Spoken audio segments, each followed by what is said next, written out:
Hi there, it's another exciting time on Heritage with yours sincerely, Oluije Oyihokai.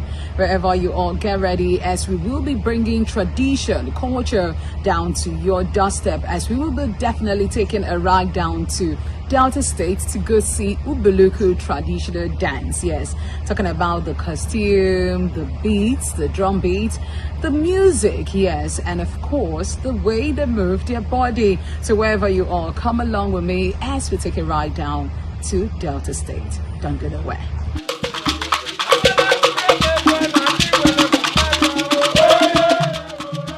Ubuluku traditional performed by the women, and the dance is specifically associated with the history, culture, and the spiritual traditions of the Ubuluku Kingdom in Aniocha South, Delta State. The dance, often referred to as a part of Ubuluku celebration, is rooted in the narrative of bravery.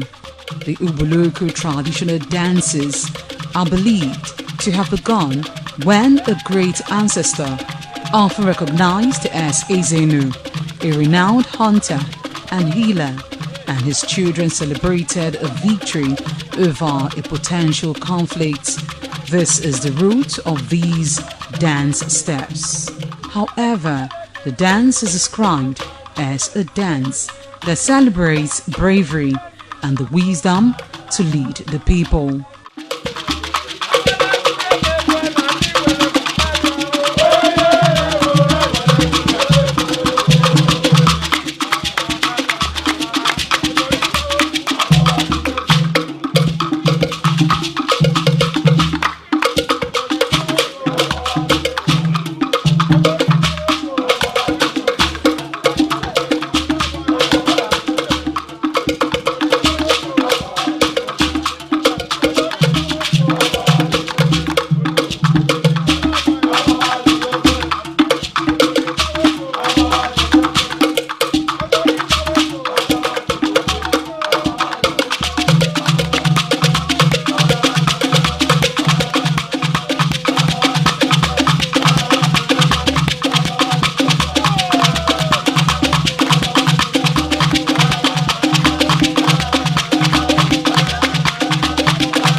The Ubuluku women dance is a central component of the people and is performed annually.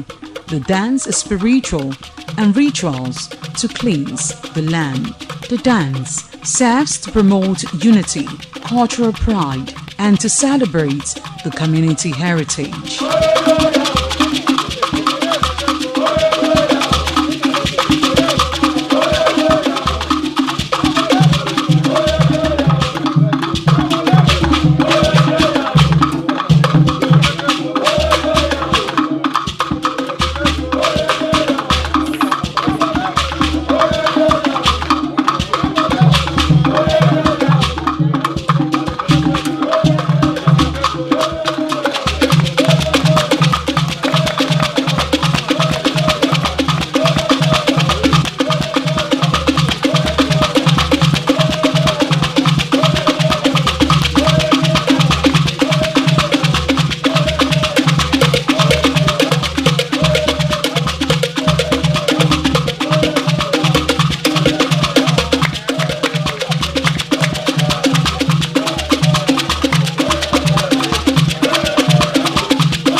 Traditional dance is deeply tied to the history of Ubuluku cultural norms, either in agriculture, social, or spiritual practices.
These are the Otonyogani Bozike of Oboloko.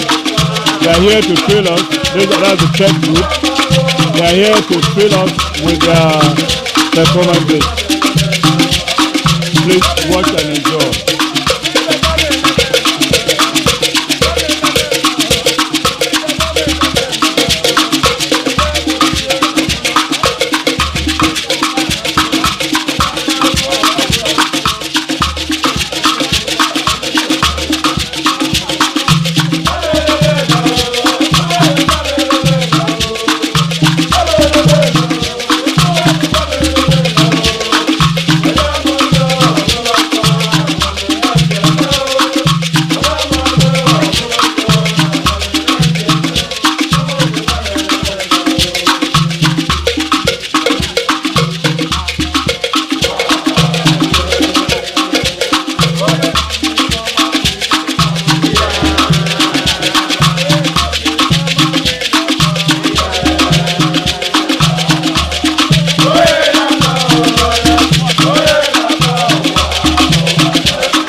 And sure, you will agree with me that it certainly has been an exciting time, mind-blowing at that, on Heritage Today with yours sincerely, Oluije Oyikopai. We did take a look at Ubuluku traditional dance, yes. So we'll be seeing again next week for another exciting time. Do have yourself a blessed day. Bye for now.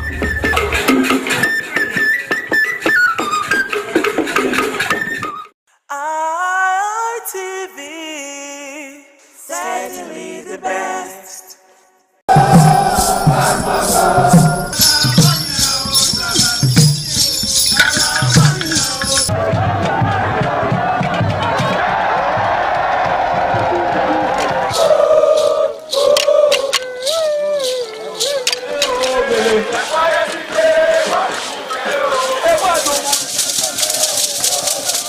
This is Akwa Game, a popular game in Africa played by our ancestors to entertain themselves after each day of farming.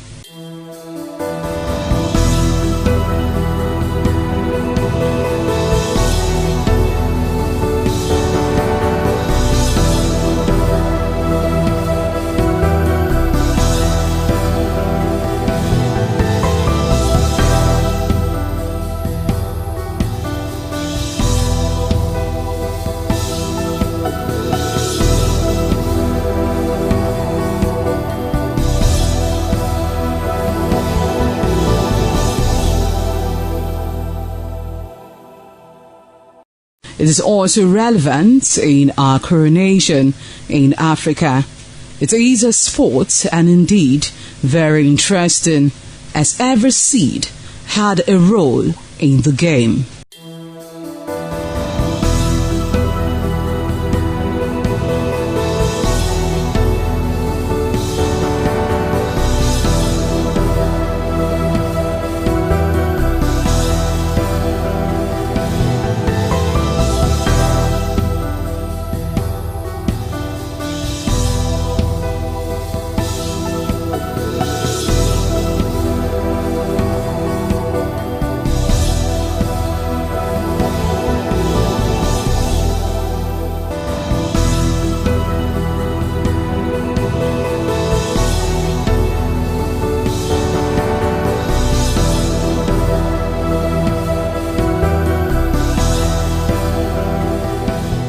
Playtime is 45 minutes per set. There is no age limit as long as you can spin Akwa seed. Ayo or Akwa game, known as the game of intellectual. This game requires a lot of mathematical skills. Akwa game is played with carved wooden box containing 12 holes.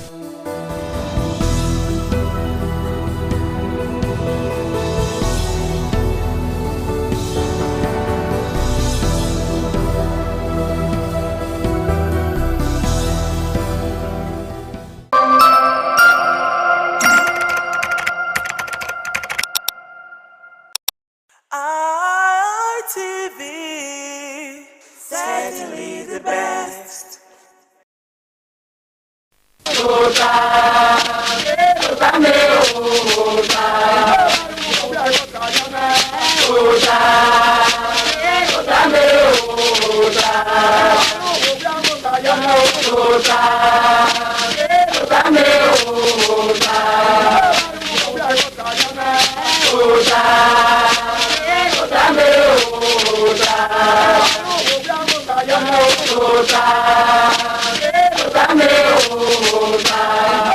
Waya bota now.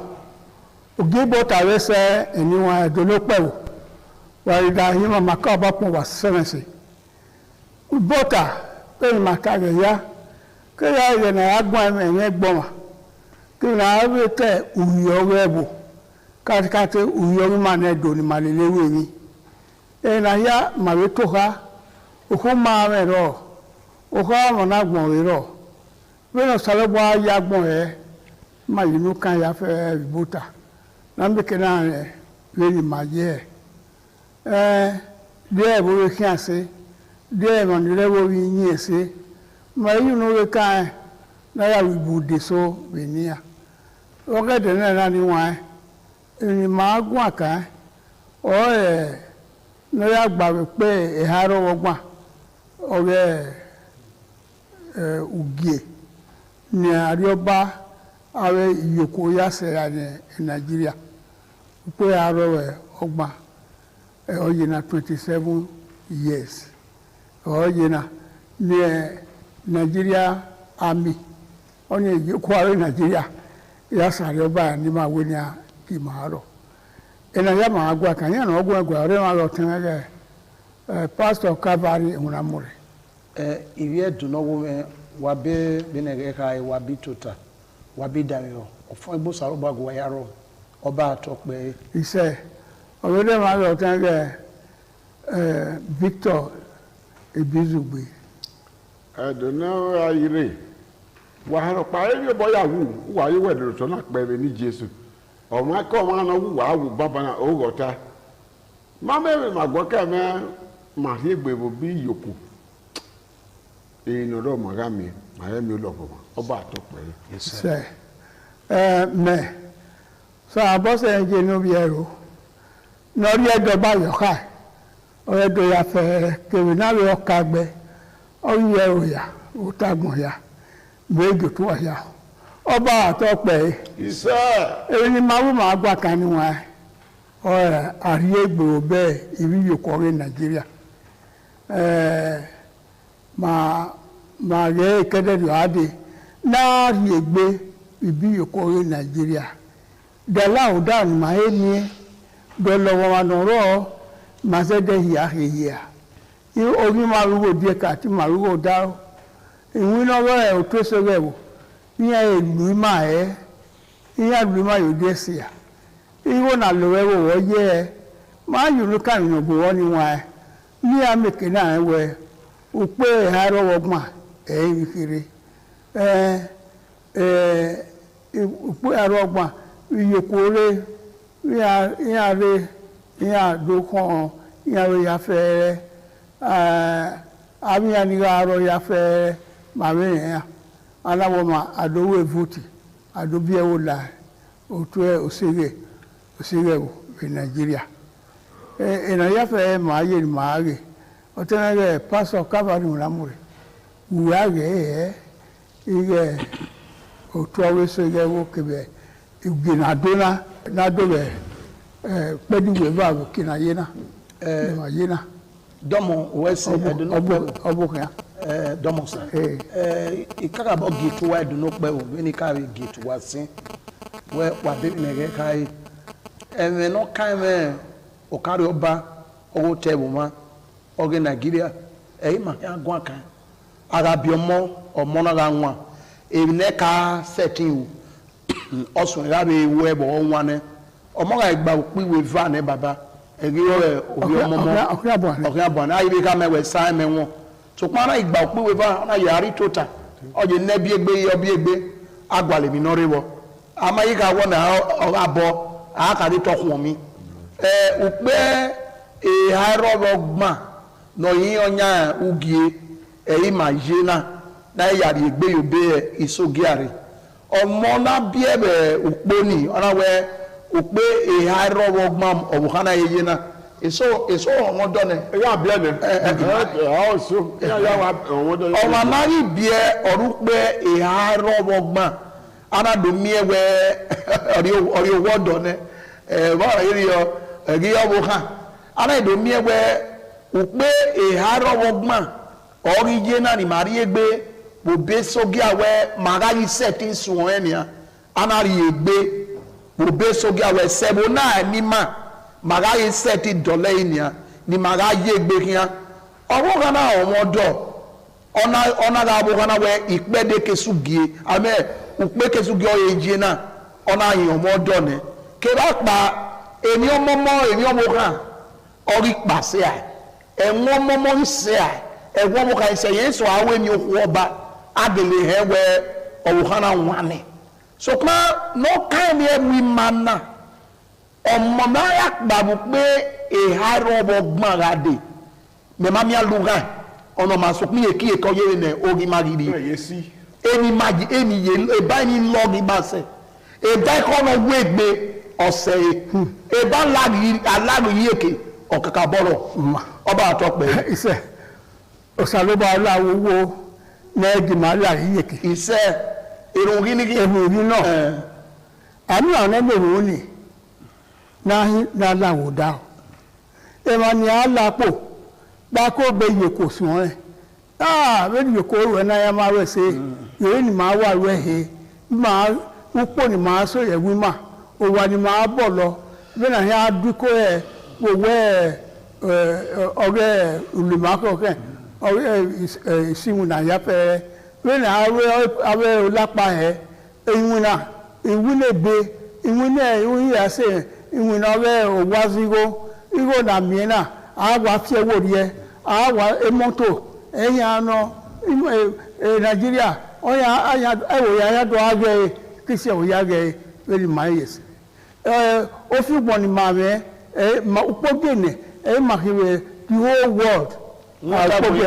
utagbon ya fere we ma ye ka se ma wa lu ewo ni rewe lari yeye ma mu yo de ni amata lo ya adweni ya fere allow down orora bí aláwọ̀dánù rọ̀ wò yé ẹ́ yé ni màá yé náà níwọ̀n ẹ́ ìyá yóò ṣe gbímọ̀ àwọn náà ló ṣe gbẹ́ òtún ẹsẹ̀ rẹ̀ wò náà fi wò rẹ̀ sí díẹ̀ náà fi ọyọ bàrí rẹ̀ gẹ̀ ẹ́ náà náà ẹ̀ gbìnà rẹ̀ wò bàrí gẹ̀ ẹ́ ẹ̀bá gbìnà sẹ̀ rẹ̀ ìyá ṣe gbọ́dọ̀ wò rẹ̀ mú yọ ara rẹ̀ ara ọ̀nà dọ̀wọ̀ yìí àwọ̀dọ̀wọ̀ rẹ̀ àsọ̀mọ̀gbé àìbọ̀yọ rẹ̀ ya pẹ́ẹ́rẹ́ ìyá ṣe gbé rẹ̀ ẹni máa rẹ̀ náà mú kò tẹ̀ hàn rẹ̀ aye mi ore na mi a ma ye mu gbobi ni ma mo a igbilo to ye jawe a e na ya fe ma ge na ni wan e wi ni ya ye aye yugbo ni a aye yogo ni a o wa wi ye ekene ori kere akulewo lawa we ni wala wa na e wa fi aya fi o no wi fi asere ya awa re ari owo ebe suku awa akoko mo ni die a je ye moto aya gbe ni awa aya iya mami ni aru awe amawo ni iwo na iya we iwo yana iwo ariase awe na mu re ni emoni eso wuru yodo ekeni maye ni kina oda upe aro ogbon ni so jagi se ari oba adima maye na ma na ho ni maye lo kan ala oda aro o te ibizu gbezo Victor wo ye wo ni we wa mi oda a politician we where about where the upu paze enemy so ba no fi agbemo here ise well awen koko beli waso no kaso no po ye so suge mami ewo na o salogba oga di ai ni ma hu dawe mane kui mane na gbon mama mo gbe ma ya di ai de gbe ma hu da ma me mata e mata tuta ba ge don gbe ma ro gele na yo ba wi iseza ya pa ye na mu ani ma bo ni ma to bi ma ra elu awe gbe ma ya yere we egede we na ra a Midwestern region ari we ona ki a region iva all the pana fia with the mutala na gaga ana dai a 12 states ana wa guy ni ima ne kwi ma ni wi ma ri o gbe ma mama e fi opa yi seza o e gaga sekere ma e na no state ma me na a democracy 27 years ipi e haro ogbon right ihin onyangi mama e fi state opa mami what's the bona owo me gwa lori me no pa gwa lori awe na fi e ba ko edo ana fi e na fi yeva hotel Edo South here we agwa the state edo ko government no rigbe e se ta we se ti gwa ma be gwa le no si kesuge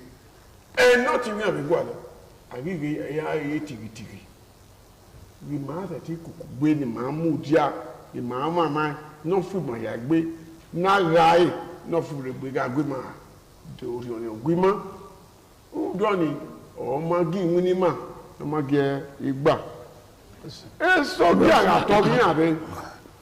Ó padà tẹ dìkírì. Ó pẹ̀lẹ́ wá àtàní. Èmi àgbàlẹ̀ àwọn àpá ẹ̀mú ẹ̀yà ọ̀hún ẹ̀jọ̀ máa gbọ̀n yẹn wá wẹ̀. Ẹ̀yìn mọ̀ yá dùn sí kiri mọ̀ iye náà. Owesi. Màní wí màá tó gbọ́n wọlé gbímà màmá mi ò tí ó yẹ wẹ́ o làhọ́ gbìmàkú òní òkùnkùn gbé ni màmá máa na wẹ̀ sọ́wọ́ ẹ̀ gbọ́ kpánà nọ́pàá ìṣẹ́gun ògbólógbà nọ́ fúre gàdé àdìsẹ́lẹ́fà ìdọ́kẹ́ náà fún màgbére ọba àtọ́pẹ́. Ẹniwa ẹ wọ́dà ẹ̀ ní màtá aláwùdá ọ̀rọ̀ rà ó ní màgbọ́n kan náà bàá yá mi aláwùdá ẹ̀ bàá yá mi àfiwòye ẹ̀ nàá rí ẹni má ẹ̀ máa ní ìyàwó ìyàfẹ́ gbòdé ìwé náà ó lápá yìí àwẹ̀ pòlísì bòye ẹ̀ ní àfẹ́ wúyọ àwẹ̀ nínú àwẹ̀ tó ṣe rẹ̀ wò àfihàn ayọ̀ ayíyí àwa náà wọ́n yé ẹ̀ náà níwọ̀n ẹ̀ nígbà wà á dọ̀lẹ̀ yìí àwa mẹ̀ ọ̀kárí ọba ọ̀rẹ́ wò àwa awẹ̀ ìwò náà lòwẹ́ wò yìí náà yà yé ẹ̀ ọwọ́gùn yà wà nù àwa dọ̀lẹ̀ yìí àwa àsùpò púpọ̀ ní náà ẹ̀ ní àwa àsù eréwé nàti eréwé àwa àsù ẹ̀ àwẹ̀ òkèrè òrarọ̀ ẹ̀wọ̀n ẹ̀ tẹ́ yé èyàn ni ya fẹ́ ìyá nya ẹ̀ rẹ̀ abótóse rẹ̀ wò ìyá mọ̀ ẹsẹ̀ rà bọ́ọ̀gì jẹ́ ẹ̀ na òhun àmì rore ùsẹ́ rore ẹ̀ nìkiri bàá rẹ̀ ẹ̀ nàánà miẹ̀wẹ̀ èmi náà ya fẹ́ rọ̀ fi wò rí o sàlóbà pa màrí tutù ẹ̀ mọ̀ máa tutù sàlóbà sọ́pá màrí wúrẹ́ òwúrẹ́ owó sàlóbà àrẹ wúrẹ́ èmi àrẹ ọ̀rìn mà ní màrú ẹ̀ rọ̀ pàdé lẹ́yọ̀ àrí Nàìjíríà ọ̀dẹ̀lẹ̀ yọ ààrẹ ìrìnmọ̀ àmì ọ̀nà wáyá náà dẹ̀lẹ̀ yọ ẹ̀ ọ̀tẹ̀rẹ̀ pásítọ̀. dọ́mọ̀sá ọwọ́ mọ àlànà gbé wáwá rẹ̀ ìgbà ìbò ẹ̀ ọ̀rọ̀ àrẹ làbúdèrò ọ̀rẹ́ ọ̀pá màmá ẹ̀rí wọn nìyí nda gọ́mẹ̀tì ní màá yìí. ayò yà ni. dọ́ọ̀ ẹ̀rí náà yà nùrà ẹ̀ ọmọ náà làbúdèrò gbé àdùdé nẹ. àìbọ̀dọ̀ máa rí i. ọ̀nà ìlàbúdèrò ayò yà ni ẹ̀ gọ́mẹ̀tì máa yẹ náà bàbá. Mami eri sogia ojaya jano ma o ma go awu ajoja no Yes. so pa amara bi malane boja abia ge government ge sogia wi ma e aba agbo ma gbia awa mama go awu na akwe gadu magbero akpori ne na wo ma na do mu yi ma bona te democracy wa mu ni atobi ya we pepe na gwa lo Maria ya na mo gwa mi we usanka me ọ̀rọ̀ do gbọ́ bí nàtàmà nùdá ugàgẹ́ wọ́n bí ẹgẹ̀ náà ká rọ̀ bẹ̀gẹ́ ní èso gíánà rẹ̀ federal government àti òun ògìtẹ̀ ìrùdọ́ ààrẹ ọ̀làgbádá náà rẹ̀ dáadé state ya ẹgẹ̀ náà wọ́n yà gbọ́dọ̀ tó tọ̀ ìbá wọ́n ní adóbọ̀ iná rẹ̀ dáadé mẹ́ta yà lù igó ẹ̀ 3,000 normal sẹ́lẹ̀ yà dé fún ẹ̀yẹ 5 litre ìzàgbógbó nékeré arunda egi egan nda isogia ojaya janoma we arunyine mani ma bena ya segbe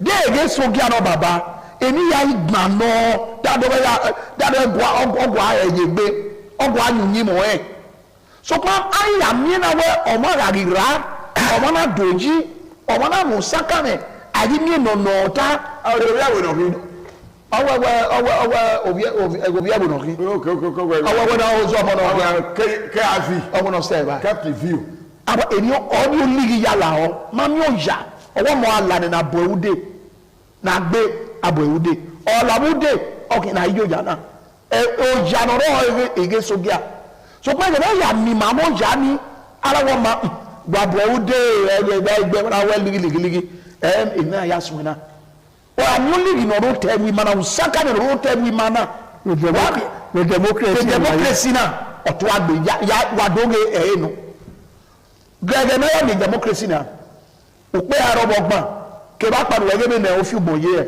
e bi oto we ade owa abi be de ne noro na ana ka be when no when ba ya si wa no ke my dead awọ ẹgẹ nẹgẹ ya òyìnbó láti nítorí òyìnbó parí ọlọ́dún kẹ́dẹ̀ ọ̀gbìn kẹ́dẹ̀ do láti ẹ̀dẹ̀ yíra ọlọ́run ìwé ṣe petrol yẹ. jẹrẹ yẹra mu fẹ ẹnna ní ọ̀ráyé na wà á yé náà ọba mu igbó na ọsẹ yà dọ̀lẹ̀ dó náà yìí ọba mu kọ́ ọmọ ọdún Nàìjíríà.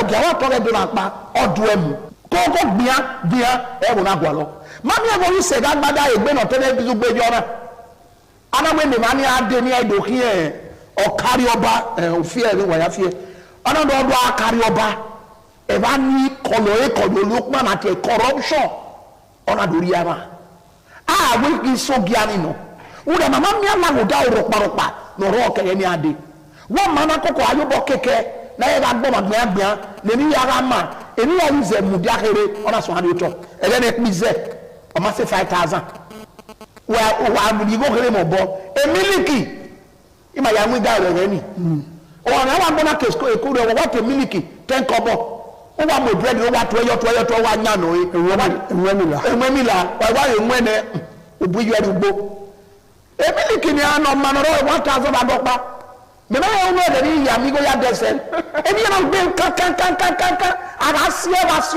àràsíọ́mà àni àríwọ̀bá nọ̀rọ̀ ọ̀nà máa mú ìgbìnà ọ̀yá wúyẹ̀ bọ̀ náà wọn ọ̀dẹ̀ náà mú mọ́tò láyà ìgbìnà wa ẹ̀nà nà mú mọ́tò wí mú àwọn amú yẹ ẹ̀mẹ́ bò tiẹ̀ frustration ọlọ́wọ́ wọn náà wòlé gbé dò pọ̀ ẹ̀mí náà wòlé gbé ká lọ́wọ́ asọ́kító ẹ̀rọ bọ̀dà asọ́kító bẹ́ẹ̀ gọ́mẹ̀tì ọ̀yẹ́ nà rọ́ bẹ́ẹ̀ ọ̀wá kẹ́kà ìwọ́n wíwá yà rí káàdì wọ́n yà gbé wọn gbé wẹ́ ọ̀pára àrọ̀ bẹ̀ náà asọ́kító ń sọ́lé ìbàdàn gbéra ìkí sèrà ní ọ̀gá rí ọba o mẹ́yìn sèrà ọ̀nọ́pẹ̀ ọ̀rọ̀ wọ́n bá tí ì níwẹ̀ ọ̀rọ̀ wa gbẹ̀nà ọ̀yìn gbẹ̀nẹ̀ fún náà wẹ̀ ọ̀ma náà wọ̀ tá ọ̀ma kàmá onígbọ̀dọ̀ àríyé káàdì ọ̀yìn gbẹ̀nẹ̀ fún náà ọ̀wẹ́ 15,000 ẹ̀yin náà gẹ̀ gbẹ̀mẹ̀ ẹ̀yin náà gẹ̀ ẹ̀yin náà mọ̀ wẹ̀ káàmì mẹ́wẹ̀ kẹ́ agbẹ̀nà wẹ́ẹ́ di wọ́n bẹ̀ ní ọ̀lẹ̀ lì mẹ́rẹ̀ ẹ̀yin mìíràn gbẹ̀nà wọ̀ ọ̀gá ọba lásẹ̀ ẹ̀yin kàmá ọba ọba mẹ́yìn rẹ̀ ní ọ̀rọ̀ ayé 1 naira ayé àríyé káàdì ní Central Hospital lọ́gà àríyé ring road ma mẹ́ 105,000 yìí nù díjọ́ bọ́nà àdúgbò bá yé mi wá mi ma yẹ skul bàbá bẹ̀gẹ̀ náà gbẹ̀rẹ̀ ẹ̀gẹ́ sọ́gíà ni aga dé ni ma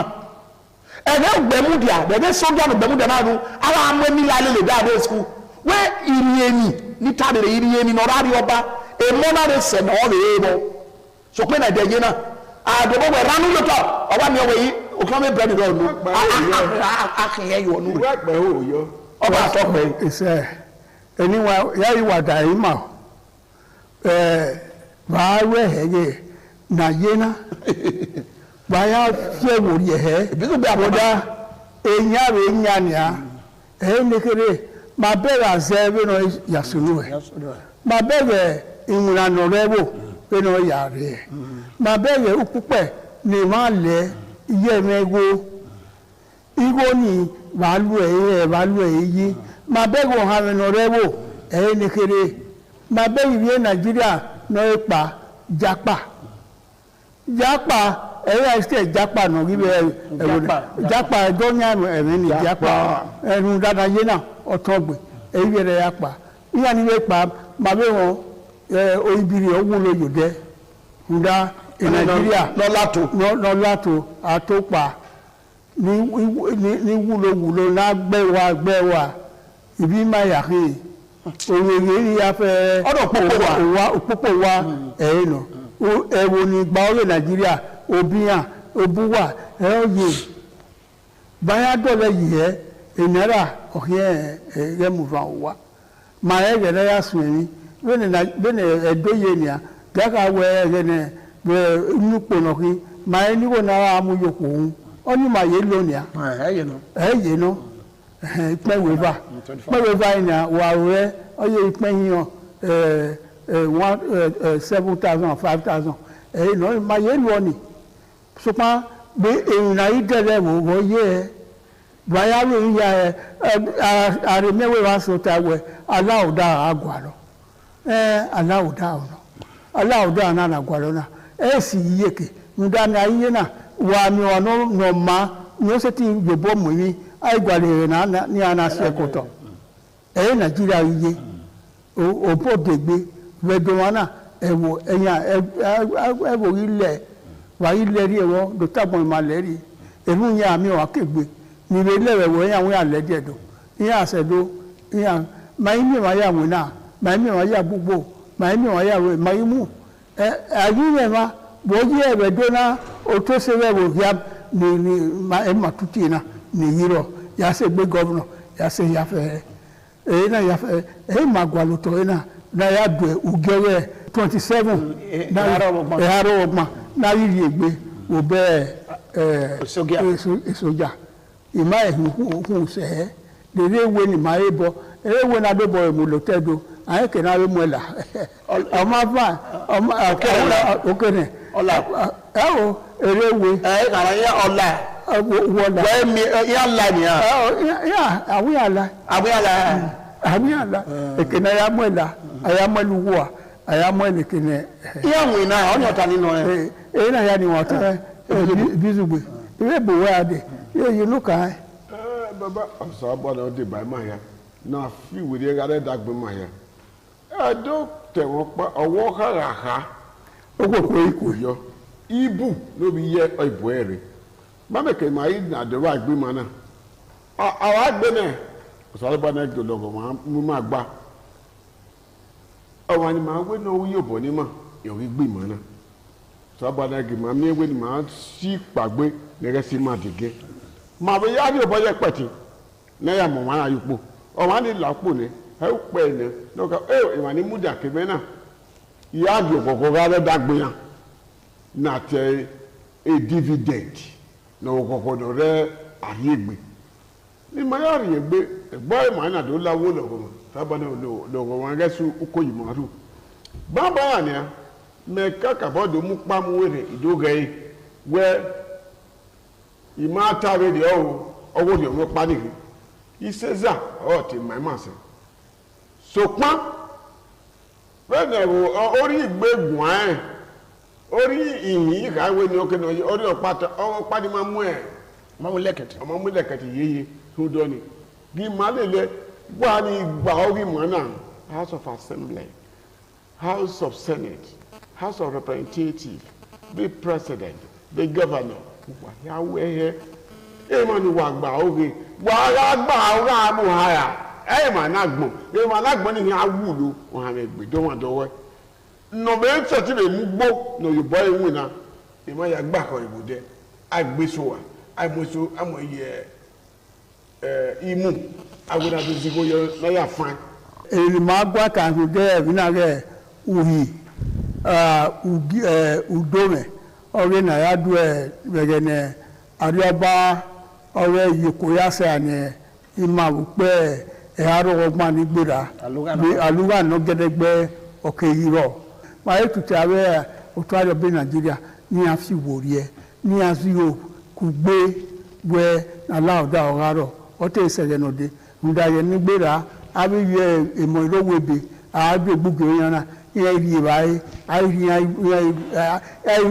stadium ya ri ya ahi mi ropa we ya ye we go na ye na ni wa se Nigeria ri ile petrol wa imo ri ahi seti kamode ahi seti yugbo ahi seti yogo ni bu ya fe wa e ma mana tuti ari oba ya fe ma po mo saro ba ye de na no ri ma so e ma ni gbe mara no saro ba ge gbera ya ni ko ni re hospital re ke no be lo wa ni gbe mara ni ka no ge gbera wa saro ba ge gbera wa ya fe ma na mu gibo ta de na yuto ma ya ka uge na dona saro ba de ba ma ya fe oba ato pe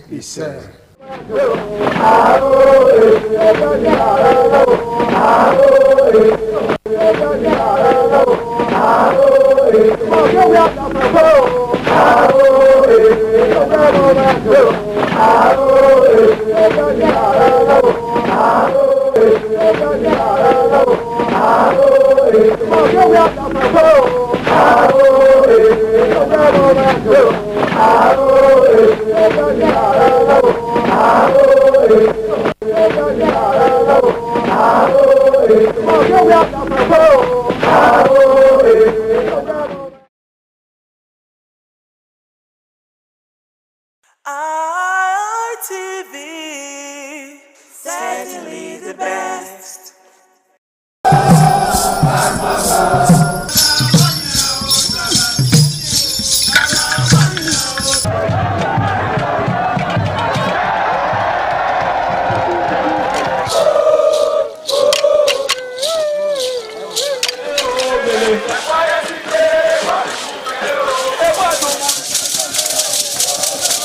The new Edion expressed excitement as they danced and rejoiced before the Esama of Benin, Sir Chief Dr. Gabriel Osawori Igbinedion, who also joined in the dance.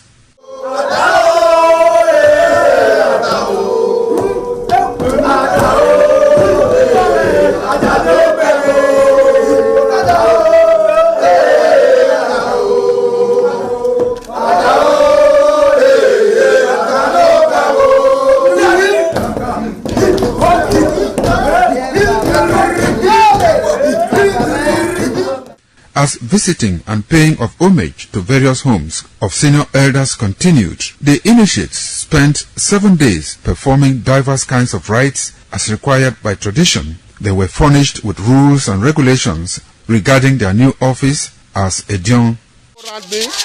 That I grew up in this community to the point that they have now also chosen me as an elder in this community. It's a thing of great joy. All thanks to the Esama of Benin, my people, my family, everybody, all Okada community for this great honor. I am very, very grateful. Well, this is my brother. I'll call him my uncle because he grew up with my father. I'm so proud of him because we are doing the same rituals as the Edions of the Okada.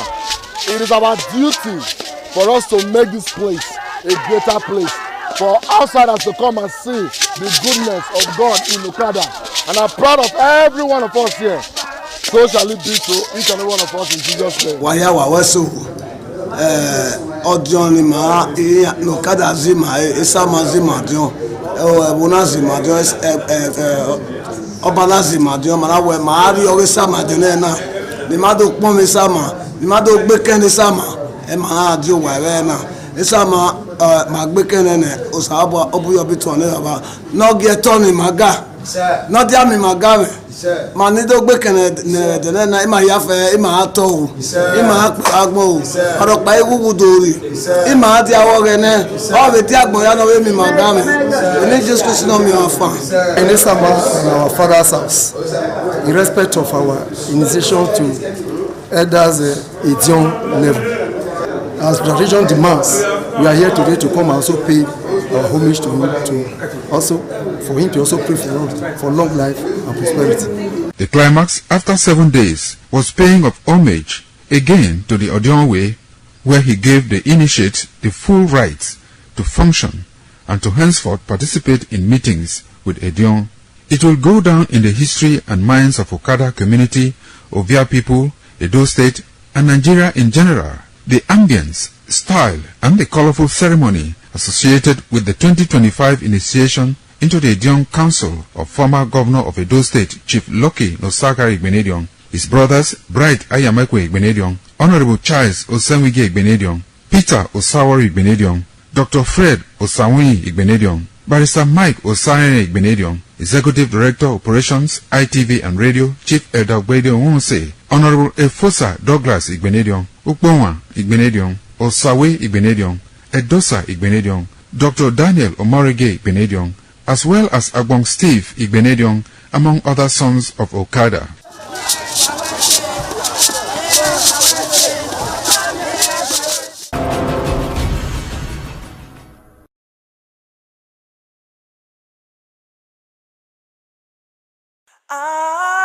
ITV, certainly the best.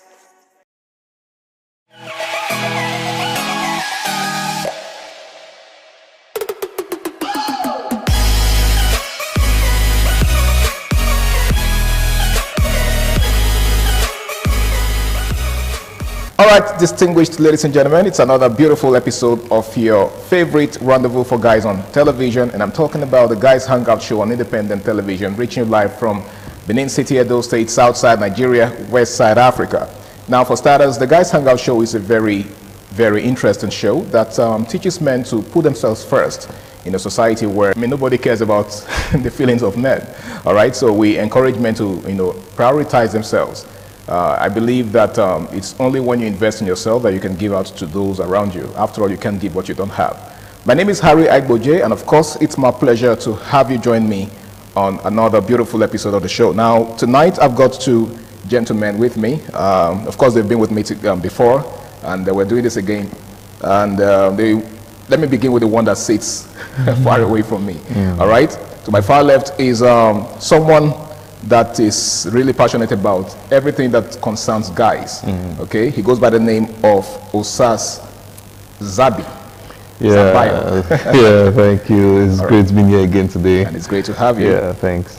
All right, and of course, seated next to Zabayo is someone else who is also very passionate about masculinity. He goes by the name of Benedict Ochagu. It's good to have you on the show, bro. Were you thinking about it? No, I was actually looking for a better way to introduce you. Oh, yeah. All right, thank you so much. It's always a pleasure being here, knowing that you are listening and watching us from the comfort of your home. Absolutely. Yeah, once again here. Okay, so gentlemen, we have something really serious to talk about. It's one of those very controversial subjects, and of course, you know that we live in a controversial era where certain things tend to offend certain people. Okay, so as guys, we come across some terms that we use, and some persons just get offended. And one of such terms is, you know, jealousy and insecurity. All right. Now, there seems to be a thin line between both. How would you define jealousy and how would you define insecurity? Some persons believe that both of them are the same thing. Now, what's your take? How do you see both words? Do you think, you know, they are the same, or do you think one is good and the other one is bad? So let me just hear your thoughts on it. Let me begin with you, Zabi. Yeah. Okay. Like you said, actually, there's really a thin line between both of them.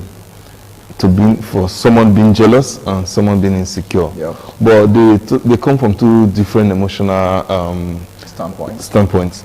So I believe for jealousy is actually the very evil one. Everybody talks about evil is the sin, but the Bible has never talked about insecurity. The Bible has not told us that insecurity is a sin.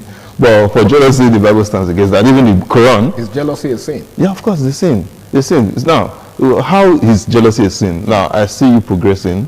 I see something in you that I want, and because of that, I start hating. Okay. I start getting angry. I start having what ladies call mood swing. Okay. Because I'm seeing something in you that I need, but I can't have. So that is the standpoint of jealousy. Okay. Now, insecurity, basically, for me, I think or I believe that insecurity comes from me not having something, but you feeling I have something to offer, and then I now have to try to prove to you that I have something to offer, knowing deep down within myself that I'm totally empty. So at that moment, I become very insecure. So, insecurity as an emotion is something that can actually be worked on, and no, there are no casualties in the game. Okay. But for jealousy, you might record casualties. Oh, really? You might record casualties. Okay. But for insecurities, you might not record casualties.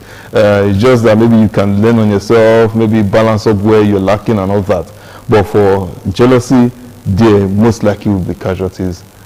When I mean casualty, someone might definitely get hurt, or you might want to go into any means to make sure that. I think we're having a discussion backstage about a particular firm where most persons are fighting themselves and all that. Okay. This stems from jealousy, not insecurity. Not insecurity. You understand? So jealousy is the bad one, not insecurity. Exactly. All right, that's how I want to put it. Okay. let me put that disclaimer. That's a fair way to put it. But let me hear what Benedict has to say. He just said that insecurity is not necessarily a bad thing, but jealousy is actually the destructive one. What's your take on that? I don't agree. Okay. The reason is, for me, first let me say that I think you have broadened the context of this discourse.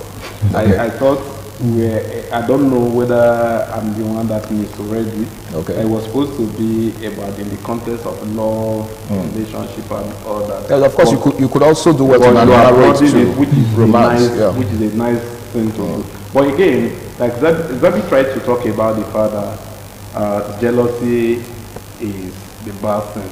No, for me, jealousy is not bad. What Zabi was explaining in his analysis is envy. Jealousy is not a bad thing. Even God is a jealous God. Yeah, I was going to make reference to how the Holy Book says that God, the Creator himself is jealous. Yeah, there is jealousy is not a bad thing, but again, in grammatical context, some people seem to interwove envy and jealousy. I think it's the same thing that people do to the word pride. When you say someone is proud, you can be proud in a good way. Like I'm proud of who I am. I'm proud of my accomplishments.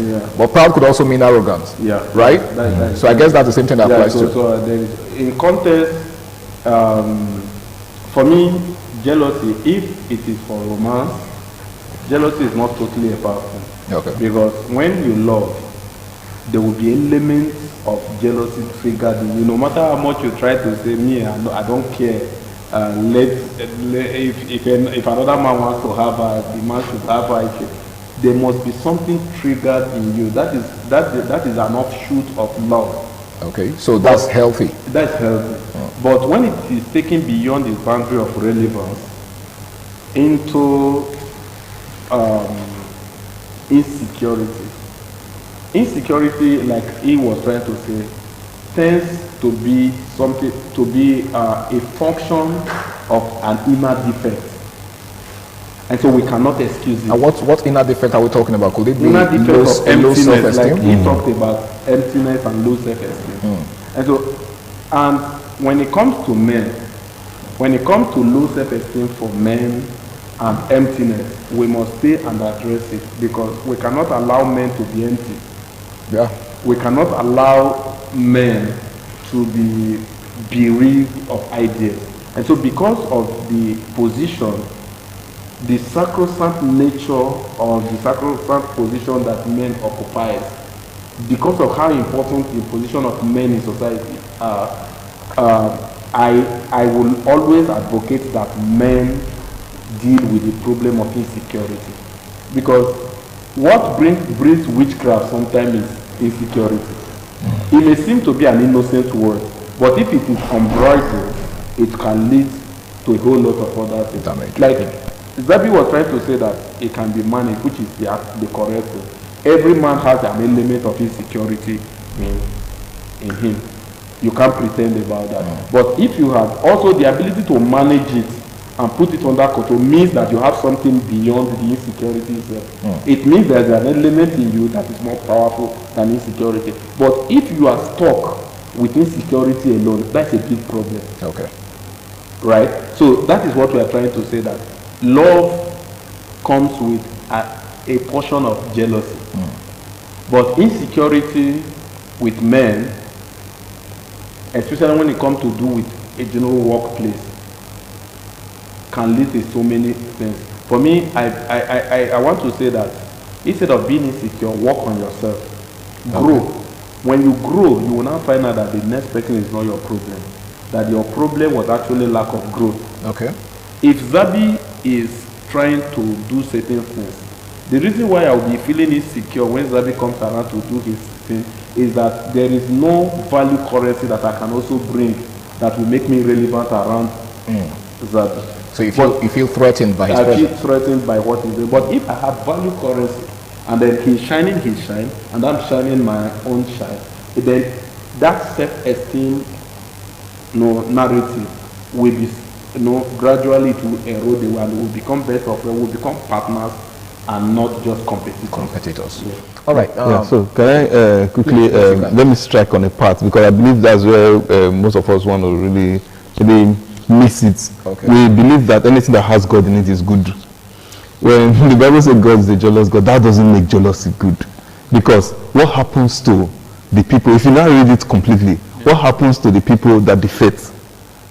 The Bible tells you what happened to them, right? Okay. So that shows you that jealousy is bad. Because God now being a jealous God means that if you now give what is due him to somebody else, there's a repercussion. Okay. Which something happens. You understand? The problem is with the repercussion. Then there is always a repercussion. There is always something. Right. So that's what I'm talking about. There's always casualties. Okay. So just God being a jealous God, there's always casualties. Okay. Well, Christians are not casualties. All right. I think I quite agree. You're not getting and sometimes just in language,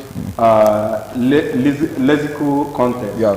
Sometimes the Bible was interpreted from the Hebrew and Greek. Okay. Sometimes the right word may not even be jealousy. You see. You understand? But again, we are not here for Bible study. All right. In case you just joined us, it is the Guys Hangout Show on independent television, and the topic for tonight is jealousy versus insecurity.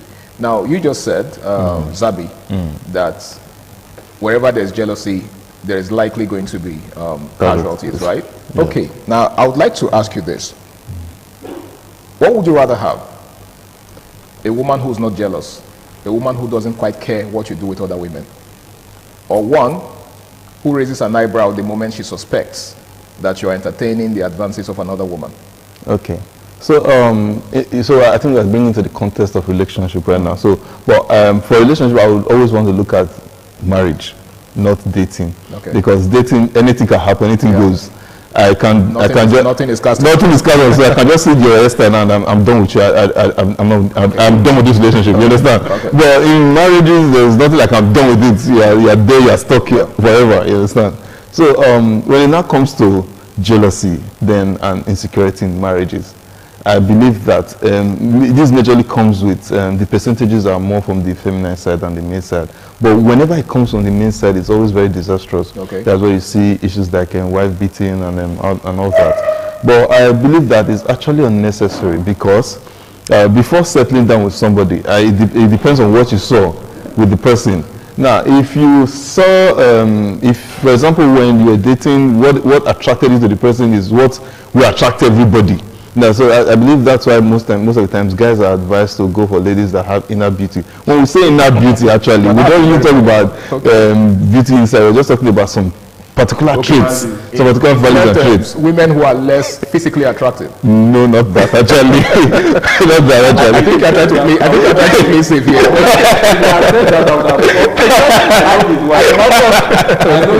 All right, go on. Okay, so the point I'm trying to make is, I don't know, they go for ladies that they have the value that everybody can see. Okay. And then another person sees the value and tries to admire it, and then you become insecure or you become jealous. So I'm trying to use both of them together now. So I believe that this is, like I said, insecurity is something you can work on. But jealousy is not something, they're bound to be casualties. Now, if you are being insecure, it's normal. For example, I have a very curvy wife, and then she's working ahead of me, and I'm behind, and I'm seeing guys trying to wow. Definitely, what's going on here? You understand? But that doesn't mean I'll not start getting angry with my woman, because this is the same thing I saw that I came after. You understand? But when you become jealous, you are seeing that she's attracting favors that you cannot attract, and then that devilish spirit of jealousy starts breeding in you. And when it starts breeding in you, you start taking out, being a gathering, flourishing, and then somebody is there, doesn't understand what's going on. And let's say being insecure, like what's going on? You understand? Right. So it's normal. So just to be clear, you're saying that there is nothing good about jealousy. There's nothing. Jealousy can't be healthy in any way. Never. I still stand that there's nothing. It doesn't breed anything good. Benedict, let me get your thought on this. What are the subtle ways, right? The very infinitesimal ways that people exhibit traits of jealousy, not just in relationships, but in interpersonal dealings? Well, the thing is, I'm trying because there is a whole lot, but sometimes when I'm on air like this, I also try to keep a lot so that somebody will not go and begin to pinch on innocency of another person and say, this was what I heard on air. This was what you understand. Because somebody, what I may say here may be just an innocent expression from another person. And then because you heard it here, you just begin to say, okay, it means the way this person begin to mirror somebody else's life against it. That is the word. So I'm always very careful in making general examples. I just like to establish an open-ended kind of thing, and then you make out of it whatever you will. But again, I think not being excited about somebody's success to the point where you want to do something to stop the person's success. That is one of the biggest ways. For me, at that point, like I always say, Zabi chose jealousy, me I chose envy at that point. Okay. Yeah, I call it envy. All right. So at the point where naturally, if we are being sincere, when people are succeeding around you, there is a trigger in you that where you're now like, why this is not happening to me? Yeah. because every man wants good thing to happen to them. And so when you are seeing it around, you tend to question yourself, why am I not getting this thing? You feel a kind of a bit discomfort at some point, not always, at some point. And then also, knowledge will not teach you that everybody has their turn. Then immediately you will come up as well. Let me celebrate those that he has gotten to their turn, yeah. Right? Then that is somebody who will really go far. The person that it will eventually get to his turn. But the one who always take it a step further, that I must stop there, that failure is sweet when everybody is involved. That's why it will never get to that person's turn. So I would like to restrict it there. I don't want to expand the analogy so that people will not begin to mirror people, like I said earlier, people's innocent expressions as, a kind of trait of jealousy or envy, whatever language you put. All right, thank you very much, Benedict. Now, Zabi, let's take a look at the role of social media in all of this. We are in an era of, in fact, we're in the digital era, and much of what happens in our day-to-day lives, is made manifest on social media. So what influence do you think social media has on people and the way they express themselves vis-a-vis jealousy and the insecurity? Yeah, so I think in 2019 we had a discussion like this on radio, and I made reference to a point because I'm an added user of LinkedIn.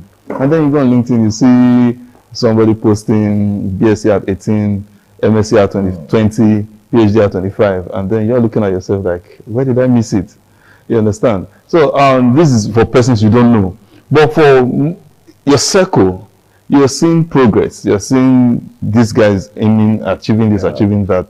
Smashing goals. Smashing goals. So I think I'm going to use myself as an experience and then as an example, and then I just break it down with the experience. Now, instead of going to jealousy, like, I'm supposed to be having this, I'm supposed to be getting this, I think what I personally do, I study the process of how they get there. How they go there. Okay. So back then when I was working with a firm, I met top thinkers and big thinkers, and I started seeing how they're making progress.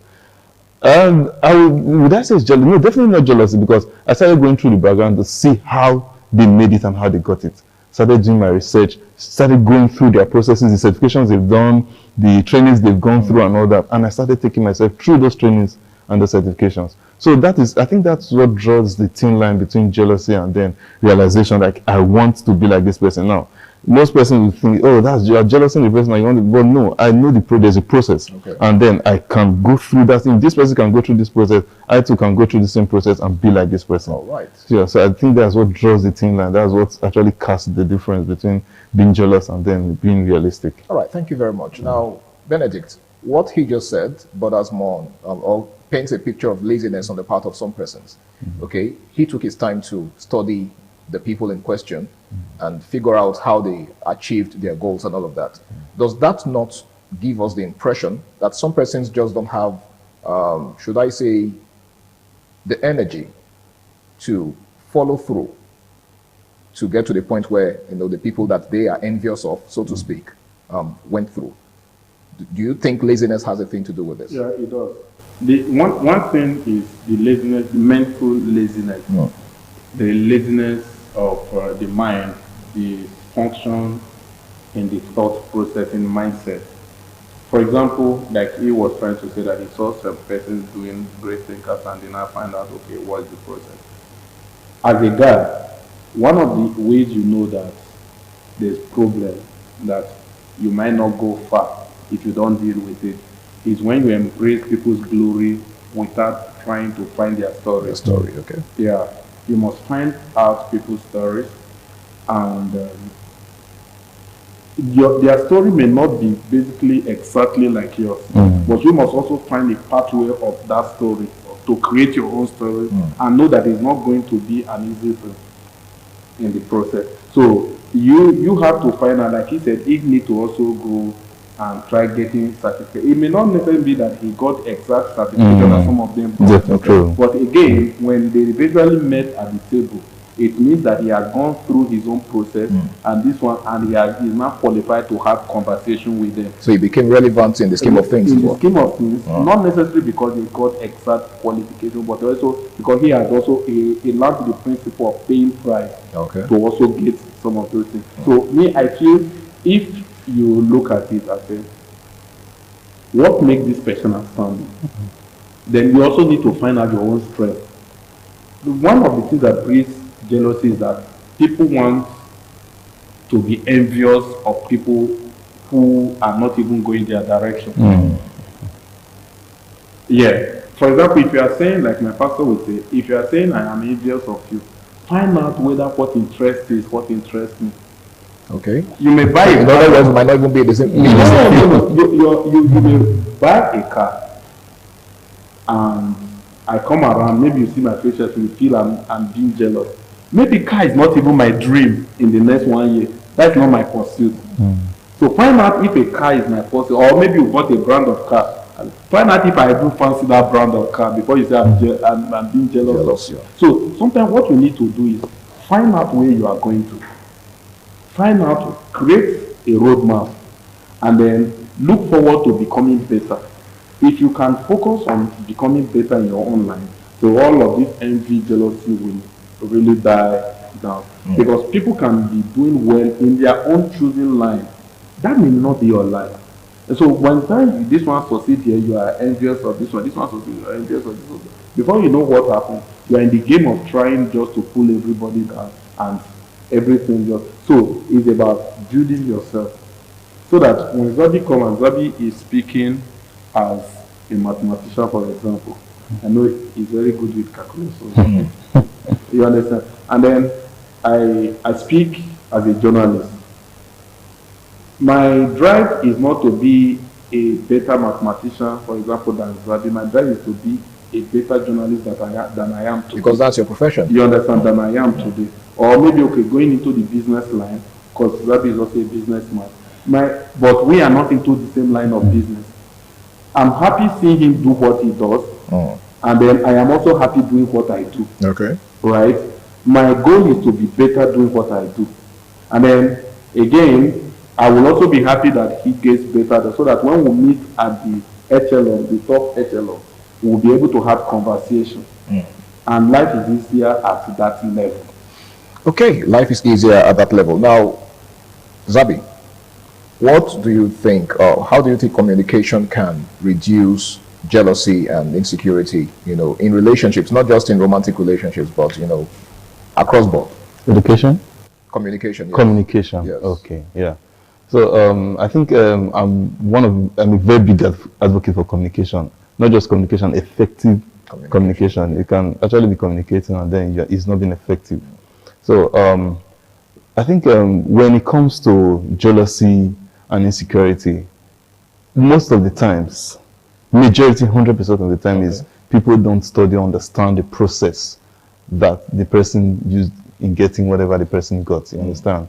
So I think I was just thinking about this earlier, like, I think in fact, the only way that kills jealousy and insecurity is understanding the process. Okay. So if I would really advise most persons that are actually making it out there, and I think LinkedIn has been a very good platform for that, where people tend to maybe explain the processes of how they got it, especially for legal means. When it comes to, for example, we grew up in Benin City, you see a lot of guys succeeding, and then you are a bit like, wow, you're supposed to be age mates, this guy is succeeding, and then you go back and look at the process, and then you now tell yourself, God forbid I do this. You understand? So there are so many successes you see, and then you just tell yourself, God forbid I do this. And then you become contented.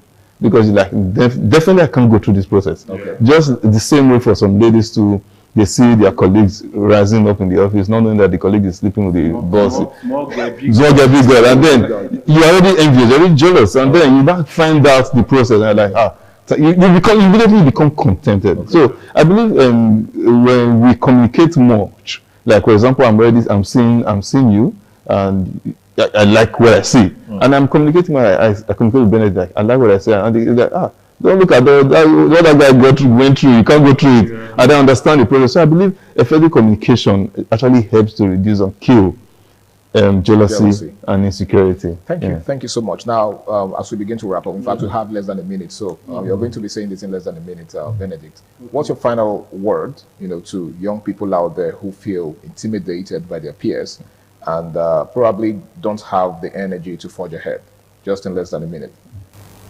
Be patient with yourself and take it easy on yourself. And then again, try to get better. Your speed, your pace may not be like theirs, but if you are getting better daily or weekly, before you know, you will get to a point where you just tell yourself that I have done well for myself. Okay. If you can get to that point, then you have conquered. I like the part where you said, I have done well for myself. You're not doing well for anybody. Yeah. At the end of the day, it's yourself you're doing it for. So that will help you to curb the spirit of jealousy and envy or insecurity. Okay? No, we are all going to succeed individually. The only thing that matters is what Benedict said, that we get to that point where we are all relevant on the same table, right? Not a situation where you think that other person's success is a threat to your own success. Okay? We don't all have the same calendar. That other person is running in his own lane and you're running in your own lane. The most important thing is that we all succeed at the end of the day. And not just succeed, but succeed in the right way. Well, I want to say a very big thank you to my guests, Zabi Osas and of course Benedict Ochagu, for doing me the honor of being on the show with me tonight. And I hope that the next time I call on you, you'll oblige me. All right, thank you so much. My name is Harry Igboje, and until I come your way again, same time, same station next week, ensure that you do the right thing always, okay? Do not dabble into anything that you will regret in the future. Of course, if you look around you, there are lots of young people that are doing crazy things just to succeed. You don't want to look back, in the next, say, 10 years and begin to ask yourself why you took the route that you took. Do the right thing, stay out of trouble, and bye for now. Good night.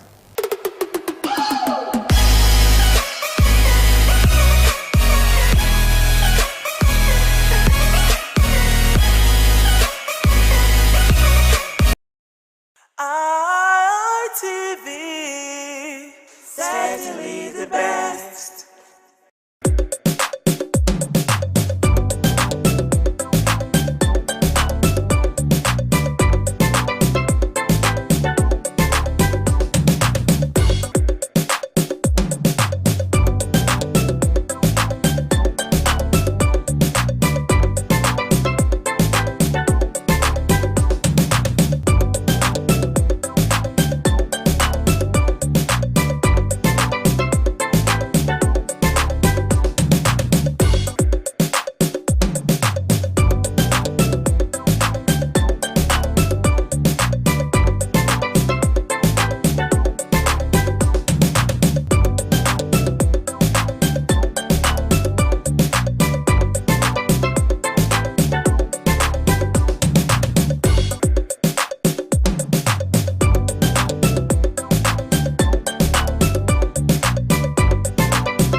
RTV, certainly the best.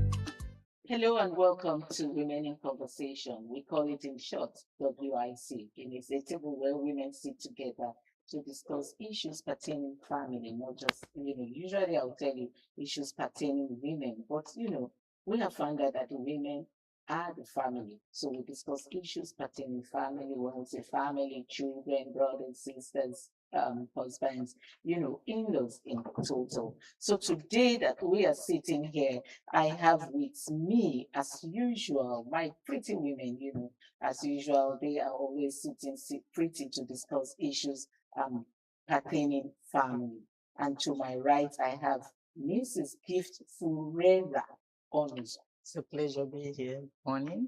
Gift, this is your Furera name. Anyway, because I know the meaning, I'll be biting my tongue whenever I want to pronounce it because the meaning is so pretty. The meaning means beautiful flower.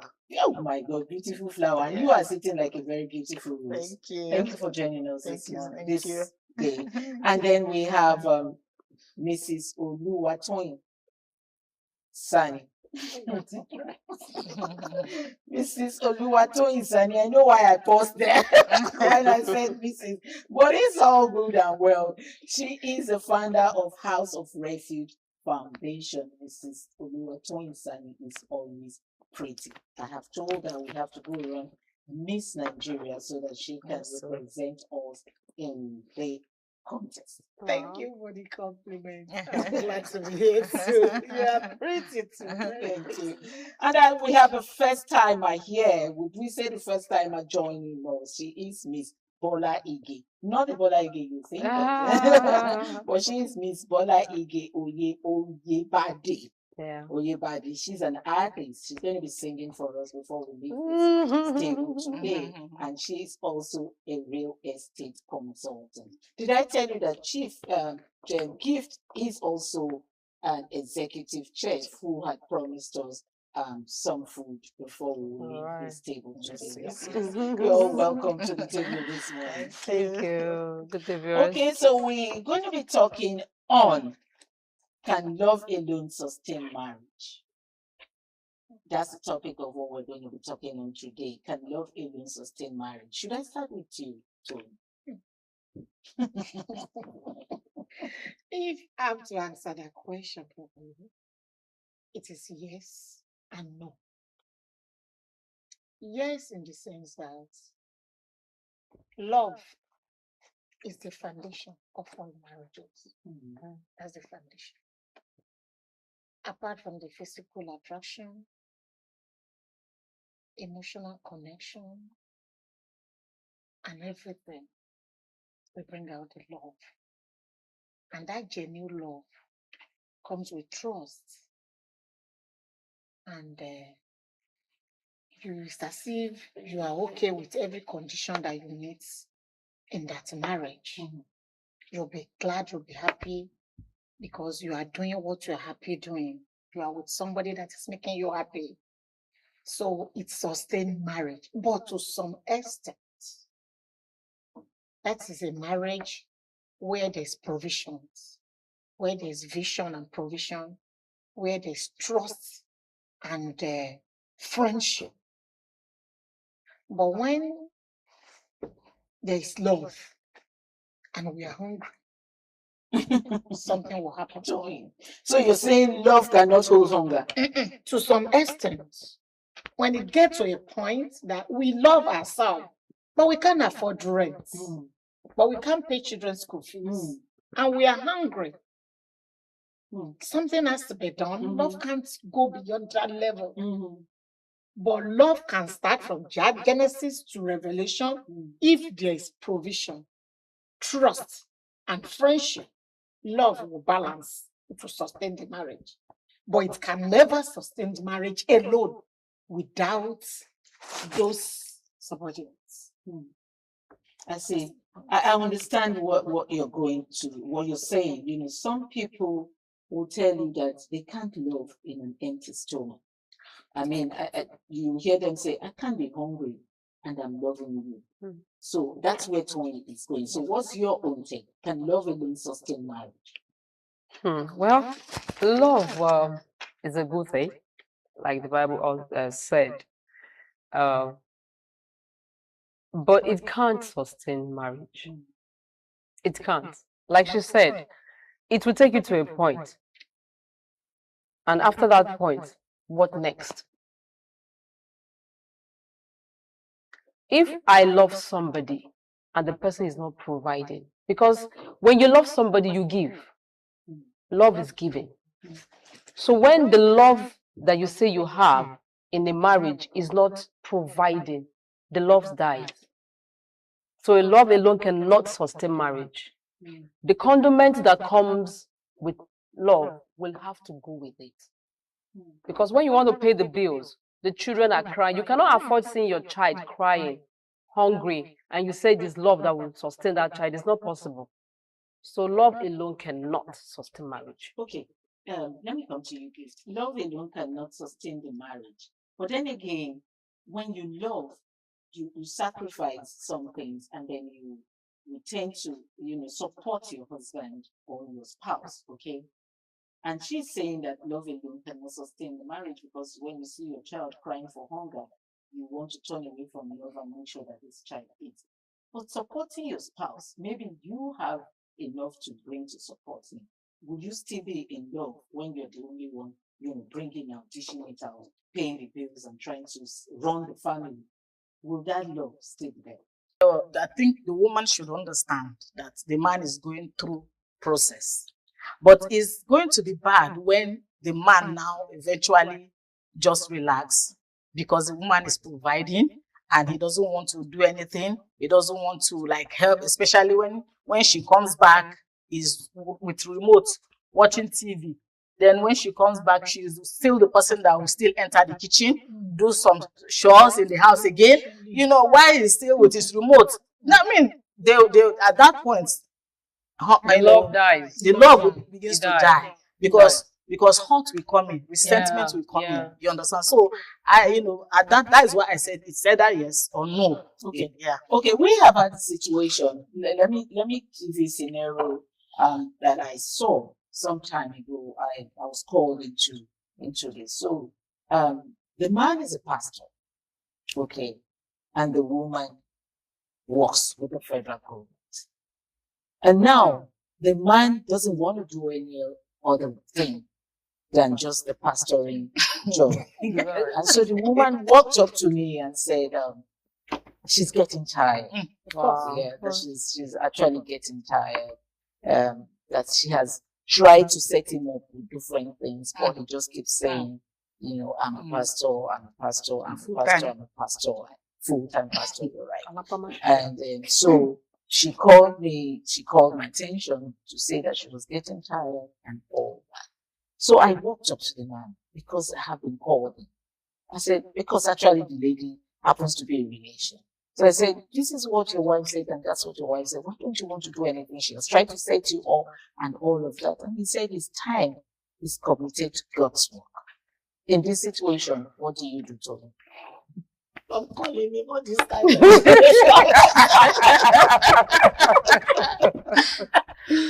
Oh my God. No. Because let's go to the Bible. In the Genesis, God called Moses. Take Israelite, my people, out of this land to another land. It is Moses that have direct relationship with God, not the Israelites. It's because of the love of that God that made those Israelites follow Moses and obey Moses. And they see the trials, they pass. The trial, they pass. So there's this God really loves us to be doing this. Do you know at a particular point, the Lord filled the Israelites when they were hungry? Yeah. He did. They asked Moses, give us food, but let us go back to where we are coming from. Examine the marriage. When there is no proper provision, it won't work. Even when they need water, they change. Even the love they have for Moses expired. Because they did something. I don't understand the scenario of calling. Because everybody has a calling. It is for you to discover your own. Thank God I know my own calling from the calling of my own dear pastor. I pick my God directly, puts me in my own calling, and I'm okay with it. But I have no heard that God said, drop your hoe and cutlass and follow me. I am not the disciple. It's only the disciple, 12, that Jesus Christ called. They were doing something. Yeah. It's not as if they were just they were doing something. And he called them, follow me. And they obeyed. Because that call is with provision. They were doing something and God called them. Jesus called them, follow me. And immediately provision for them. I never read where they lack till the very end. But you were not doing something. God knows they call lazy man. No, God, I don't understand. God cannot call a lazy man. You must be doing something. God must have trusted you with what you are doing with your life and with your career before you can now assign a duty to you. When you are failing yourself, why would you fail God? You can't manage any resources. You can't bring anything to the table. God will now pick disciple and put in your hand to trust you with disciples. It's not possible. How will you take care of the sheep? Of the sheep, it's not possible. So me, it's a zero. That man, they will not come my way. They will not come to the generation's way. That you will tell me God. Toyin, that's okay. That's fine. That's you. Toyin, that's okay. Let me get your view on this. Oh my God! You see, the Bible says, "He that does not provide for his house is worse than an infidel." So, but in this case, he has been called and is working for God. He is And working for God. Toyin. How? There are pastors, there are lawyers, there are pastors, there are so many, even the song. Yes.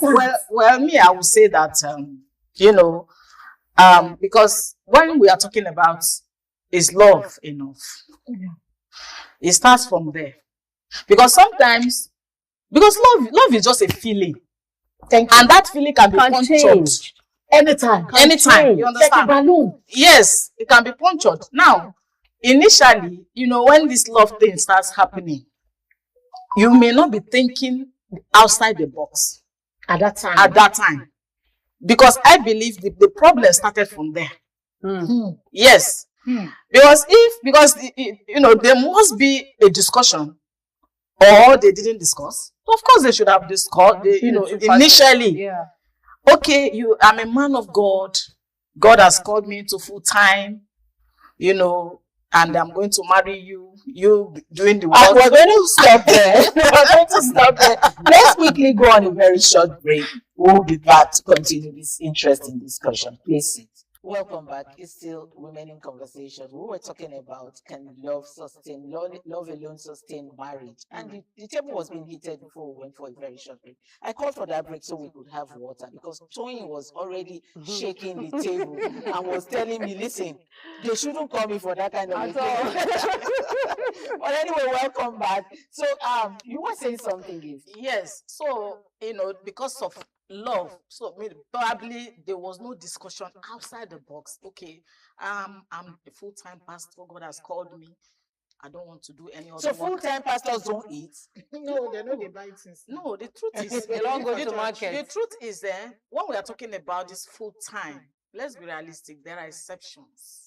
You understand? Yes, there are exceptions. Yeah, it's not absolute. True. It's There not are absolute. exceptions. True. You understand? Yeah. So we look at this. Let the viewers understand what you mean. We can even use by the Jew as an example. He was a lecturer at Later, and he has to stop and face the ministry. Yeah, because the demand was much on him. Grow to that extent. To some extent, yes. The ministry must have been ready to sustain itself. Yes. Before you can drop. A church that you are just planting, maybe you have just 50 and 100 members, yes. And you now say God call you full time.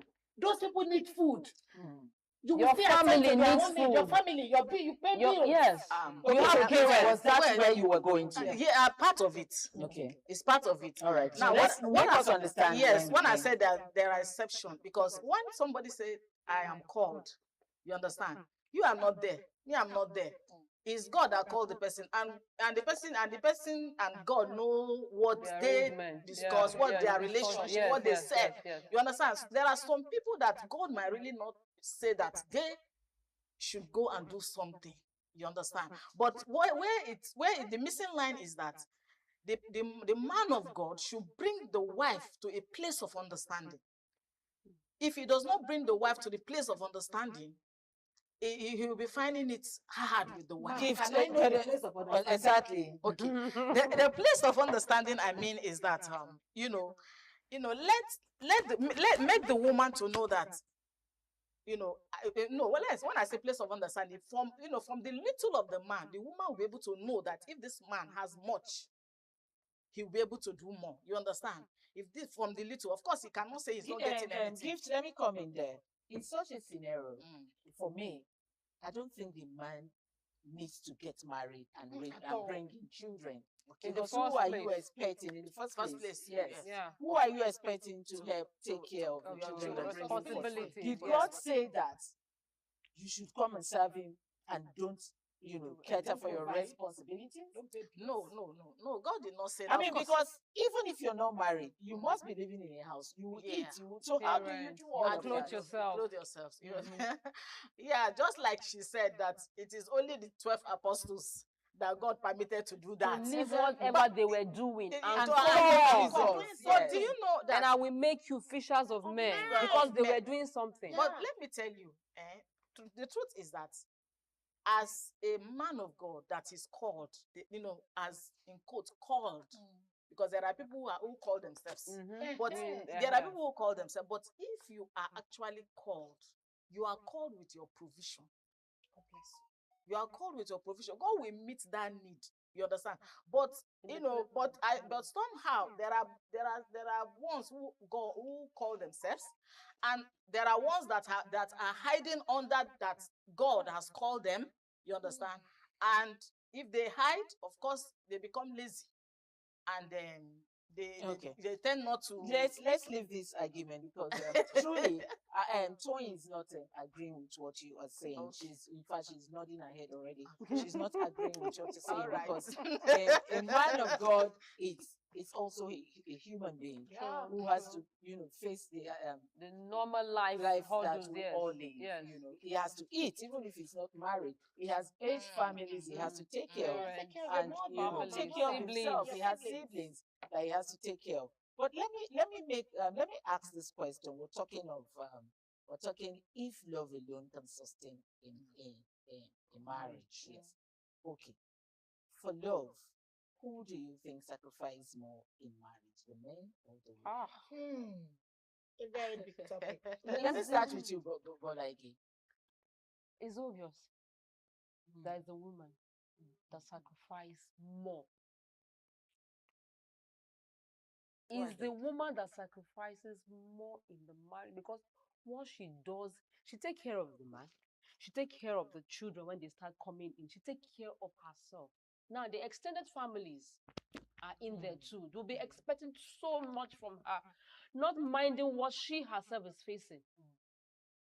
She might be going through so many things and nobody cares to know. And she might not want to say it because I don't want my families to, or my husband's family to like maybe have the bad impression about me. So she keeps swallowing everything. So she keeps bearing. Yeah, she keeps bearing. She wouldn't want to fall. I mean, look the weak part, especially when it comes to her children. She wants to show them that I am strong no matter what. She wants to be out there for them. And she is the pillar of the house somehow. Not just somehow, she is even the pillar of the house. Yeah, the husband is the head. She is the pillar of the house. Because she is the neck of the head. Yes. She's the engine of the house. She is. Because whatever she runs in the house is what stands. The husband just goes outside. Some men don't even care what happens in the house. She goes out, they go out, bring in the thing that they want to bring in for the house to, I have given it to you. If not, so she's the master planner. She just do it and whatever have I not provided. Some men are like, I provide for you, so what else do you want? So she is the one that sacrifices the more in the house. The woman bears so much. Is it the childbearing? Is it the labor? Is it the menstrual wahala thing that women go through? Menopause, you just name it. And is nobody it the prayer? cares. You're not talking about the prayer aspect. Exactly. They are always so 24 hours on their they knees. don't. In fact, the man wants my children. The man will just be there doing whatever he's doing outside, and my wife is there. Okay, let me hear your view. Who sacrifices more? I'm not going to agree with that 100%. Because this thing we are talking, it depends on the kind of partner that God bless you with. Where I will agree with you is in a situation where the husband is working and the wife is working. They are both going out to provide for the family. And when we now come back, the house chore and everything is going to now fall on the women. In that aspect, there's no two way about it. The woman is doing the sacrifice. Major. But in a situation where my gender will be at all, painting nails, washing dishes, checking out the program, there is a cook there's house help, there's a nanny, There's there's a a driver. driver, Okay. and the man is Out there hustling. That's You the are generation we you have are now. eating whatever kind of food. And with all those provision, you didn't even remember to give him breakfast before he left the house. And it's going, some men might not even eat till around 3-4. And you are the one providing for all days. In that scenario, it's not the woman. It's the man. Yeah, true. Don't be selfish in this aspect. It's the man. True. So That it was my thought depends. too. It's my thought It too. depends. We have some women that they don't even know how much the husband is giving to their own family, to our own family. It's true. The husband is bearing the responsibility of his own family and the wife's family. We have some women like that. I know them. They have the time when they will go to spa, when they will go to cinema, when they will go to shopping, when they are all that is what they are planning. And they will go for holiday. Those people, are you telling me? So, but like it says, it's soft life. It's called soft life. We have a lot of women in that category now. Of course. Yes. Of course. But we have a lot too that they wake up in the morning, the wife wake up 3 a.m., prepare the children, prepare herself, prepare even the man. True. And the honorable man will just wake up to the bathroom, go and wait in the dining for the breakfast, and they go pressing on. I'm waiting for you. Exactly. Because she has to hurry up. And we go together and still come back on the traffic of Lagos. And you will now say it is Arsenal that is playing today. It is Liverpool. Exactly. While I'm in the kitchen and homework of the children, another thing in that aspect, I give it to women, I give it to my gender. God bless all those women in that category. And to my other people too, in the same other category, that it is nail, eyeshadow, the screen, the everything. I give it to you too, but you are not doing too well in the marriage. We can compare you to those that need special, called a special award. They are doing well. For all the responsible men that are doing their duty, I give it to you, sir. And we have a lot of men too that when they fold leg like this, they talk about the league.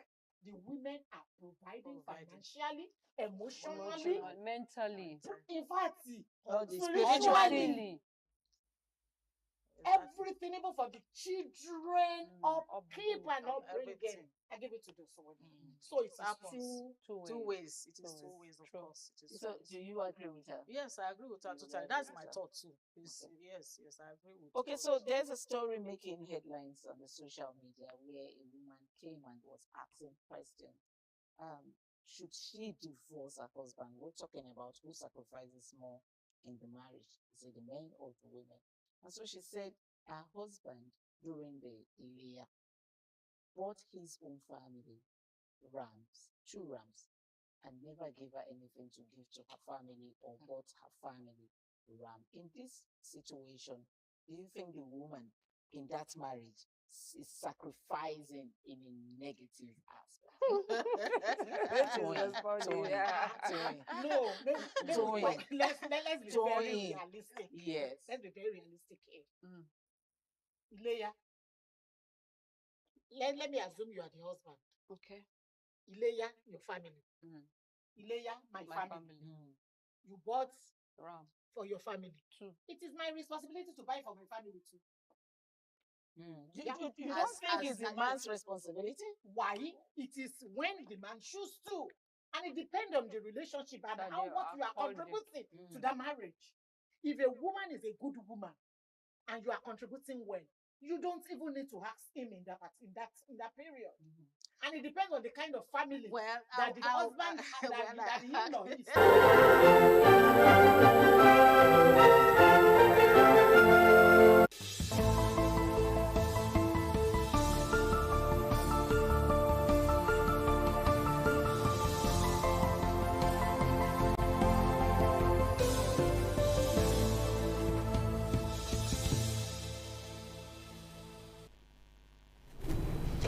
Good afternoon and welcome to the news at noon. I am Wilson Marshall. The Nigerian Air Force says 9 Islamic State West African province ISWAP fighters have been killed in a precision airstrike on a terrorist hideout in the Sambisa forest area of Borno State. The operation, conducted on Saturday, followed credible intelligence on the movement of suspected terrorists in the area. The Nigerian Air Force said its remotely piloted aircraft tracked the terrorists to a suspected hideout before carrying out the precision strike. The Director of Public Relations and Information, Air Commodore Ehime Ejodame, said subsequent intelligence confirmed that 9 fighters were killed while several others were wounded. Among those reportedly killed was a senior ISWAP commander identified as Abu Khalid al-Muhaji, said to be responsible for providing security escorts for the movement of senior members of the terrorist group. The Nigerian Air Force said some of those affected were also linked to the recent ambush of Nigerian troops along the Bita Tag Azex in Goza local government area. It described the operation as a significant setback to ISWAP's leadership protection and movement of high-value personnel. The Air Force said it would continue intelligence-driven precision operations in coordination with ground forces to degrade terrorist capabilities and restrict their freedom of movement in the northeast. Troops of 4 Brigade Nigerian Army, in collaboration with the Nigerian Police and personnel of Edo State Security Network, have rescued a kidnapped victim. The rescue occurred during a coordinated operation in Obiaja, east and southeast local government area of Edo State. William Shiama reports. In a statement released by the Assistant Director, Army Public Relations, 4 Brigade, Nigerian Army, Benin City, Kennedy Anyanwu, the rescue operation was a conjunction with personnel of the Nigeria Police. The security forces exploited ransom negotiations to lure the kidnappers to a predetermined location at Onogolu within East and Southeast local government area where they engaged the criminal elements. In the same vein, Edo State Police Public Relations Officer ASP Eno Ikodem commended the bravery, professionalism, and seamless collaboration among the police, Nigerian Army, Edo State Security Network personnel for the strategic forest operations and enhanced interagency collaboration. She said a manhunt has been launched to apprehend the fleeing suspects. A ransom of 1.5 million naira brought for the victim's release was recovered at the scene. The hostage, identified as Lucky Egbeki, has since been medically evaluated and reunited with his family. From Benin, William Siama, ITV News. The Taraba State government has dismissed claims by opposition parties that the state's debt has risen to over 1.2 trillion naira under the current administration. The Commissioner for Finance, Budget and Economy, Sarah Adi, described the claims as misleading, insisting that official figures from the HW Debt Management Office do not support the allegation. According to the DMO, Taraba's domestic debt stood at about 85.51 billion naira as of December 31, 2025, approximately 2.45 billion naira lower than the inherited debt. The Commissioner also clarified that the approved loan facilities, outstanding balances and undisbursed financing should not be treated as existing debt. She said 206.78 billion naira financing facilities approved by the Taraba State House of Assembly in 2023 do not represent the state's current debt, as repayments and restructuring have taken place. The government also dismissed claims that it had received 350 billion naira from a proposed bond program, explaining that only an initial tranche of about 35 billion naira is currently under consideration. It similarly clarified that the $268 million financing agreement signed with the ECOWAS Bank for Investment and Development in June 2026 are subject to conditions precedent and should not be regarded as funds already received.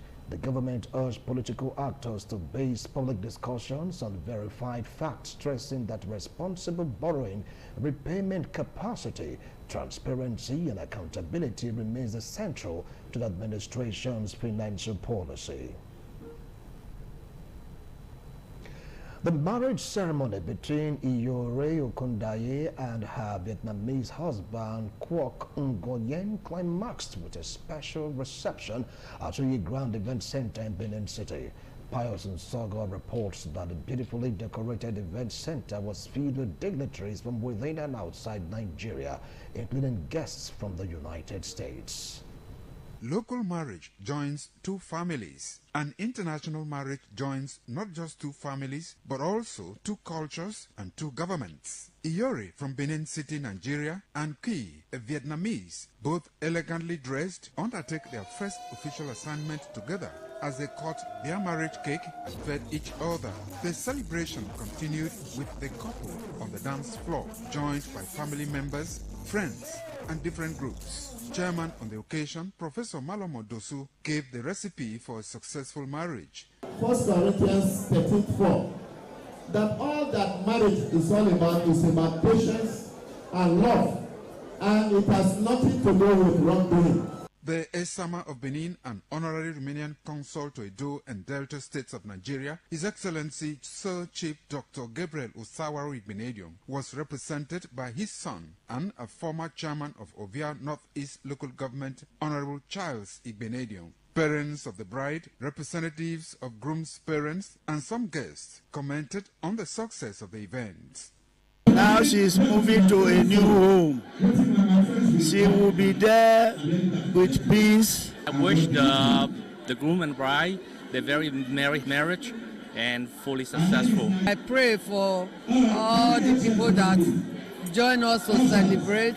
The newlywed, I wish them to always be happy, have fun. It's a successful marriage. I'm very happy to be here, to see the two families coming together. They should all God type, because in everything you do in life, God is the ultimate. And we've done the best. Cross-border marriage comes with challenges in language and cultural differences. The couple say it's beautiful because you get the best of two worlds. Now that we're married, I'm looking forward to spend the rest of my life with her. When I first saw this man, I knew right at that moment it was my soulmate. From Benin, Pius Nsogo, ITV News. Cross-border marriage. Anyway, happy married life. Let's move on. The Nigerian Security and Civil Defense Corps, NSCDC, has deployed 10,210 personnel and specialized tactical units to Osun State ahead of the governorship election. The Commandant General, Professor Ahmed Abubakar Awudi, ordered the deployment to ensure the safety of voters, electoral officials, observers, journalists, and residents throughout the electoral process. The NSCDC said personnel from 10 neighboring state commands, including Oyo, Ondo, Ekiti, Ogun, Lagos, Kwara, Edo, Kogi, and Delta, as well as the FCT, will reinforce the Osun Command. Specialized units, including the Special Intelligence Squad, SWAT, K9, Strike Force, Crack Squad, and Mining Marshals have also been deployed for intelligence gathering, crowd control, crime prevention, and protection of critical assets. The Deputy Commandant General in charge of Operation Ayuba Philip, alongside other senior officers, will relocate to Osun State to coordinate the core election security operations. Aldi assured residents of the core professionalism and neutrality, warning political thugs and other criminal elements against disrupting the election. He urged political parties, candidates, supporters, and residents to remain peaceful, vigilant, and cooperate with security agencies for a free, fair, and credible election across the state's 30 local government areas. Former Vice President Atiku Abubakar has accused former President Olusegun Obasanjo of sustaining what he described as a campaign of lies and political manipulation against him for more than 2 decades. Atiku's media advisor Paul Ibe made the allegation in a statement reacting to Obasanjo's recent claim that Atiku mobilized the late Speaker of the House of Representatives Gali Naba to remove him from office during the administration between 1999 and 2007. eBay dismissed the allegation as malicious, citing former lawmaker Abubakar Buhari, who reportedly contradicted the claim that Naba sought Obasanjo's removal. The Atiku camp also referenced former Abia State Governor Ojus Okalu, who reportedly said Atiku had appealed to PDP governors to support Obasanjo's re-election in 2003 rather than betray him.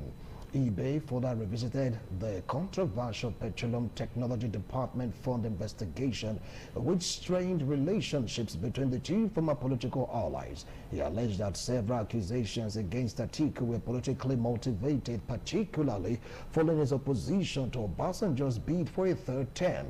The latest exchange revives the long-running political dispute between Obasanjo and Atiku, whose relationship deteriorated during their second term in office. Atiku, who later left the PDP and contested the 2007 presidential election on the platform of the Action Congress, is now the presidential candidate of the African Democratic Congress for the 2027 election. Obasanjo has not publicly responded to Atiku's latest allegation, while his media aide Kehinde Akinyemi said there was no comment when contacted.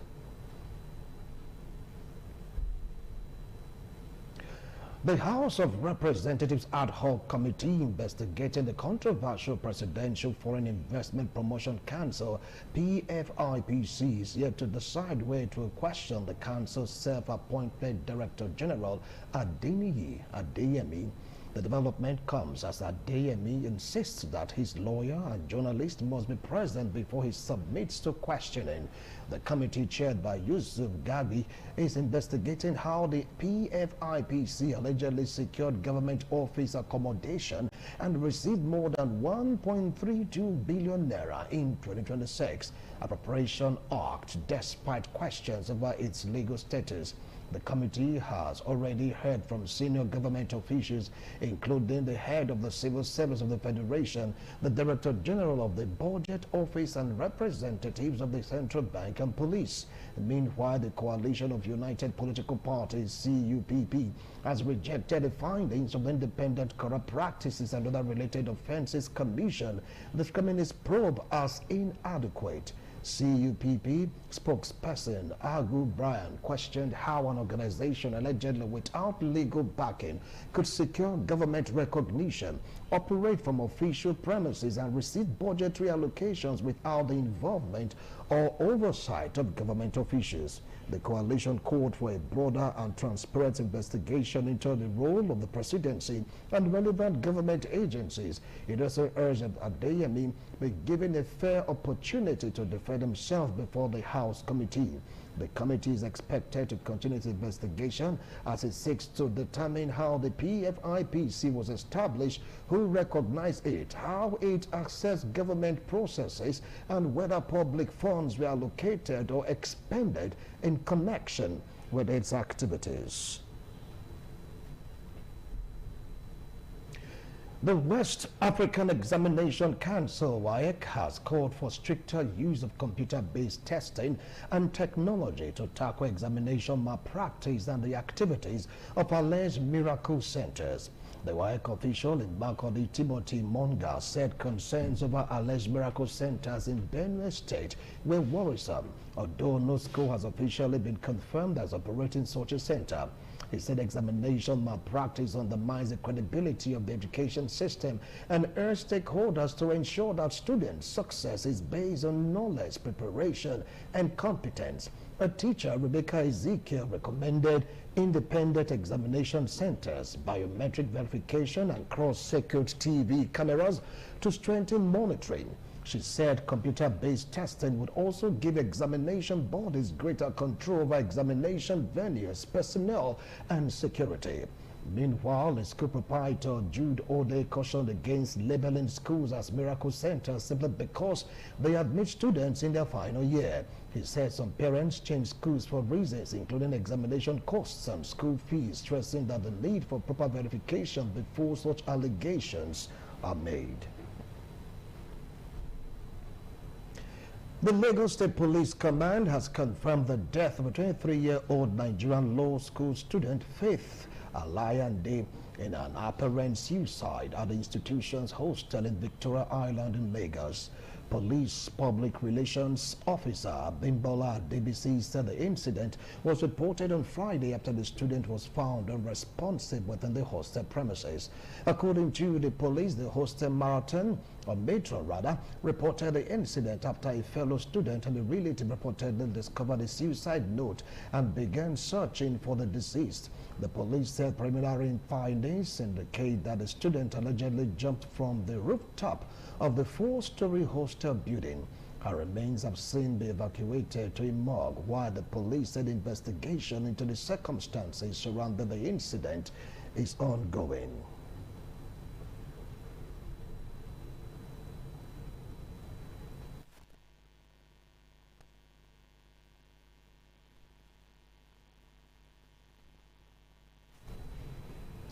And now talking sports, Super Falcons' quest for an 11th Women's African Cup of Nations WAFCON has ended following a 1-0 defeat to Cameroon in the quarterfinals on Sunday.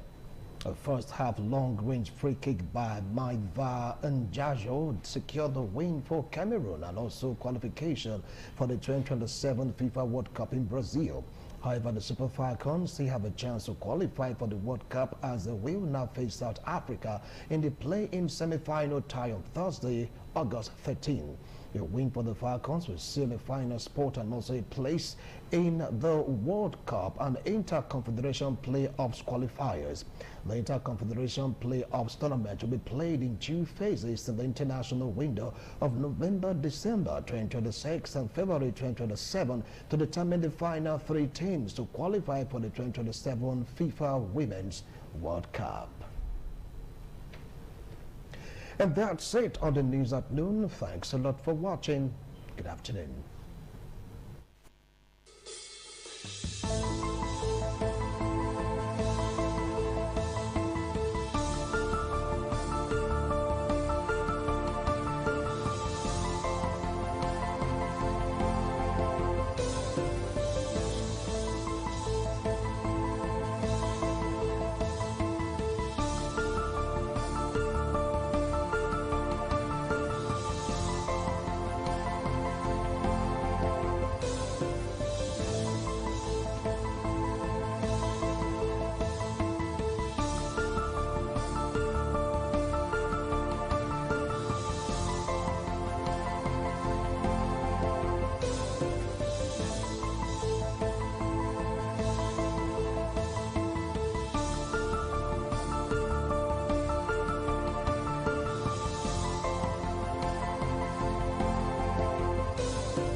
ITV, certainly the best. Admission, Grace College and Grace Children's School, a Christian co-educational school, is currently admitting students in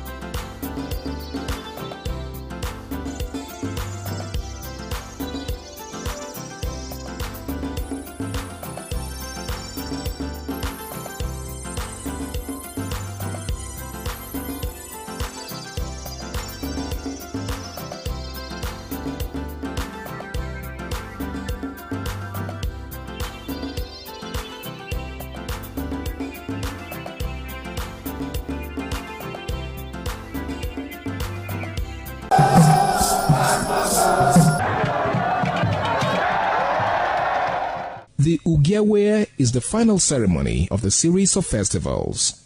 It is one of peace and lightheartedness, following the more solemn of the ritual year. Ugewe is the festival of the Ewe leaves, a symbol of good luck and joy. It is the most popular of all that heralds the dawn of a Benin New Year, new vow, newness of life and freshness of life, and a new hope for the future. In the evening, the Ewe leaves are presented to the Oba of Benin in grand style in a colorful ceremony. The Ihogbe Society, amidst singing and dancing, bring the sacred leaves that symbolize good luck, blessings, peace, and prosperity. Each of the senior members of the Ihogbe proceeds to give the sacred leaves directly to the Oba of Benin, and others put theirs at his feet.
Benin Cultural Dance, a unique dance and quality dance steps of the Benin people. This dance is a vibrant mix of traditions, arts and beliefs, deeply rooted in the country's diverse ethnic groups and their rich history. The dance has artistic expressions depicting the people's history. Benin people have been famous for bronze and brass work, some of which is said to date back from the 13th century, especially ivory and wood carving. In Benin, the people dance to show respect, honor, dignity, which they honor. They dance to show royalty, as natives are seen in their numbers around their body depicting the symbol of kingship. The threat of global warming is real. You have seen the destruction of lives and property as a result of incessant flooding. Make the environment a conducive place for all to live in. Stop polluting the environment. Protect the environment today. This message is brought to you courtesy Independent Television and Radio.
some days, there comes the Ugemobo Festival, which the Oba celebrates outside the palace gate. A pavilion is built of red cloth where rites are performed to drive away all evil spirits still unsatisfied by the year's sacrifices. The Emobo Festival is to commemorate an event in Benin history which dates back to 1504 AD.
Passengers, not the kind minibus and the kind car where you dey enter. Passenger, not be every bus or car you see you go enter. Look at well. What happened? All the bus, Ministry of Transport. Yellow and red, but no number, no code.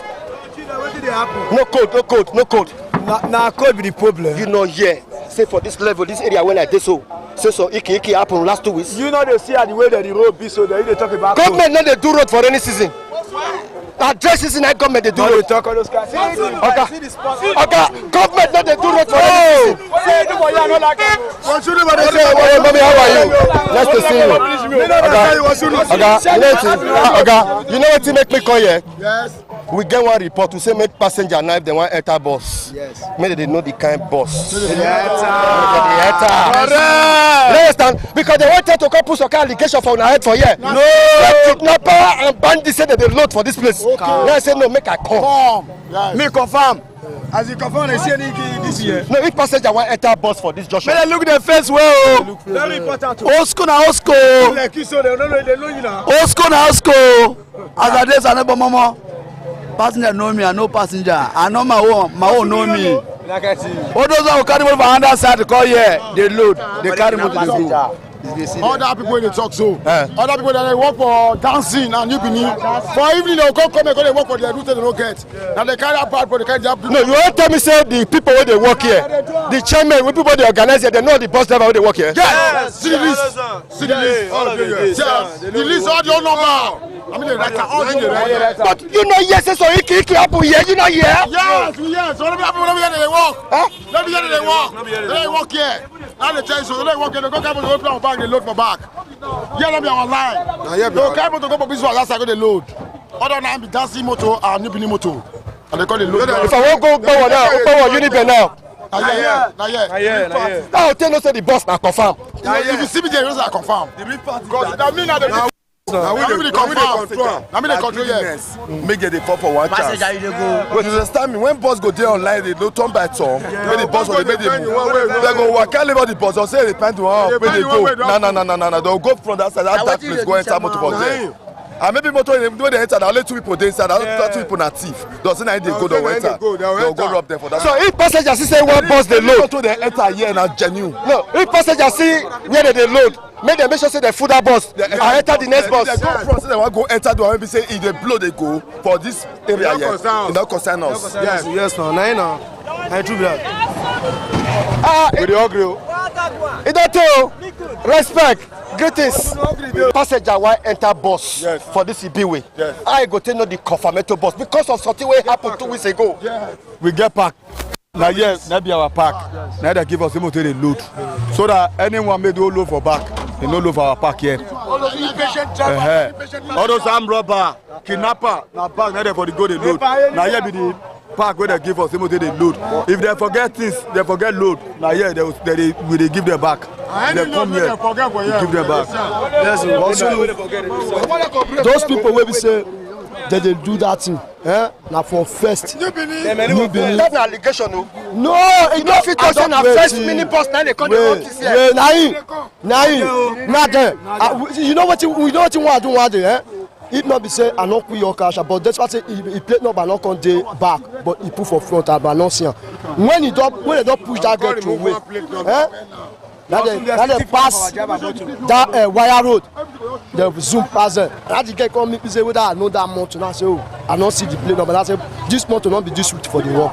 What to know? But why did they thief minibus? Minibus. Yes, so this is go for our route here. No, they go a month. You get the motor you dey here. Another side, not there. You get the motor now.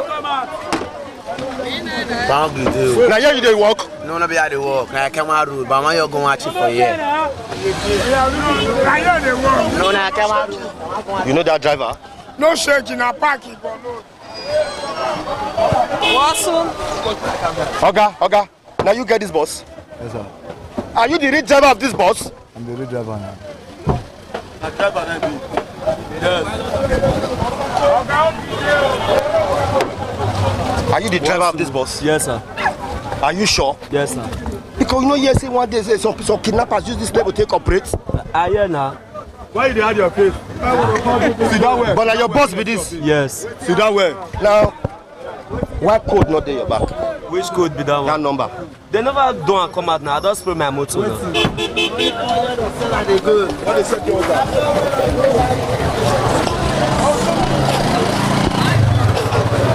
Okay. Now they pursue all of them. Now they pursue all of them. They not fit park here. No. Who park here? No wait you go see now. Don't say Martin, no wait you go see. Who knows say get time make up time here. Don't be talking about man make up put on. You go know say yes. Minibus not fit load for you. You want that? You want that now? You go know say yes kaki not be letter make up pack on. Dirty. Dirty. Dirty.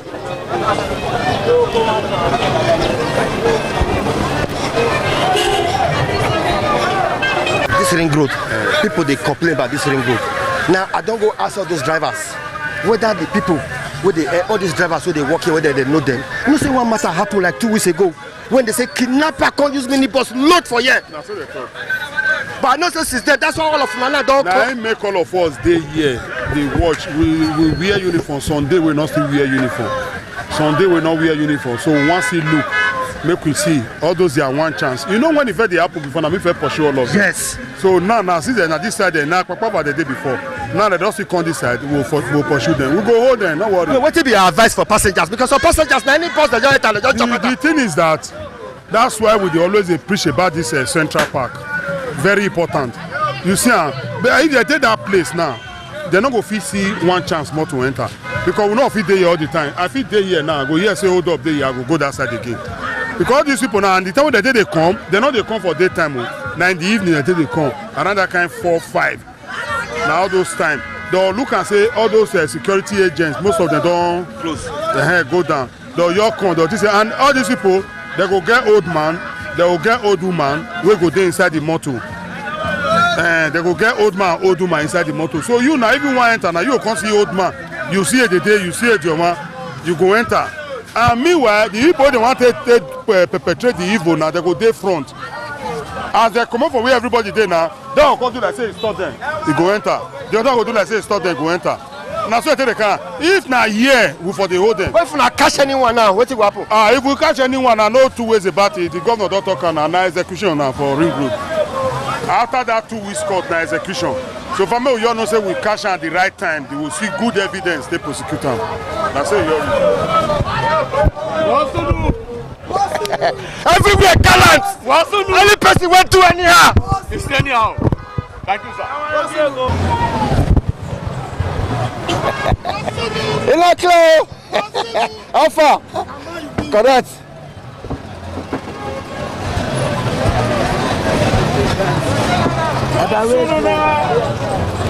I don't suffer, not be small.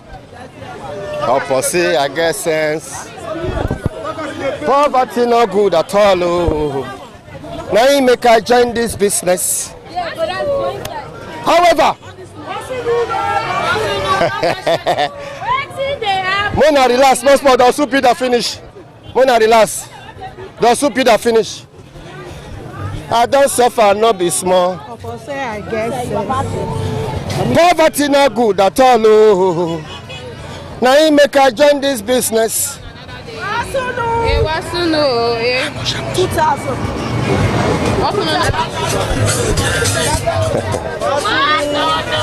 I see you now. Manicure and pedicure. Manicure and pedicure. I see you now. They're everywhere. Manicure and pedicure. They're everywhere. Manicure and pedicure. Now what? No, what you do here? They work then and now they ask me what they do for you. Now give me work. No understand. How can a mature guy tell you not get work? How be banana you the say so? I supposed to be here. Because the banana from my backyard they grew in here, from my front edge they grew in here. No banana will scatter everywhere for Nigeria. You cannot work on the price, I mean you not call they insult me. From my backyard they grow every 3 months now it they come out. 3 months don't reach now. Now tomorrow be the 3 months no young go.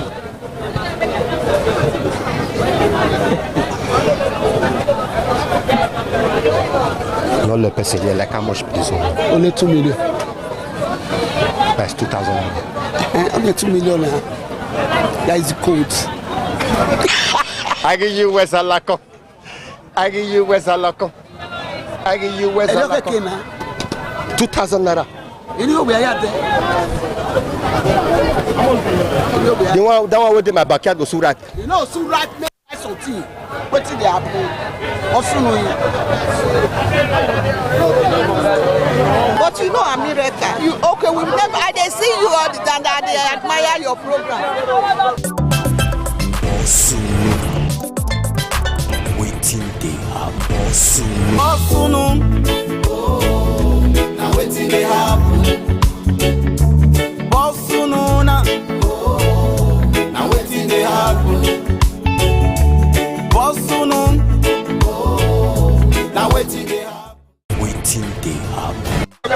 Who they drive the motor? Who they drive the motor? No, I want to know who they drive the motor. About so many West minibus not everywhere. Who the driver of the motor? Clear. Get the bus.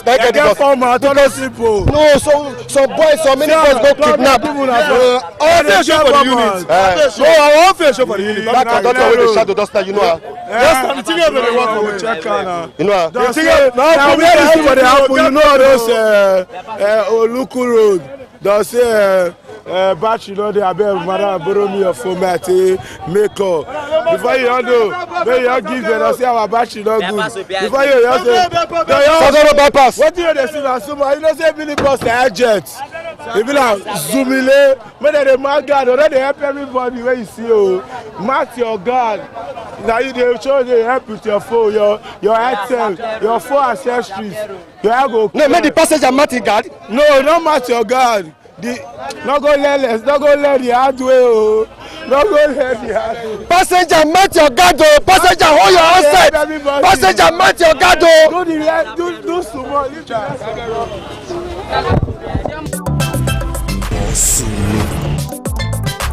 Waiting they happen. So far not be small. Or per se, I guess sense. Poverty not good at all. Oh. Are you the driver of this bus? No, I'm the conductor. Passenger, hold your guard. Passenger, hold your guard.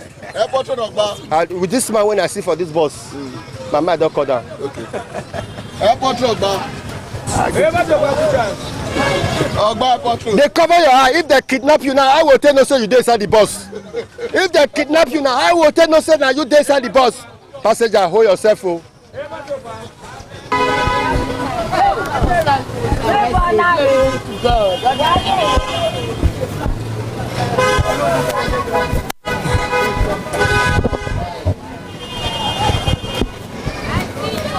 Huh? I think say you not see me. You never hear say federal government of Nigeria don't ban all this sachet. I never know. Why you not go stop company? It's supposed to fair go company now.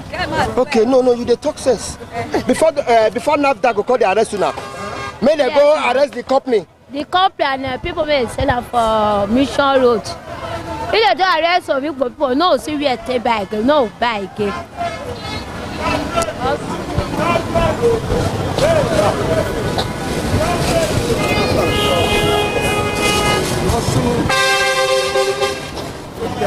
You never hear say federal government don't give NAFDAC power. Any man, any woman, where they sell this sachet drink, make them arrest them. No, I never hear. My first time when I hear them for your mouth. Okay, it's not the first time when you hear them for my mouth. Truth, I never hear them. Say they don't ban all this drink that they put for sachet. I never hear them. Truth, I don't feel like give you. I never hear them. And where you they buy and they see they sell them? They sell. They sell them. The Mission Road and company they sell them. If they are ready, they stop a company. All these of you comment. They want to even tell us say they don't ban them, but they don't tell us. Me no know. My first time. No. If of you go stop her. No. Who stop her? No, Nigerians they drink all this sachet where? You don't know. You know if you talk so you don't know. Sorry, let me pick up my guy. So you don't know say if they stop company, of you go start to the back for company. As of you go they sell am, we go they sell for us. They don't fit say they don't sell for us. If of you go company say they want buy, company of it say no sell for them. If they stop company, of you go start to the back for company. That we now will still start to the follow of you go they sell for me. Waiting these people when they sell them to the consumers, they talk say if true federal government and NAFDAC ready, make the federal hold the company where they produce all these sachets. And the person wey suppose more arrest don't be we. Now company and the people shop. Now we dey fine. How we go take 6 months chop? Now we just dey fine. So if they go tell them say make they not do am again, we ourselves we not go sell. We'll find another thing we go do. Because this one now one and I come 1 + 1 and 2. I would say they manage, say they survive.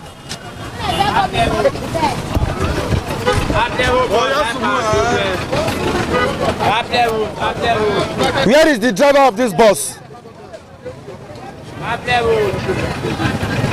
Hope so now know the driver of this bus where they load this motor.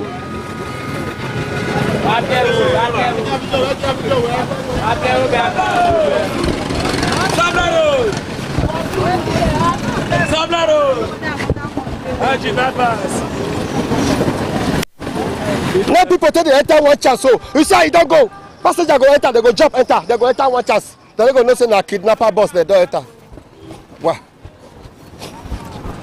Oga, respect boss. Are you the driver of this bus? Yes, sir.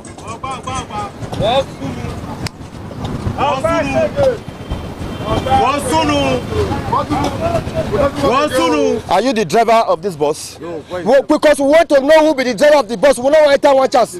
I know. Passenger, know the kind mini bus where you dey enter. Oh. Passenger, know the kind mini bus where you dey enter. Don't be like that. One chance, what is 1 kilo? Don't stop for don't say one chance. Okay, along. Not be park. Collect their purse, collect their phone. The creator for park will give you what you lost. Person love iPhone. I give him. You understand? But if you enter, then for yesterday, I enter here around 5. I can't tell that one man say estate gate now 500. He said no, they carry am 400. As he reach there, not reach 30 minutes, he dey cry come back. What happen? He said they don't collect before collect money, they push am away. Now say that one good for you. Enter bus, you say no. You want go enter along. Now they thief for this road. Hey! And they tell you the truth. And the truth be that. If I say she entered this one that day, they for no thief am. What will they see? Yeah, United. Well, United, yeah. We don't know ourselves. Yes. The person not fit come from Kobai, come they load here. No, whatever. Except we don't see him. But a mini bus at the drive now. I don't fit carry my mini bus for I do our come load here. You not to general, your face show for the worldwide. Everybody know you. Understand? So that bus where they go now, we know. This bus where they load now, we know. See the owner. All of us we know ourselves. So what be your advice for passengers now? What we advise? Make them enter motor for park. Make them dey find because 100 naira. Because 100 naira, maybe here na 300. You go dey find 200 naira how they go. Problem don't come. This way they forget for motor, go see another. As they forget another, they'll come meet as fast in a park. Anything where they forget for motor, they go see and all those things where they there. Like what they front. Passenger. Now person forget this one. You see, now person forget the eyeglass. Now they will come meet time. Any year we take come. Now they will come meet time. Many passengers say that they enter one chance for this mini now bus. One chance now that they enter wawa. Maybe they look face. Maybe they come back. If they come back, they load, no problem. But if they say, imagine say they go Lagos. Lagos now I think 20,000. Somebody say one carry you for 12,000. You enter. Now along the road. No, for instance, say now what they cause problem with that. So if they enter, may they forget say the money. If they enter for the normal place, no problem. Passenger.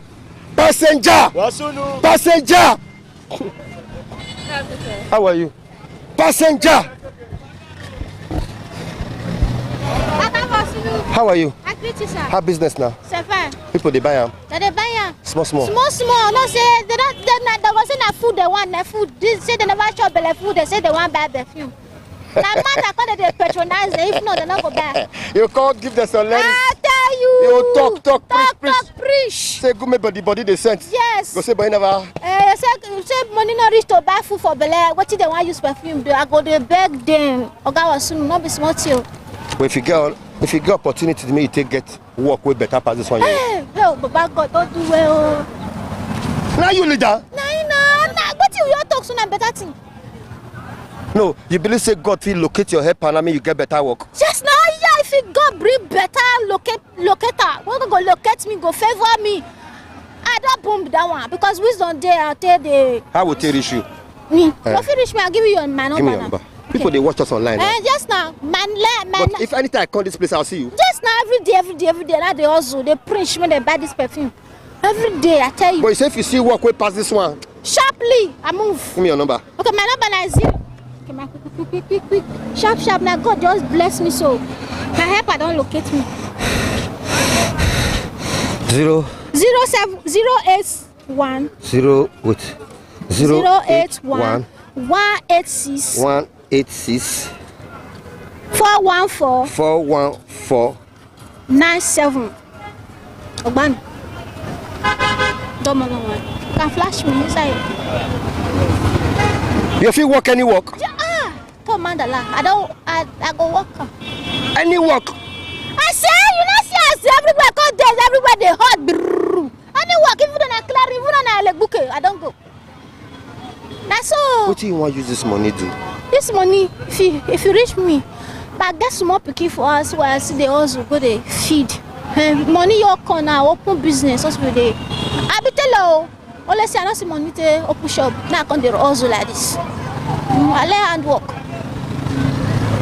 Stop this your number. Learn hand work. Yes, now. I like machine. You like me? You get machine, Abi? Yes, now. Machine. Hey, what's your name? My name is Faith. Oh, Nyeme. What are you doing? We do pataki. Faith perfume.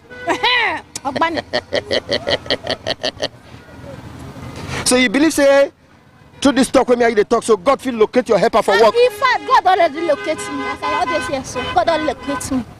Any work your work. Yes. I don't go. Even though anyone will just give me now, I clean you and I sweep you, I don't go. But in fact, as me and you the talk, so God don't locate me. I thank God, and I thank God where I thank RTV.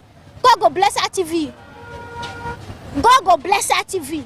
Nobody go feel winning that TV down in Jesus' name. So you believe as you see me so? Every your mother don't show. I tell you, God don't bless. When I come here online, more come out for streets. Amen. She say any work she go work. Yes.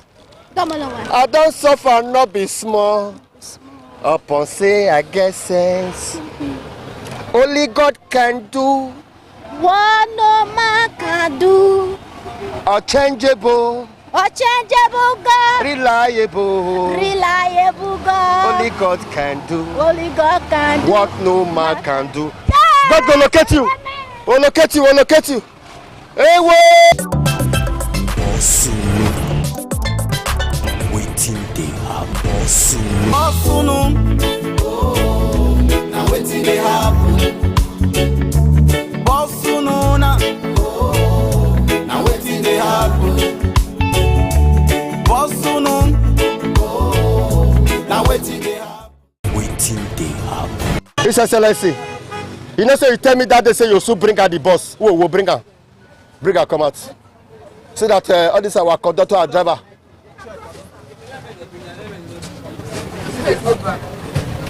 One of the biggest problems when Nigerians they face is transportation. Transportation don't chop their salary. Transportation don't chop 60 to 70% of their salary. His Excellency, that new bus where you want to bring so now free we go take enter. Amen. Who say amen? Amen. Amen. I said the new bus will come now want bring come now free will take enter. Amen. Till election day. Amen. His Excellency, they say amen. No.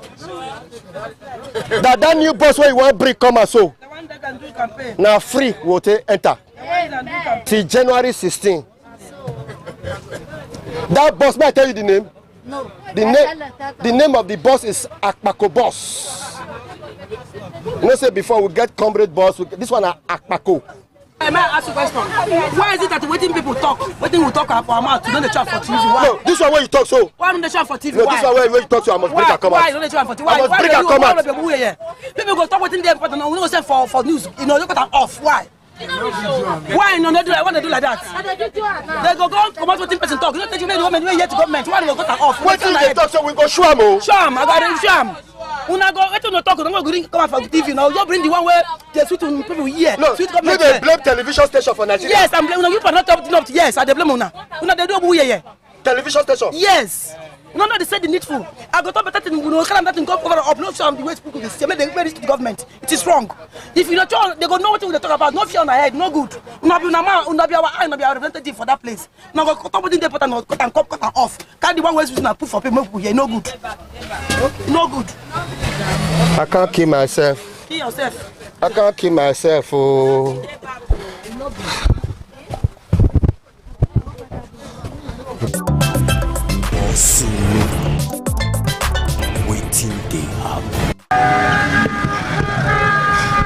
Okay, we're there for Benin City, Edo State, South Nigeria. And we're there for King Square. Hey, you know what's happening? I beg, I'm waiting at the top of this country now, man. We all know.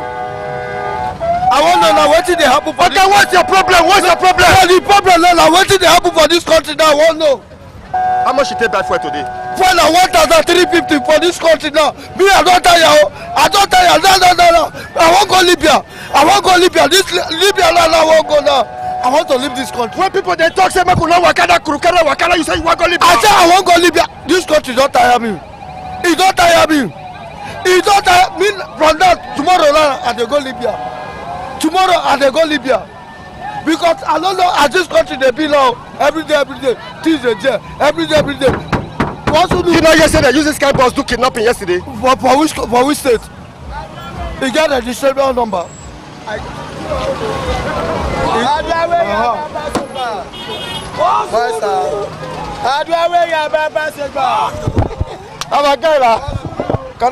Correct. Move. Wetin happen? How much you take back for today? The fuel every time it dey increase. Me no understand. I want 1,330. You know, you say that because of American Iran when they fight, you know, yeah. Because of American Iran they fight, that make us they buy fuel high. They can't go just 1,150 just now. No. I won't buy fuel. They see 1,330. My brother, you buy for me. Who be these people where you carry so? Now passenger now. Wait. But they get mark for face. Are you a passenger? We go carry kidnappers. Never. We go carry bandits. Never. No. Yes. A businessman. Yes, sir. Hello. Hey! But we don't see again now. Try contact me now. My friend. Correct. You're not a barrister. Correct, my guy. You enter now? I've been a fake that. No, you enter. I want enter. You enter. You don't already do TikTok, Facebook, everywhere. Hey, don't G. But Okpebolo not they collect money from Ola. No, that's senior brother. Okpebolo na senior brother. Ah yes, senior brother. We they say some people they collect money from Ola. They won't die.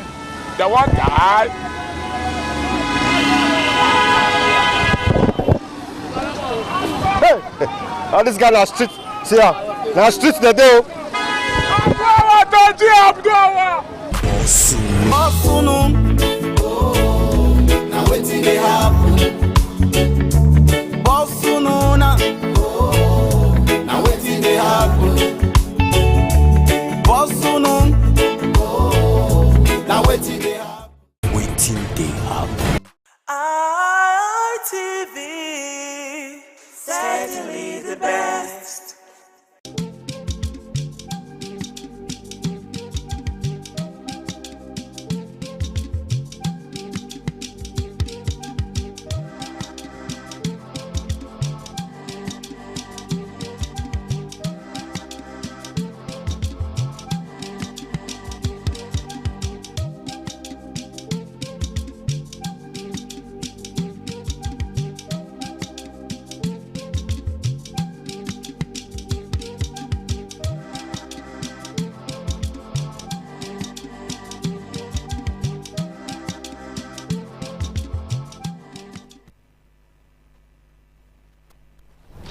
All right, everyone. Thank you so much for joining us today on the program Woman to Woman.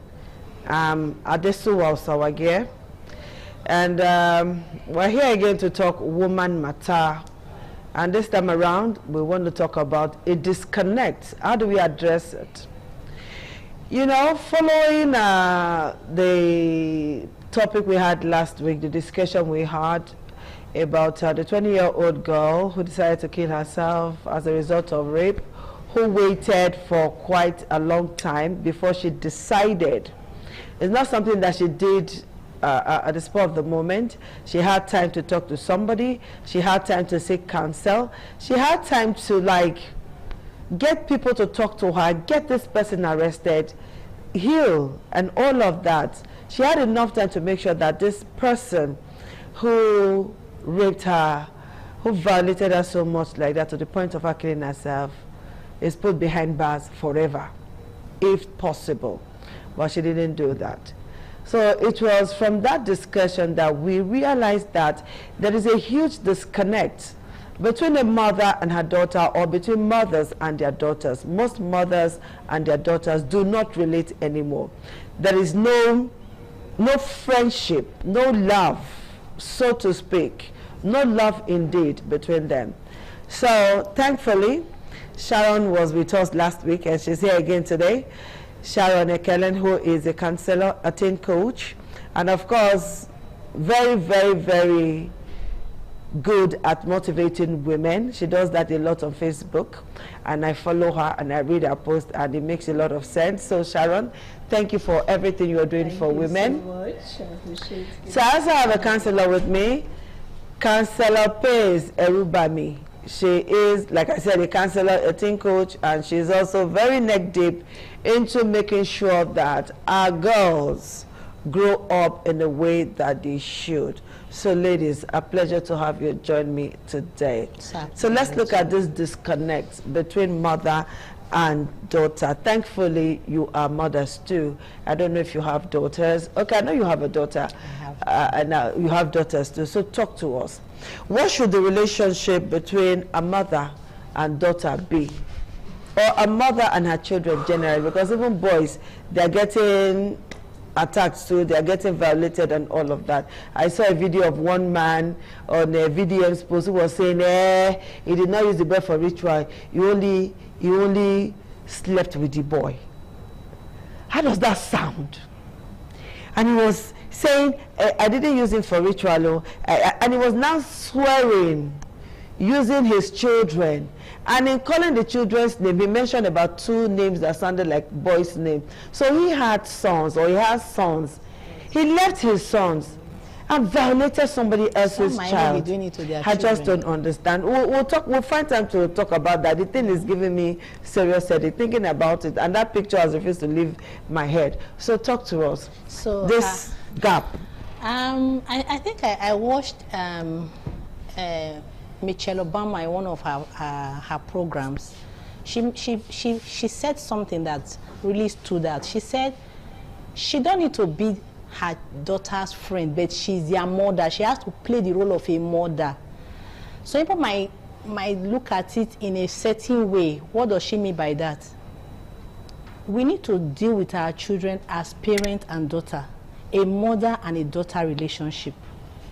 How much do we know our daughter? How much are we willing to tell them what they need to know, that will not be afraid of letting them know what they are supposed to know? Because looking at this girl's story, for her to have left her home at 20, there must be some disconnect between her and her mother. I can't imagine my daughter, no matter how stubborn they might be, will leave her state. Who gave her the transport?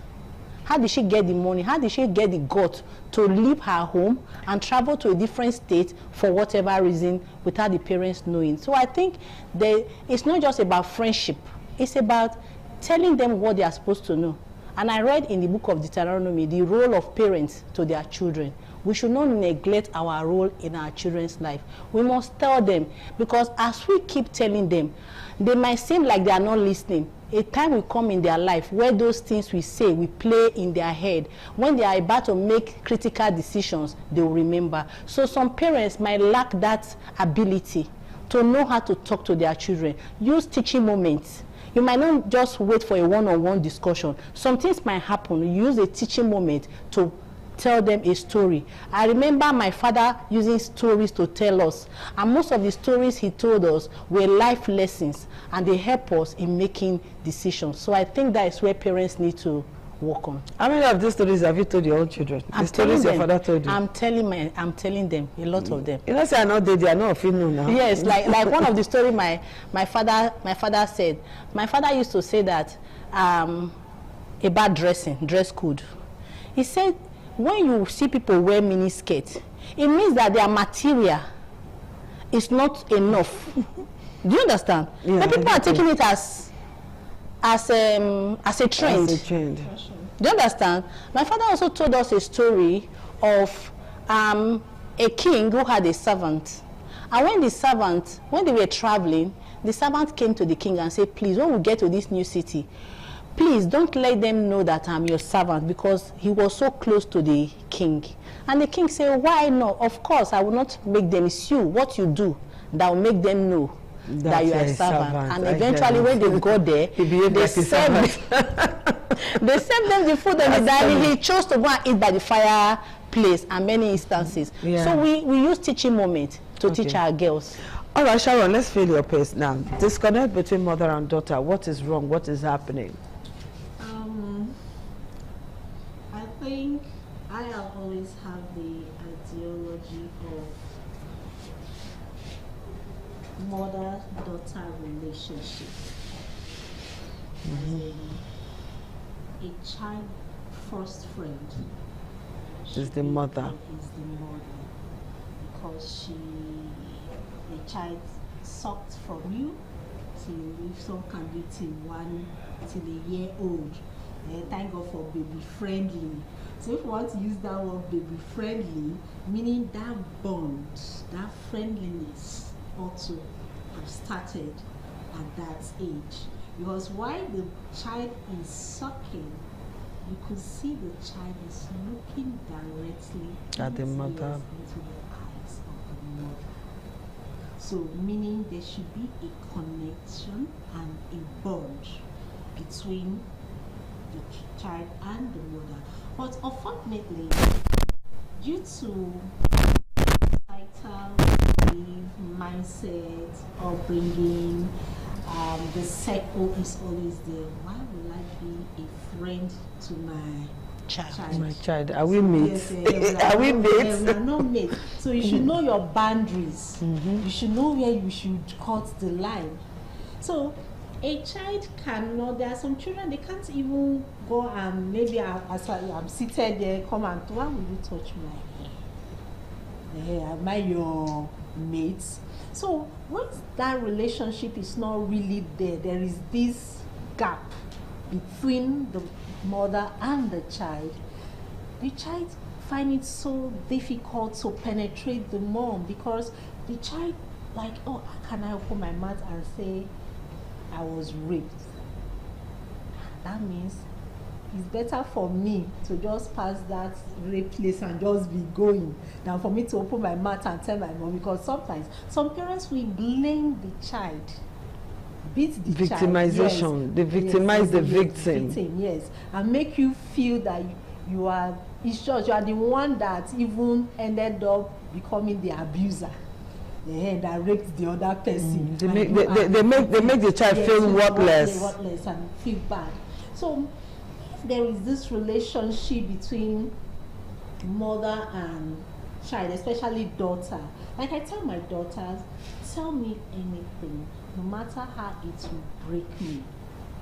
What is important is, tell me, let's deal with it together. Than for you to go outside, because the people you meet outside, they may either destroy you or they will make you with the kind of advice they will give to you. I say, fine, as a mother, I will feel emotional, I will feel bad. Or just tell me. So sometimes they tell me things, they tell me whatever and all that. So as I'm seated there, if my child is lying, I will know. If my daughters are lying, I will know, I'll just smile. But the other person can like, no, that's I'll smile. Then later I'll like, okay, I saw that. Let me tell you. Tell me the real thing that really happened. Like, mommy, I said, no, you're more than that. So they're like, okay, see what no screaming, no yelling, so no. I won't scream out like I said next time. Don't you think you should do it this way? and what you just did that can lead to whatever and all that. So that one has made them free to always assess me, always tell me anything. So there was a day I was, I think I was coming from work.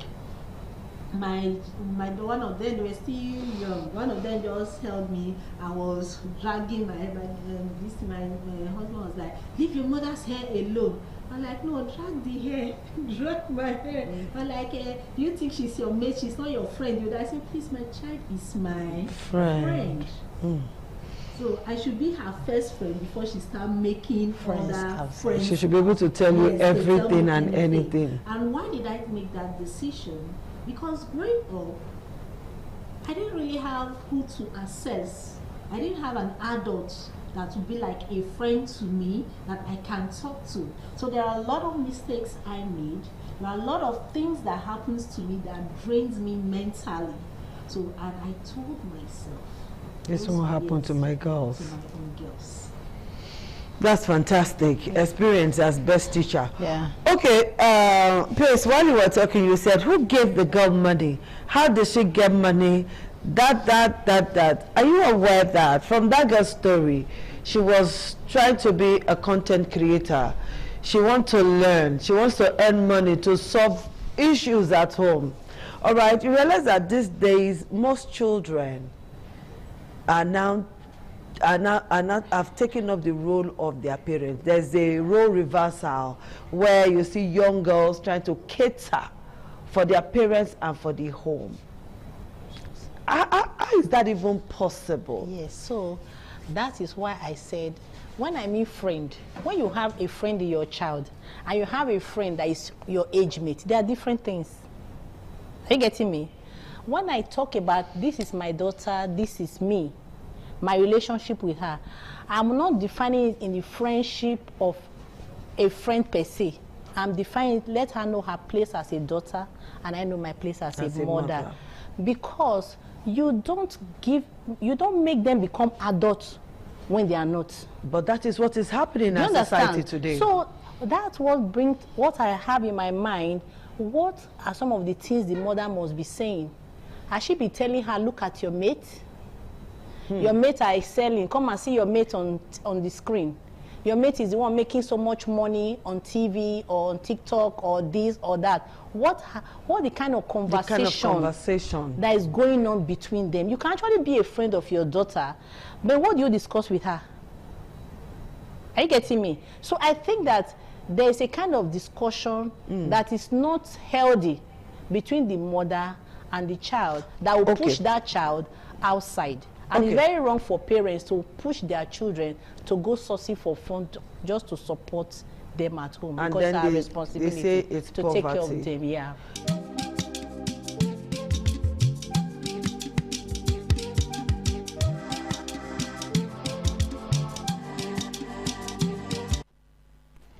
All right, it's Woman to Woman on ITV, and we're talking about this disconnect between mothers and their daughters. And I have with me Councillor Pace and Councillor Sharon.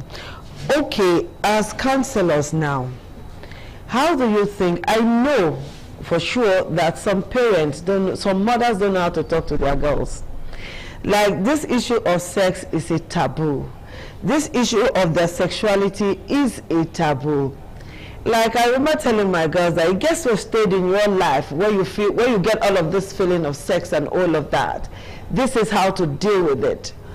But some parents or some mothers see it as a taboo. They see it as a crime. Why should the girl say that she has this kind of feelings? It is normal, it is natural for the girl to have sexual feelings at a particular stage in her life. The ability to talk to that child, to make that child say the path to go, it's very key, and a lot of parents miss it. Like, this girl was talking to the man on the phone and told the man, I'm a virgin, I've not had sex before. When you're telling the man you're a virgin, you've not had sex before, are you not inviting that man to your life? And you are creating. So what are you telling the man? Why are you creating that sin? All right, that's one of the disconnects we are trying to talk about now, because if the mother has sat down to talk to that girl, I'm sure all of this will not happen today. So how exactly, as counselors, should a mother relate with her daughter? Because some of us, if we have not shouted from here to Ring Road, we never talk. And then when the child does something small, you talk about it, The next day, any little thing, you remind her of what she had done before, you know. I don't know if that is the proper way to talk, because you deal with girls a lot. Yeah, so talk to us. Like when my daughter was growing up, I used to teach her that any secret that is not worth telling your mother or your father is a bad secret. So I kept singing it into her ears every now and then. Okay.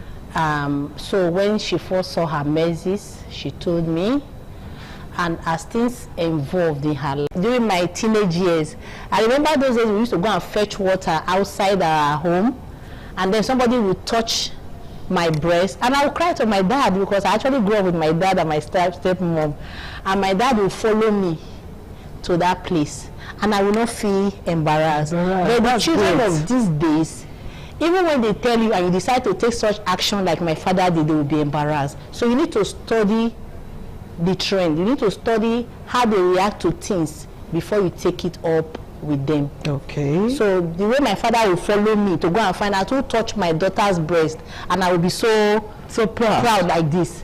My daughter will not be proud like that. So because of that, I'll be cautious of how I handle it. I'll discuss it with her. How will you want me to do it? You wouldn't want me to follow you there or this? She will tell me, no, I don't want you to go with me. I will not think of another way to handle it. Yeah.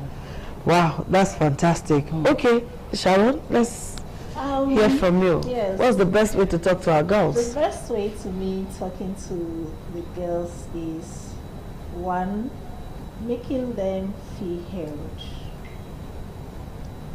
That their voice counts. Yes, exactly. That one was just making them know that their opinion matters. It shouldn't be about you as an adult. Okay. So because that is where some persons like, I'm the adult, I'm talking, you shut up and listen to me while I talk. That's the Nigerian thing now. Yes. So let's talk. It's not because the child is maybe 12 years old, you feel like, oh, you're just a child, what do you have to say? We can deliberate, we can talk. And when you are doing that, you are knowing what is in the mind of the child. Then when the child finish, I smile and I'm like, okay, now let's talk. Let's talk. Because I've not seen that the mindset, the thinking, if you go like that, there will be a lot of mistakes. So parents should allow their children to feel free, air their mind, say their view on anything. And when they do it, don't start criticizing them. Don't start. As you are a counselor, how do we not criticize these children? How do we correct them without? How do we correct them without making them feel bad about themselves? There's something you see. If the thing is, as a parent, every parent needs to give first. A lot of parents are emotionally damaged. So at the end of the day, they pass it. They transfer it onto the children. So that is the reason they can't control their own emotions. They can't control their thought pattern and how they react to their child.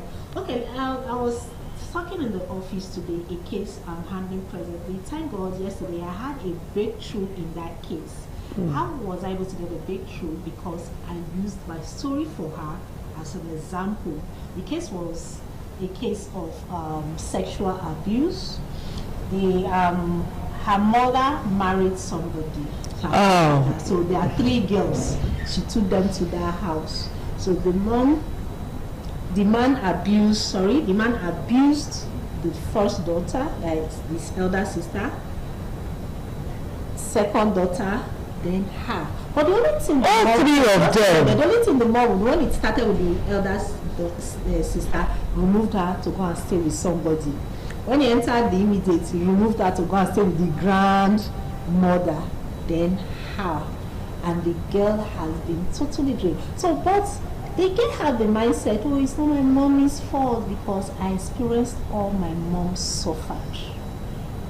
So this man in question is not like a savior to my mother. So and I'm sure the man must have been using that on the girl. Yeah, if you don't allow me, I'll punish your mom. Oh, so shit. What am I trying to say now is, if the mom was emotionally and psychologically okay, we break the man's head and leave that home. Are you advocating violence now, Sharon? So let us know. Because she was emotionally drained. Yes. So she can't even take decisions for her own self. I tell my children. And the mother is aware. Yes. And the best thing she could do was to remove them and continued with that marriage that ended that very first day she heard or saw that her husband abused her daughter sexually. Is that what marriage again? So my gender. So marriage will not end ab initio immediately. Exactly. So like I tell my daughters, even my sons, I said, the day you see, because I tell them this thing, like we talk about sexuality, we talk about different things. I said, the day you see me touching any of your private parts somehow, don't say because it is mommy, go and report to your father immediately and say, I don't understand my mom. Exactly. I said that if your daddy is doing it to you, come and report to me immediately. Don't say because it is daddy. You get sense, this woman. Don't say because it is daddy. Yes. It is normal. Yes. It is not normal because your dad should not, and I too should not touch you indecently. All right, ladies, our time is fast spent now. Please, in one very short sentence, how do we address this disconnect between mother and daughter? Very short sentence, 30 seconds, please. The best way we can avoid this disconnect is to be in the child's life. Okay. Try as much as possible to be in our child's life. Yeah. Drop our phone somewhere. Yes. Have time for phone. Yes. All right, Sharon. Yes. In addition to what she said, make her time for your children. Be part of their activities. So just sit down with her. That sometimes I'm watching maybe sometimes keep online. I just got to say, let's watch together. Okay. So all of us will start laughing and all that. So just make them feel at ease. Make them, if what your activities be in their life. Don't be an absentee mother. Your activities and also be part of their own activities. All right, ladies, thank you so much for finding time to be with us. Next week, we'll bring you another exciting topic on woman to woman. Madam, leave your phone and concentrate on your children, else you will find yourself to be blamed. We'll see you again next week. Bye-bye. Bye.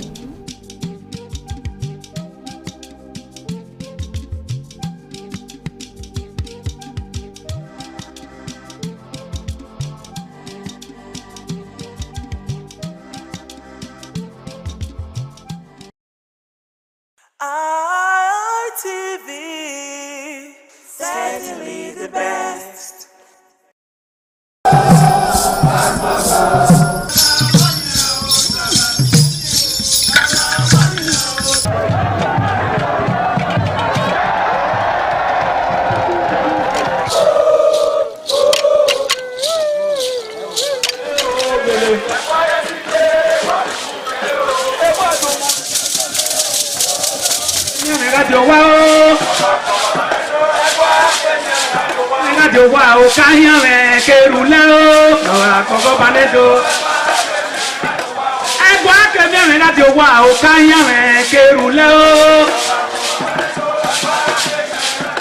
Omonomba Nedo Ukwakwalopolo Ewai II, Oba of Benin, performing during the 2025 Ododua Festival. Ododua Festival is unique as it was organized in honor of Ioba Omoni Hwoyeme, Ioba Ewai II, as part of activities for her burial rites. The rich traditions and cultural heritage of the Benin Kingdom was showcased when His Royal Majesty Ewa II engaged the floor to perform during Ugie Ododua in the palace ground in Benin City. In the dance performance, the Ogbelaka royal drummers supplied the needed impetus and rhythm for the dance. However, tributes are paid by the head of Benin deities to the monarch, who was the cynosure at the events. The event can best be imagined as the spiritual rejuvenation, stunned, spectaculars and guests at the colorful ceremony. 7 masquerades representing 7 spirits and deities conveyed different meaning in company with the head of the deities of Benin, with the Oba of Benin, who exhibited a grand cultural dexterity in his dance steps.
All right, it is another delight to have you on the program African Discourse on Independent Television. A very good afternoon to you, and you're welcome to the show. My name is Evan Sunokuye. Well, you know that every Monday at this time we come with another topic on the program African Discourse. So today on the show, we're going to be looking at the much talked about Vision 2050 for Africa. Well, it will amaze you to know, or also it may interest you to know that the Western world is looking towards a vision of 2030. And of course, if you put that together, we've got about 4 more years to go before Vision 2030 really, is reached. Now, from all research and from all indications, most of the Western Western nations have since attained what is expected to be part of that Vision 2030. We're talking about the Sustainable Development Millennium Goals. And of course, in the continent of Africa, it seems we're still very far off. Well, it was recently at the 69th edition of the Economic Community of West Africa's Summit in Addis Ababa that we saw, in Sierra Leone, I beg your pardon, that we saw the vision coming on board. That means the need for the vision to come on board by the year 2050. It was talked about. So what we're going to be doing here on this program today is to look at the prospects of this Vision 2050 for Africa.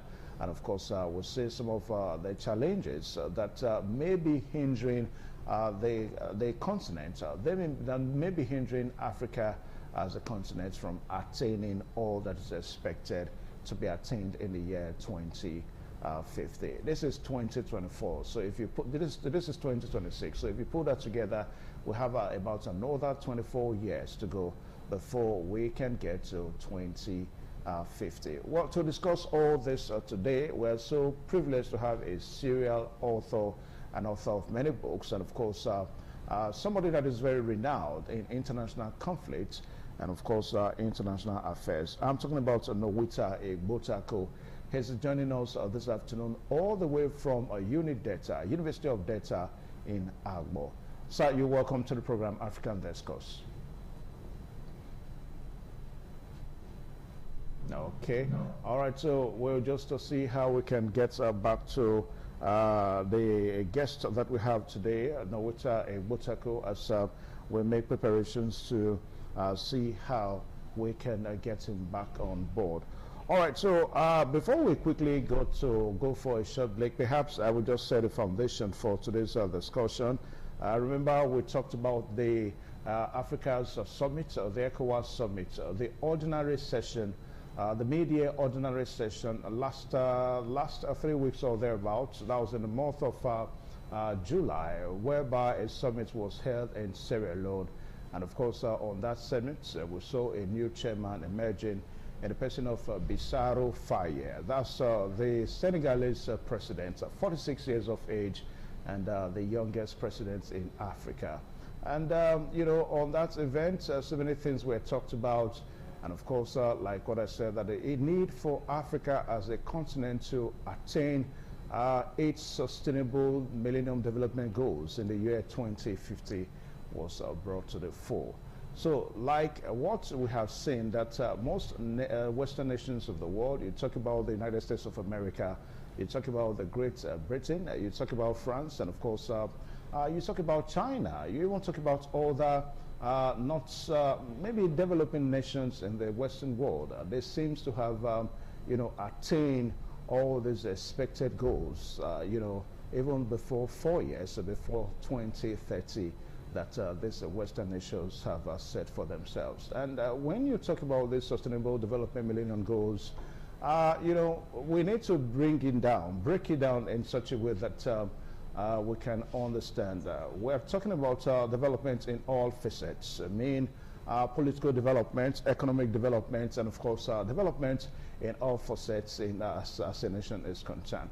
All right, so we have our guest on the show today, Nowita Egbotako, who is joining us virtually all the way from University of Delta, Agbo. Mr. Nowita, nice to have you on the program African Discourse.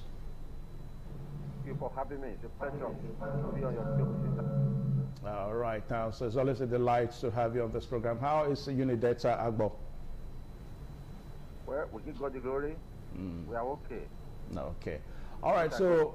Okay, so we are following the footsteps of the expectation at the last 69th summit, the ordinary mid-year summit of the ECOWAS in Sierra Leone, where the much expected, much talked about Vision 2050 for Africa was talked about. Now, before we brought you on board, we did some introduction. That's why some nations, most nations in the Western world, I should say, would have been so close to attaining all that is expected for Vision 2030. In other words, why most nations in the Western world talks about a Vision 2030. Africa as a continent is looking at a Vision 2050. We are looking at about another 24 years before we get to 2050. But these Western nations, they are just close. About 4 more years is going to be 2030. Now, from your own understanding, you know, with what is going on in Africa as a continent, what do you think are the issues? I mean, between now and 24 years, do you see Africa as a continent attaining its Vision 2050 set of goals?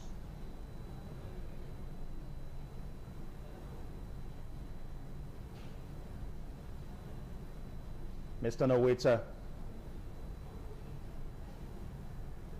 Mr. Nowita. Okay, we'll try to get him back on board as we go on the program. Yes, like what we talked about, that the ECOWAS Vision 2050 is a collective roadmap to a peaceful, integrated, and prosperous African continent. And it's something that most nations in the African world is looking at. And of course, most leaders in Africa have been challenged. As a matter of fact, it was one major issue that came to the fore in the last ECOWAS summit in Sierra Leone. The charge was given that this remaining 24 years, that most nations in the continent should ensure that this set of goals are reached. All right, so Nowita, if we have you now, Nowita, can we have you now? I'm here. All right, so I hope you got the question. Yes, I got the question. All right, so how would you react to that? Well, my reaction is very simple, because the problem with Africa, you know, is not all these visions or no visions. So Africa have had several visions, several, you know, agendas that have not impacted positively on the people of Africa.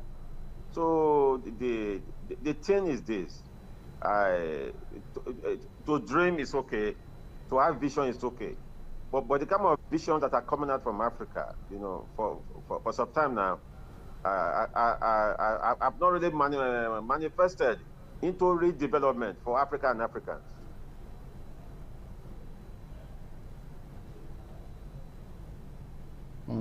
Where it seems to be having a network issues there.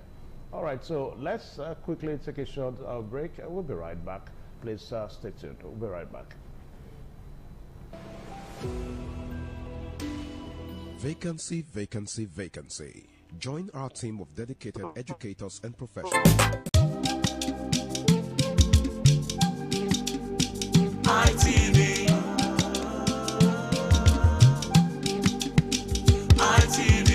ITV, certainly the best.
The land of Owa is inhabited by the people with common ancestry, language, religion, economic and socio-political ties. However, irrespective of their subtitle differences in language and culture, they share common traditions. The people are known for their hospitality. Onwan traced their origin to Benin Kingdom as a result for a man to find a comfortable place for living. The name Onwan was derived from the largest and longest river in the area, which is known as Onwian or Onwan. It means one who makes merry in affluence.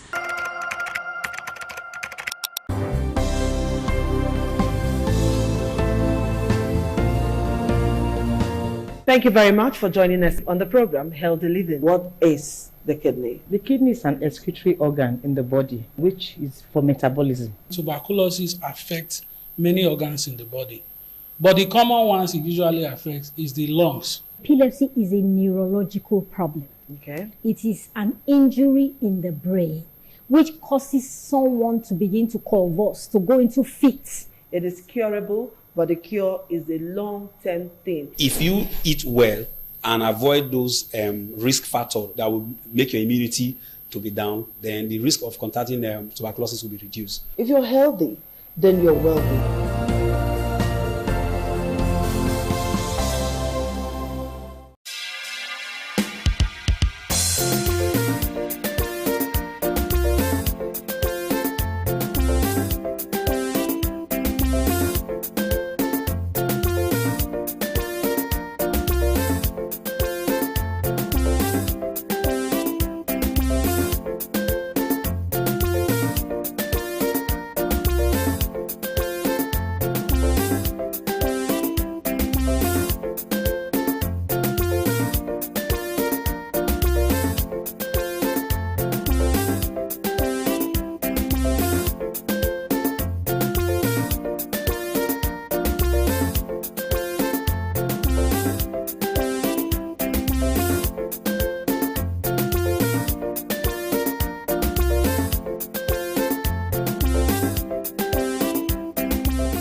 Some days, there comes the Uge Mobo Festival, which the Oba celebrates outside the palace gate. A pavilion is built of red cloth where rites are performed to drive away all evil spirits still unsatisfied by the year's sacrifices. The Mobo Festival is to commemorate an event in Benin history which dates back to 1504 AD.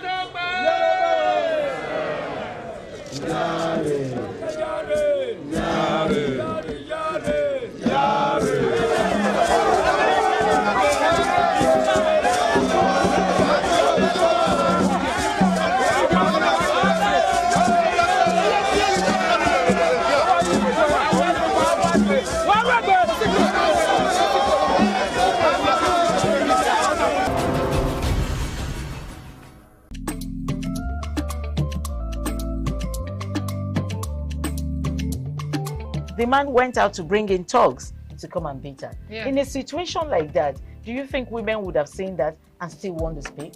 Really, we're talking That's about. what I said. So that's- when they bullied her, now, if she's not bold enough, she will shut up. What is your advice for girls out there that are so desperate to be married? We women, we have to be really intentional about our parenting.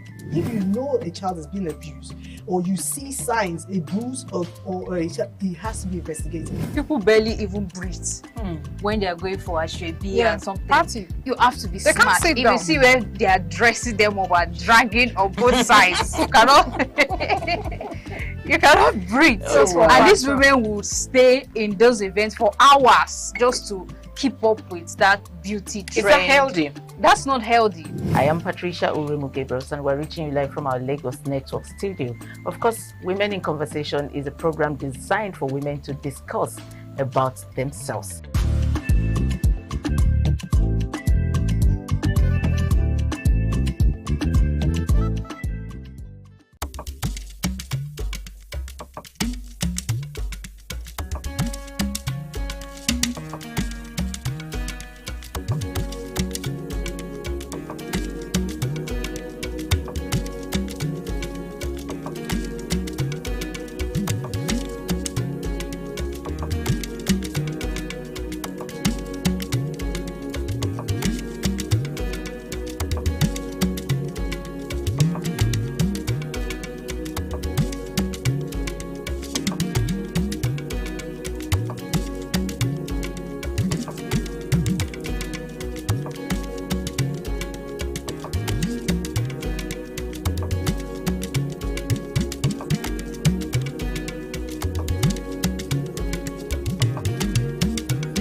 Onwa is rich in culture and traditions.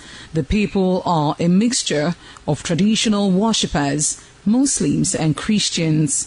Onwa is located at the northern part of Edo State. It consists of two local government areas, that is Onwa West and Onwa East. It has a total number of 13 clans and 21 political wards, according to National Population Commission 2006 census. The population of Onwa people is put together at 251,686. The people love tradition and culture. Historically, the people ancestors in deep quest to hand down on their future children a society of love and friendship.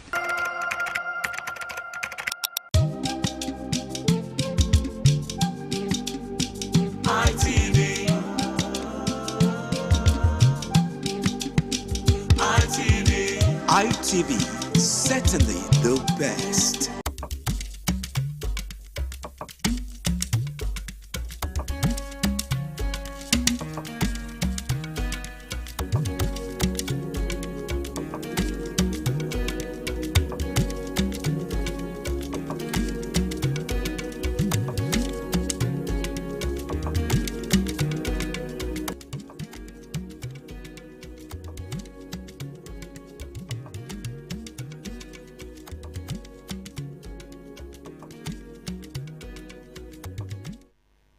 Right now, big sincere apologies for that short break. We had to do that to get our guest ready on television on set so that we can fire on the program. The program is still African Discourse on independent television. Nowita Igbotako is our guest this afternoon, and of course he's joining us from the University of Delta Agbo in Delta State. Nowita Igbotako, nice to have you on the program. I'm happy to join you once again. Okay, all right. So we were about to establish the Vision 2050 for Africa. I mean, a charge that has been given to the continent that by the year 2050, yes, that most nations of the world, even if they have developed more than 2050, where can Africa be? Where should Africa be? That's the question. Yes. Yes. Well, my position is very clear. You know, the problem with Africa is not, dreaming or having visions. You know, we've had several visions, several agendas put together by African Union and several platforms like that.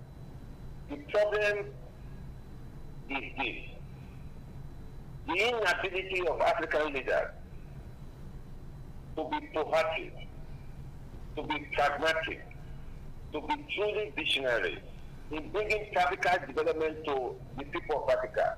That is the problem. We've had countries, we have continents who have dreamt big dreams, and they were able to manifest our dreams. We have the ancient tiger.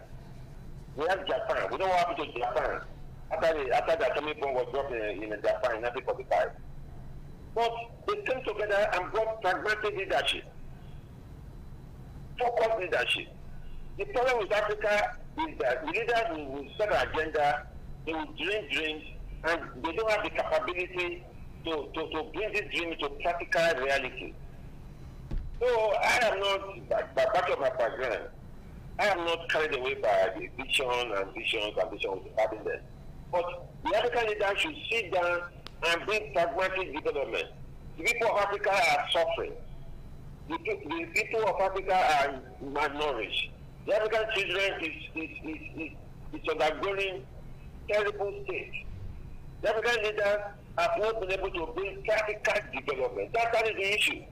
Who says there's no dream? Who says the recent vision, there's no have vision? But the problem is that the inability of African leaders over the years, over the decades, to bring their dreams, to bring their soul. 1 minute remaining. All right, so we're going to re-establish that concept one more time so that we can get Nowita Igbotako on board as the program progresses. Don't forget the program is still African Discourse on independent television, and we are looking at the need for Africa as a nation, Africa as a continent, and of course most nations in Africa to join the global expectation as it relates to Sustainable Development Millennium Goals. So, well, I had mentioned it a while ago that while most Western world are looking at 2030, which is about 4 years from now, Africa as a continent, has decided to set its own at 2050. That's another 24 years. But there is a short-term expectation, and that short-term expectation started last year, 2025. So it seems to be the window of opportunity now for Africa, and of course this development. So we're talking about the short-term phase now, which is between 2025 and 2030. All right, so let's take another break. When we return, we're going to be bringing Nowita into the show one more time to look at what seems to be going on within this short-term frame work of short-term time. We're talking about 2025 and 2030, which are another 4 years from now. Whether Africa as a continent would have been able to attain some meaningful development within the short-term phase. Now, when we talk about this meaningful development, we're talking about political development, economic development, and of course, infrastructural development in the nations in Africa. We'll be right back. Please stay tuned. I love my country, I no go lie. I love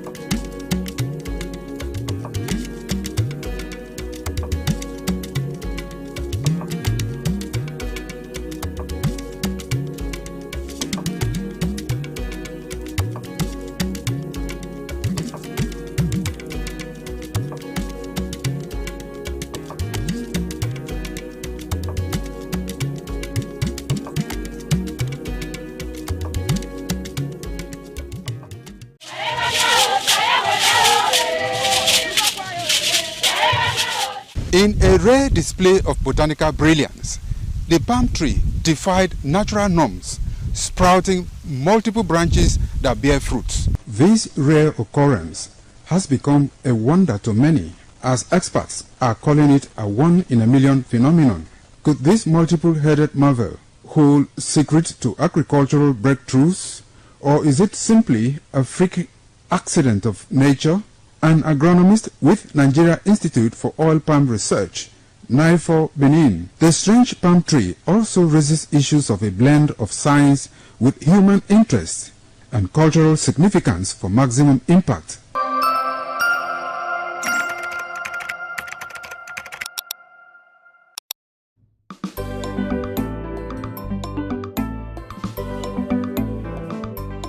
Thank you very much for joining us on the program, Healthy Living. What is the kidney? The kidney TV. Nowita Igbutako is right there. Now, Nowita, please let's anchor your point. So, we're trying to see that Africa seems not to be ready in attaining these development set goals before 2060. Africa is not ready. Most of African leaders are not ready because they don't have, a coherent agenda. They don't have a coherent ideology to take Africa and Africans to the next level. What we have are African leaders who doesn't have visions, who doesn't have mission. They put development on paper, but they don't bring it to practical reality. Yes, African leaders should take a cue for what has happened in Japan, for instance. What has happened in India, for instance. India happens to be one of the backward countries in the world. Even China. Look at what happened to Japan after they adopted atomic bomb in 1945. The leaders in those countries, they sit down and brought, practical development to their country. African leaders are not ready. African leaders are not dreaming. For me, what they just done recently is paper terrorism. They are just documentation. They are not ready. You can look at African leaders. I'm concluding on this one because of what I know about most of African leaders. There's no true democracy. Development is not coming to the people. Digital democracy is not coming to the people. Competition. Leadership has been the pain of African leaders. African leaders will sit down and rule Africa and Africans. Not all these visions. Beyond paper documentation. They will sit down and bring practical agenda. Economic, socio-political agenda to take Africa to the next level. So I am not carried away by vision. Well, it is the vision that we are talking about. Bring practical development. Leaders should sit down in the presidential palaces and talk to the people. Bring meaningful development. Let democracy be impacted positively on the people of Africa and Africa. That's my position. Okay, so we'll take another pause so that we can bring you the major news headlines that we're following at this time on our television. So we'll take another break. So when we come back, we're going to look at some nations in Africa now, because when we say that Africa is not ready, that seems to be a little bit generalistic. I mean, we have the likes of what is going on in Burkina Faso, what is going on in Rwanda, and of course what is going on in South Africa. Three major countries in Africa. So can we still say that Africa is probably not ready? We'll be right back. Please stay tuned.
The Ugewe is the final ceremony of the series of festivals. It is one of peace and lightheartedness, following the more solemn of the ritual year. Ugewe is the festival of the Ewe leaves, a symbol of good luck and joy. It is the most popular of all that heralds the dawn of a Benin New Year, new vow, newness of life and freshness of life, and a new hope for the future.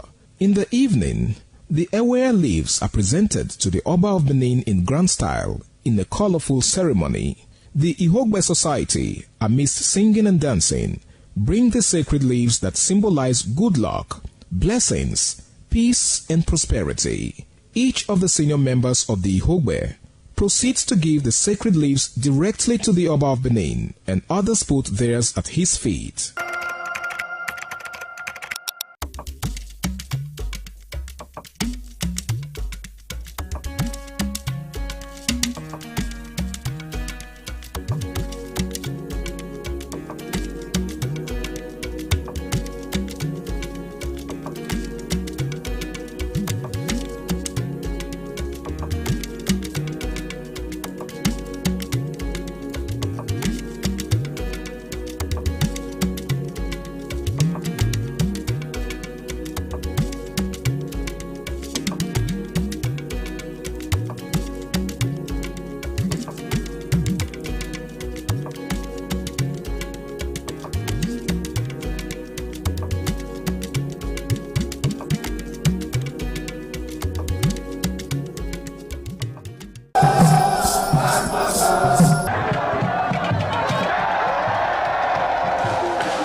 All right, it is a beautiful time one more time on your television on the program African Discourse, and Witai Butako is still on the standby. Our guest from University of Delta in Agbo, and we are looking at the Vision 2050 Sustainable Development Goals expectation for the continent of Africa, you may want to say. Witai Butako, nice to have you on the program one more time.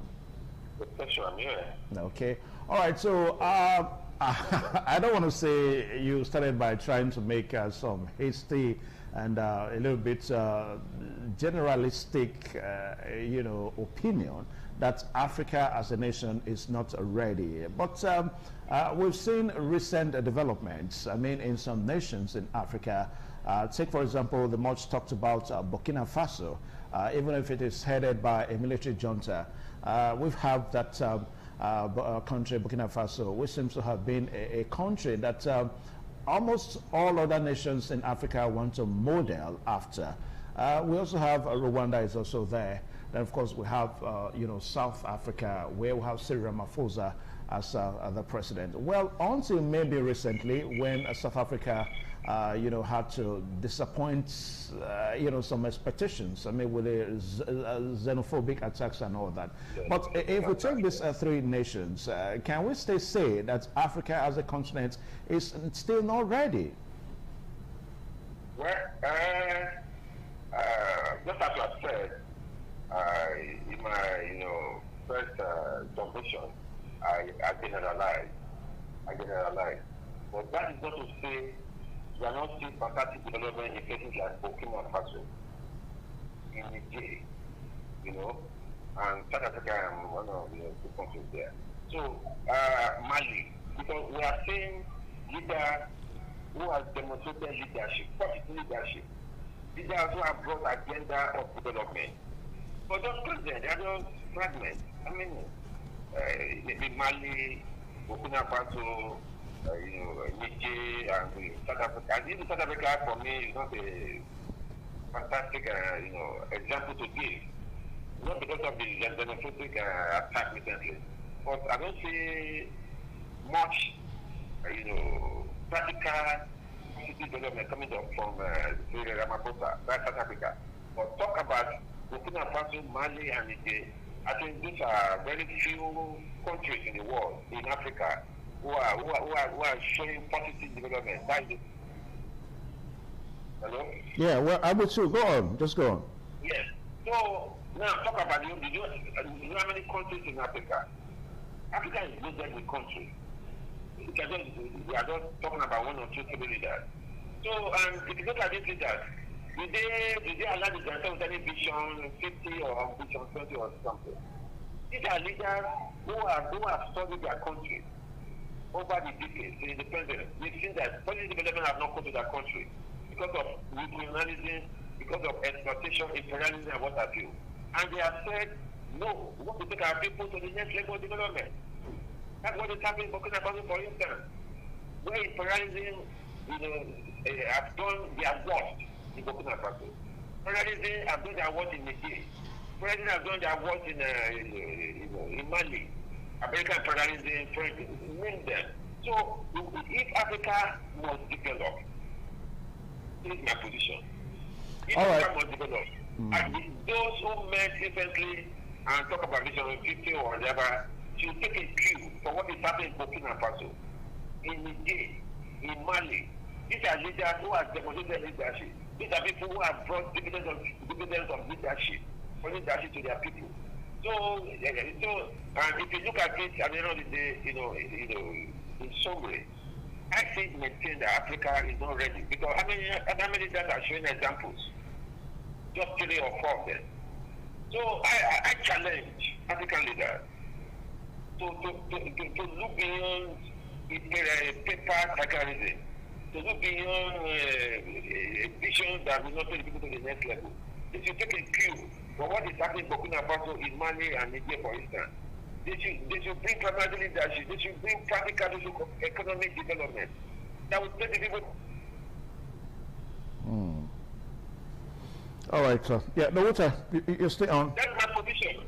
Africa needs development. The people of Africa are yearning for development. They are crying for development. For instance, in Nigeria, in the name of democracy, what have we had? What have we had? Leadership that doesn't care about the people. Leadership that is not for people. Leadership that is forcing itself on people. Leadership that is not interested in the feelings of Nigerians. Nigeria, for instance, is one of the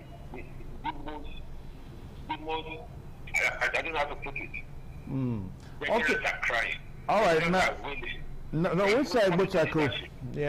us look at the midterm expectation because, like what I said a while ago, that just as the last summit in Sierra Leone now, whereby the midterm was said to have started last year, 2025. So between 2025 and 2030 is said to be the midterm. In other words, it appears that African leaders are giving themselves, this 5 years in between to see whether they are ready to even achieve what other nations of the world have achieved. So how would you look at this midterm, this from last year to 2035? So do we see it as a time for us to even to get started for the 2050 vision? All right, so we'll take another break now. The program still African Discourse on Independent Television. All right, so we'll just see. Admissions are currently ongoing at Nigeria's premier private university, Ibadan University, Okada.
All right, there, the program still African Discourse. We apologize again for that sound mix up there.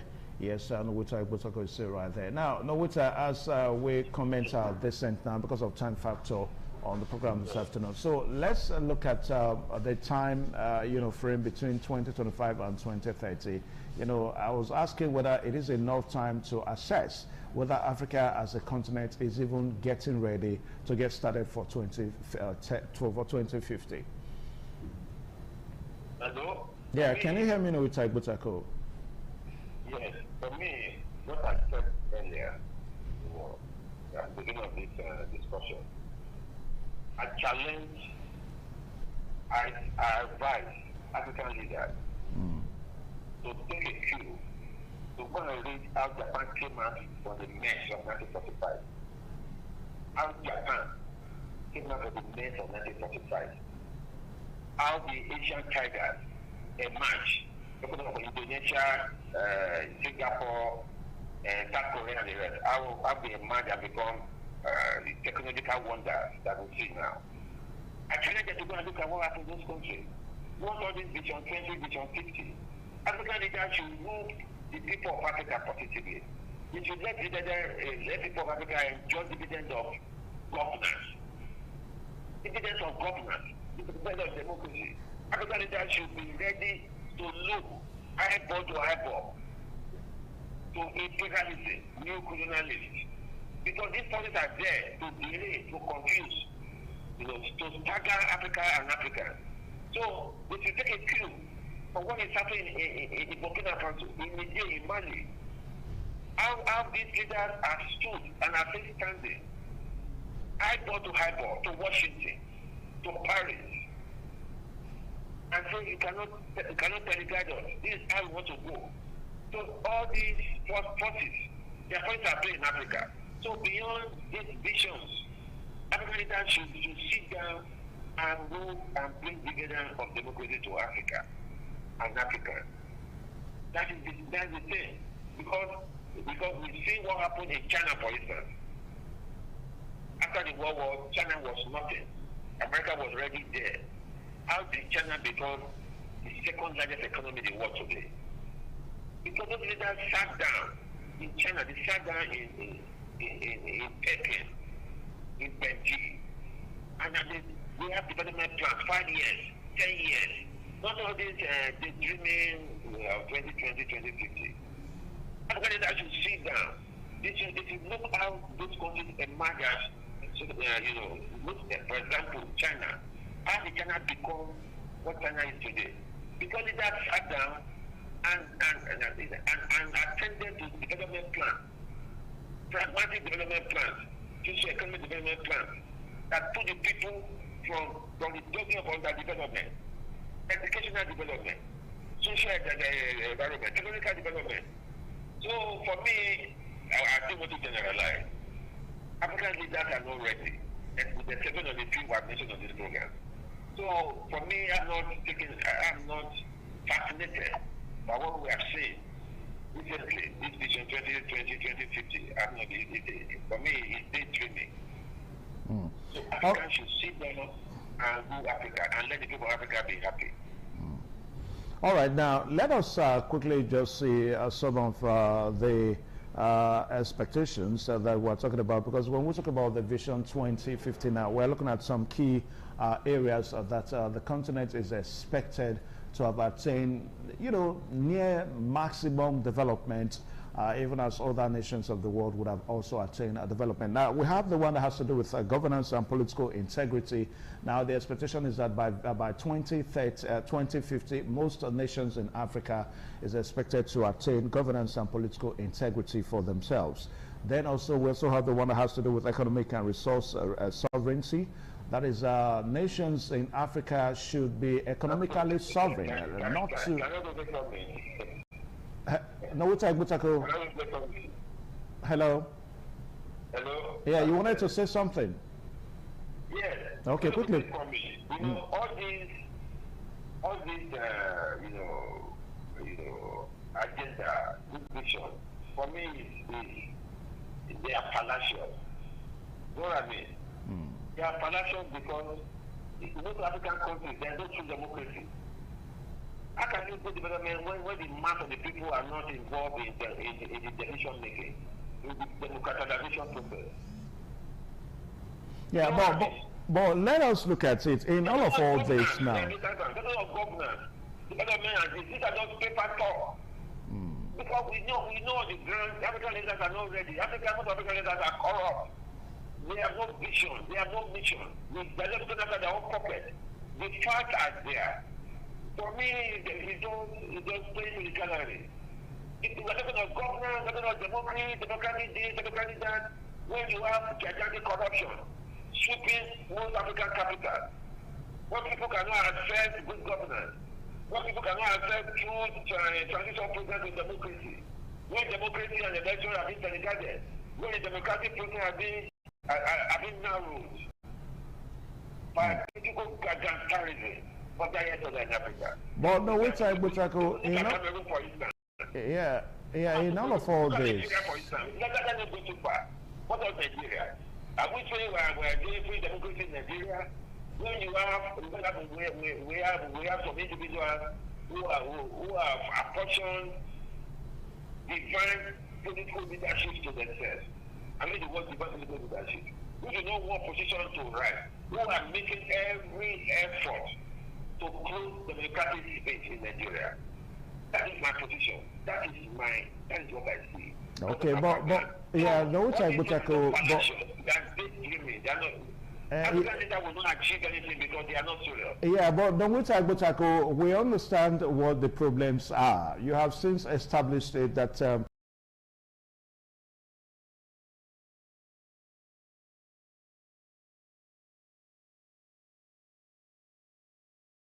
But let's look at the set goals, the set items, the areas that this vision seems to, focus on, seems to be talking about. And of course, we look at where we can really start from. Because whether we like it or not, even as we complain about the issues and problems, we must also ask ourselves as Africans, and of course, as, maybe let our leaders know where to start from. Now, we have issues that have to do with governance and political integrity.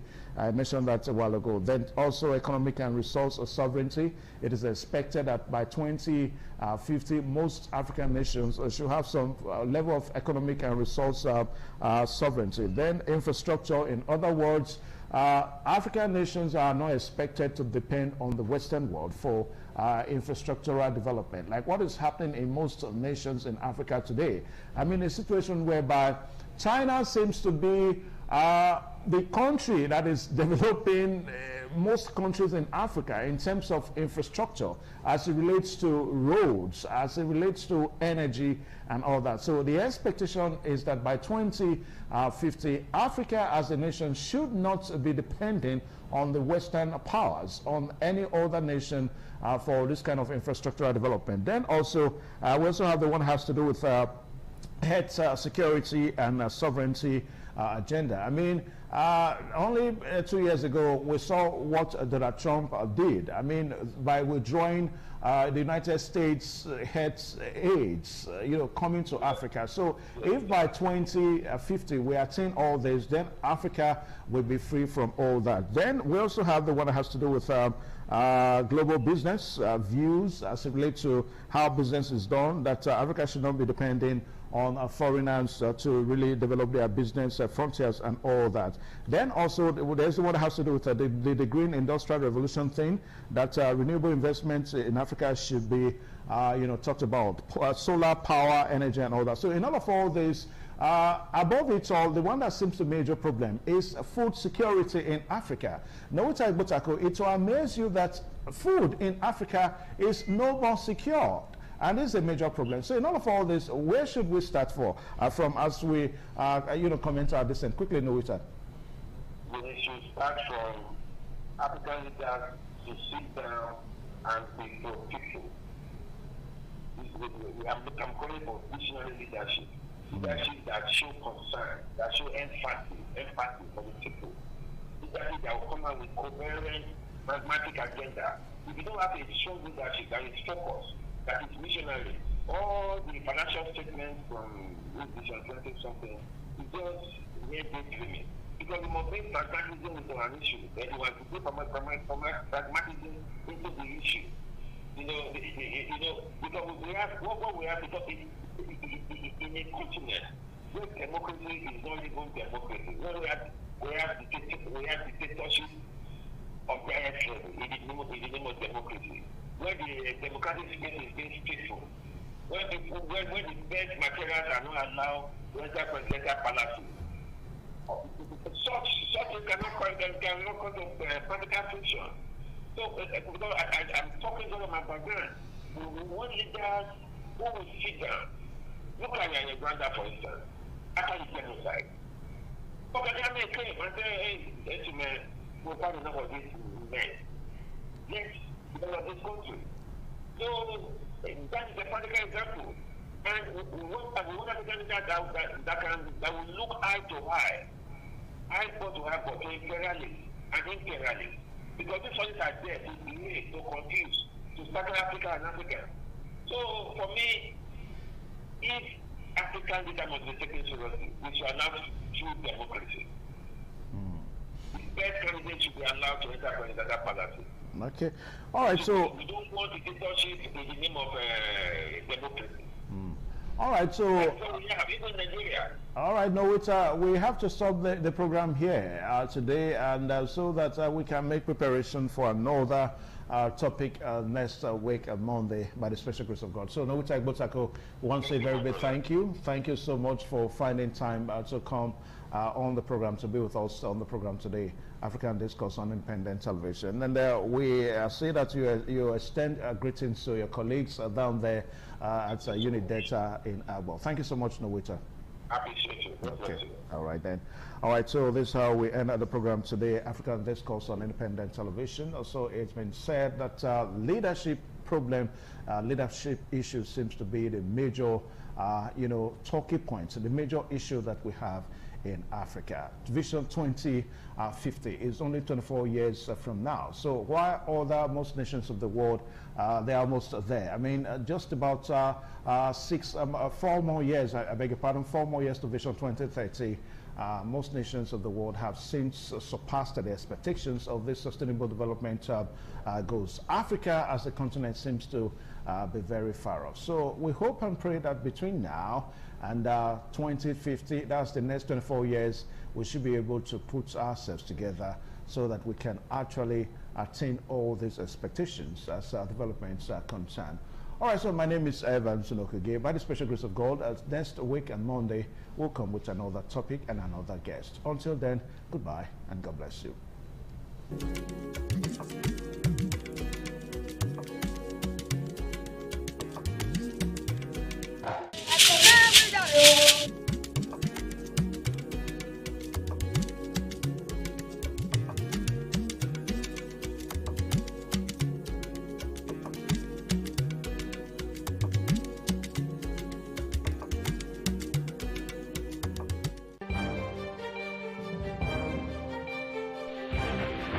This is ITV.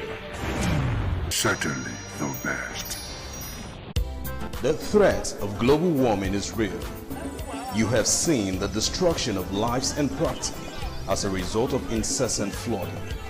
Make the environment a conducive place for all to live in. Stop polluting the environment. Protect the environment today. This message is brought to you courtesy Independent Television and Radio.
some days, there comes the Ugemobo Festival, which the Oba celebrates outside the palace gate. A pavilion is built of red cloth where rites are performed to drive away all evil spirits still unsatisfied by the year's sacrifices. The Emobo Festival is to commemorate an event in Benin history which dates back to 1504 AD.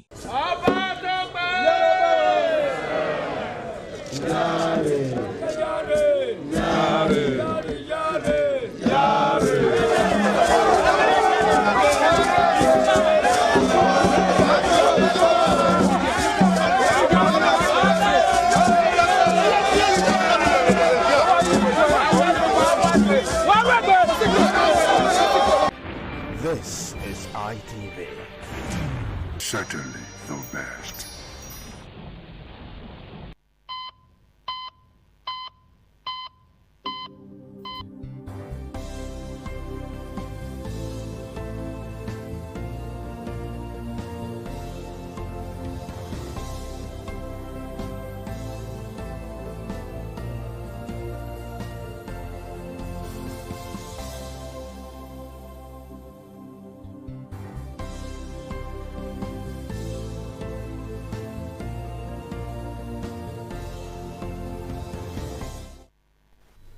And sure, it's always an exciting time to have you join us on the program Healthy Living with yours sincerely, Oluije Oyikoha. It's another time for us to talk health, another time for us to, yes, get to hear it from the horse's mouth and know where and what we ought to do at a particular time. All right, today on Healthy Living, we will be talking about 2026 World Hepatitis Day with the theme Hepatitis, Let's Break It Down. Yes, so there will be a breakdown of what hepatitis, what it is, the treatment, how one can actually know, oh, I'm down with hepatitis, and sure, knowing the different types of hepatitis too. And to do that, to talk on hepatitis is the person of Dr. Omo Okwasui Igbinosa. He is a senior registrar, gastroenterology, subspecialty department of internal medicine, UBTH. Good afternoon, sir. Good afternoon, ma'am. It's always a pleasure to have you with us in the studio. Thank you for having me. Now, World Hepatitis Day, hepatitis, let's break it down. I love the theme of this year. Beautiful the fact theme. that, yes, beautiful one. The fact that you, the theme has said, yes, let's go down to letting everyone know what it's all about, how it comes, and the treatment, and what the possible remedy of all of this. So first off, what is hepatitis? Thank you once again for having me. Good day, our listeners. Hepatitis simply is infection of the liver. That's what it is, basically. And so a lot of things can cause infection of the liver. With drugs, infections, other illnesses that the person, the body may be in the body, but particularly we are looking at viral hepatitis. Precisely to go down to the very prominent ones that cause long-term problem, hepatitis B and C. Okay. Okay, now when we talk about breaking it down, what are we trying to do as far as the theme is concerned? What's the meaning of let's break it down? Okay, so breaking it down, it's divided into several aspects. Breaking it down to the fact that, one, we need to know that there's a viral hepatitis that could be detrimental to the health of we humans in the short and the long term. Then also to know that, look, there are places where you can go to get tested. So you don't have to wait, fall sick, come to the hospital, and we'll not check for you to now know, persons to know that they have hepatitis. But you should know that you could walk into specific places any time of the year and get tested. And so we break down the barriers of getting tested. We also know that, look, by the time one gets tested and positive for whatever it is, hepatitis B, C, or whatever it is that the case may be, there are medications. The ones that have medications, the ones that we can take vaccines for, there are vaccines for them. Then, you know, there are advocacy. There's a place for advocacy to governments, to multinationals, to corporations, and to corporate bodies like ITV, you know, that there's a place also for international bodies, the World Health Organization and bodies like that. That all of us have a role to play in making sure that everyone is aware, to the grassroots, aware of hepatitis. There's a place for testing, for treatment, for vaccination, and there's a place for funding too. Because of course, things will not move unless money is involved. Yeah. That's what it's all about. Okay, now we're talking about the different types of hepatitis, but before we delve into that, a lot of persons, they actually don't know that they are down with hepatitis. So we'd like to know, what are the symptoms of hepatitis? Okay, so for hepatitis, of course, this may also be seen in other health conditions, but generally, yellowness of the eyes may be the first thing that may come in. Okay, yellowness of the eyes. Yes, and may get worse, what we call, clinically we call jaundice. Then the person may have itching of the body. So you see, somebody discovers all the body, the face, the hands, the legs, the trunk, everywhere it's scratching the person. The urine can begin to change color, may become very dark. That's another thing that may be seen easily. Then there may be swelling of the legs, swelling of the stomach, what people call the stomach, we call the abdomen. Then there could be scarifications, that's markings, visible vessels on the abdomen. The person may begin to lose weight. That's one of the things that may be seen. Okay. Now, we're looking at this year, breaking it down.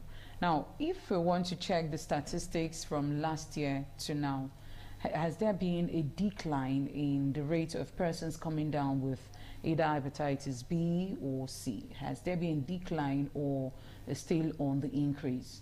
I would want to say that study from between last year and this year, it's actually not in the public domain. But what I can say categorically is that more persons are coming down with it. Of course, that's why we continue advocacy, whether on the days that we celebrate World Hepatitis Day, which is why we are here talking right now, July 28th, every year. But we go out in the clinics, on the streets, in the churches, in the mosque, on air, on radio, everywhere to actually advocate for this. But it's actually still on the increase. Every year, an average of about 1.3 million persons come down with hepatitis worldwide. So it's actually still on the increase. Okay, so how is transmission? How is it being transmitted from one person to another? Okay, so I want to stick to hepatitis B and C. Okay. Because those are the major ones. Yes, the viral ones that are the main cause for concern. It's through transmission of body fluids. And this can happen either through sharing of sharps. And when I mean sharps, I mean blades, needles, in syringes. Then for those who go to the barbing salon, the clippers are there. Then not so common is blood transfusion through surgeries. Those are other means. Then contact between male and female, sexual contact. That's another way. Okay, now in what way can we say, it has gotten to the part that it can be treatable? Can hepatitis B and C be treated? Can it be treated? And if yes, at what stage will one say, this is beyond treatment? Now, there's an acute phase for both of them. There's a chronic phase. Acute is a couple of weeks.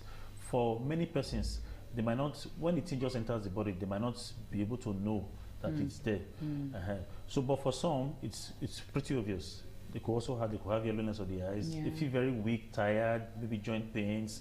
They feel nauseated. They may actually be vomiting, and that phase seems to pass away. That's the acute phase. No, but in the chronic phase, you begin to notice that there's swelling of the abdomen, there's swelling of the legs, there's this itching of the body. The urine gets dark. The face of the face becomes the cheeks get puffed out, and to an extent you feel that this person is doing very well, but there are changes going on in the body. The person starts emaciating, Even by that time the tests are done for hepatitis B, there is no cure. What we do is that we run a series of tests, more specific for the liver, and based on what we see, because there are guidelines for it, we can begin to manage year to year. However, for hepatitis C, good to know there is actually treatment for it. So what we do is that once we Because first of all, during the acute stage, the body may be able to fight the infection for a proportion of persons, but for most persons it may not. So by the time it becomes chronic, you know, for C we want to treat. We treat. Once we do our investigations and everything is in line that this person actually has hepatitis C infection, we go ahead and treat. And we have, from studies and from what's been happening, over 96% of persons who get treated get cured. And that's a good percentage. Okay, now you're saying those coming down with hepatitis B is the case of management. It's just management, yes. Management. You're correct. Then those with hepatitis C, it's constant treatment. No. We treat. Okay. The good thing about hepatitis C, confirmed hepatitis C infection, we go ahead to treat 3 months. The only thing is that the medications are expensive. Oh, so how does one go from hepatitis C to B? What's the relationship between these two? Okay. Because you're saying one is treatment and once 3 months the person is okay. So how does one from C go to B? We need to understand all of this. Okay, so let me say this. Somebody can have hypertension and have diabetes. Okay. They have different lines of management. The same thing with hepatitis B and C. Okay. Hepatitis B has it's a viral infection on its own, though they're in the same family. Okay, do they have the same symptoms? Do they get transmitted in the same way? The same way. Okay, exactly so what's now the difference in both of them? By the time we do investigations, we find out. Okay. Now, one of the things why we are so particular about hepatitis B and C compared to the others, because over a long period of time, if there are changes in liver and it's ongoing, it can, some persons, a small percentage can end up having malignancy. That's liver cancers. And so we are worried about that. And so that's why when we find out for C, we have treatment for it to go ahead to treat. For B, we investigate and we follow up for life. Now, for those who are actually close contacts with especially B, we also investigate them. And once they are negative for hepatitis B, we ensure that they have vaccines. That's why there's a place for vaccines for hepatitis B. Yes, that brings to mind how important is hepatitis B vaccine and who should receive it? Everybody. You know, once children are born from the cradle, of course, there's this immunization we normally give. It must be completed. So is it for life? It's not for life. For many persons. So, but over time, as children grow, become teenagers and become young adults, you know, the body immune system, the antibodies that have been built up from the immunization in childhood could drop. So at what age does that come from teenage and above young adults. Okay, so do we have like a booster dose? Definitely, there are booster doses. But we advocate that we go for testing, check the antibody titer levels. When they are low, below certain levels, is when we normally give booster doses. Okay. So right now you're trying to say for those persons with B, it's something you go for constant, treatment. Yes. So once anybody is diagnosed with having hepatitis B infection and it's chronic, so we'll do investigations. Okay, and it's chronic. It's chronic. As I said, it's both. It could be acute or chronic. In the acute stage, we wait. Then we reinvestigate in another 6 months. After 6 months of being in the acute stage, it becomes, by that time, if the body doesn't take care of it, it becomes chronic. So instead, that is one or two ways. The body takes care of it, becomes negative, so the person doesn't have it anymore, or it becomes chronic. So once it's chronic, we start every 3 to 6 months, we do investigations over a period of time. After that, we cannot do it yearly, once we know that the person is very stable and okay. All right, so can we say that if one can go for constant, checkups and all of that, not even having the symptoms, like you did say, yellowish eyes, swollen legs, itching around the body, maybe you just decide to say, okay, I want to go for general checkup. So if I want to go for a general checkup and I want to check for hepatitis B or C, now what should I tell the doctor I want to go for? First of all, it's advocated that as adults, especially from the age of 40, we do yearly checkup. Okay, so, but if you don't fall into that category of persons who on a yearly basis do their medicals, and you just want to do, you could go to specific places. I can tell you, like Center for Disease Control in UBTH. You could walk into the place in UBTH and say, I want to do investigations. There are baseline investigations that need to be done. There are about 8 to 10 investigations. Inside of this, Retroviral screening is there. That's HIV testing is there. There's blood sugar testing. You do lipid profile, inclusive the hepatitis B and C is part of it. So I can tell you about EBT. And now a lot of places, a lot of times when we go to the hospital for maybe for complaints and whatever, there are basic investigations that are done. In many places, hepatitis B and C are also being done. For pregnant women too, when they go for antenatal, it's compulsory that they must do. So of course, you might not need to just go. You go to the doctor, you make some few complaints. Of course, it might be among what the test baseline investigations that will be done. But as you said, of course, you might just want to just run some tests. Routine checks. Routine checkup. You could just go and say, the doctor, I want to do tests, including hepatitis B and C, and of course, you could write for you. Even if you don't see that, you could add it, because those are some of the things we check in the body. Okay. All right, if you just joined us, this is Healthy Living, and we are looking at hepatitis. Yes, a whole lot of persons, they don't know that they are actually, coming down with this ailment, and that is the reason why our doctor is in the studio for us today. Breaking it down, that is the theme of this year, hepatitis, World Hepatitis Day. Let's go on a quick short break. We'll be right back. Vacancy.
All right, many thanks for joining us on the program Healthy Living, and we are looking at World Hepatitis Day, breaking it down, and that is the reason why we have Dr. Omo Okwasi here with us in the studio. Now let's look at mother.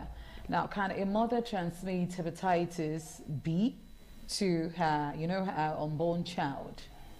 It's very possible. Okay. That's why during the antenatal stage, once they go for their clinic visits, one of the investigations that is done routinely is hepatitis B and C. Once it is detected that there is hepatitis B or C, in the mother, we want to follow up with our other investigations. Now, there are guidelines for it, which I want to bore our audience with, or yourself. We can decide to either retest or go ahead to start treating.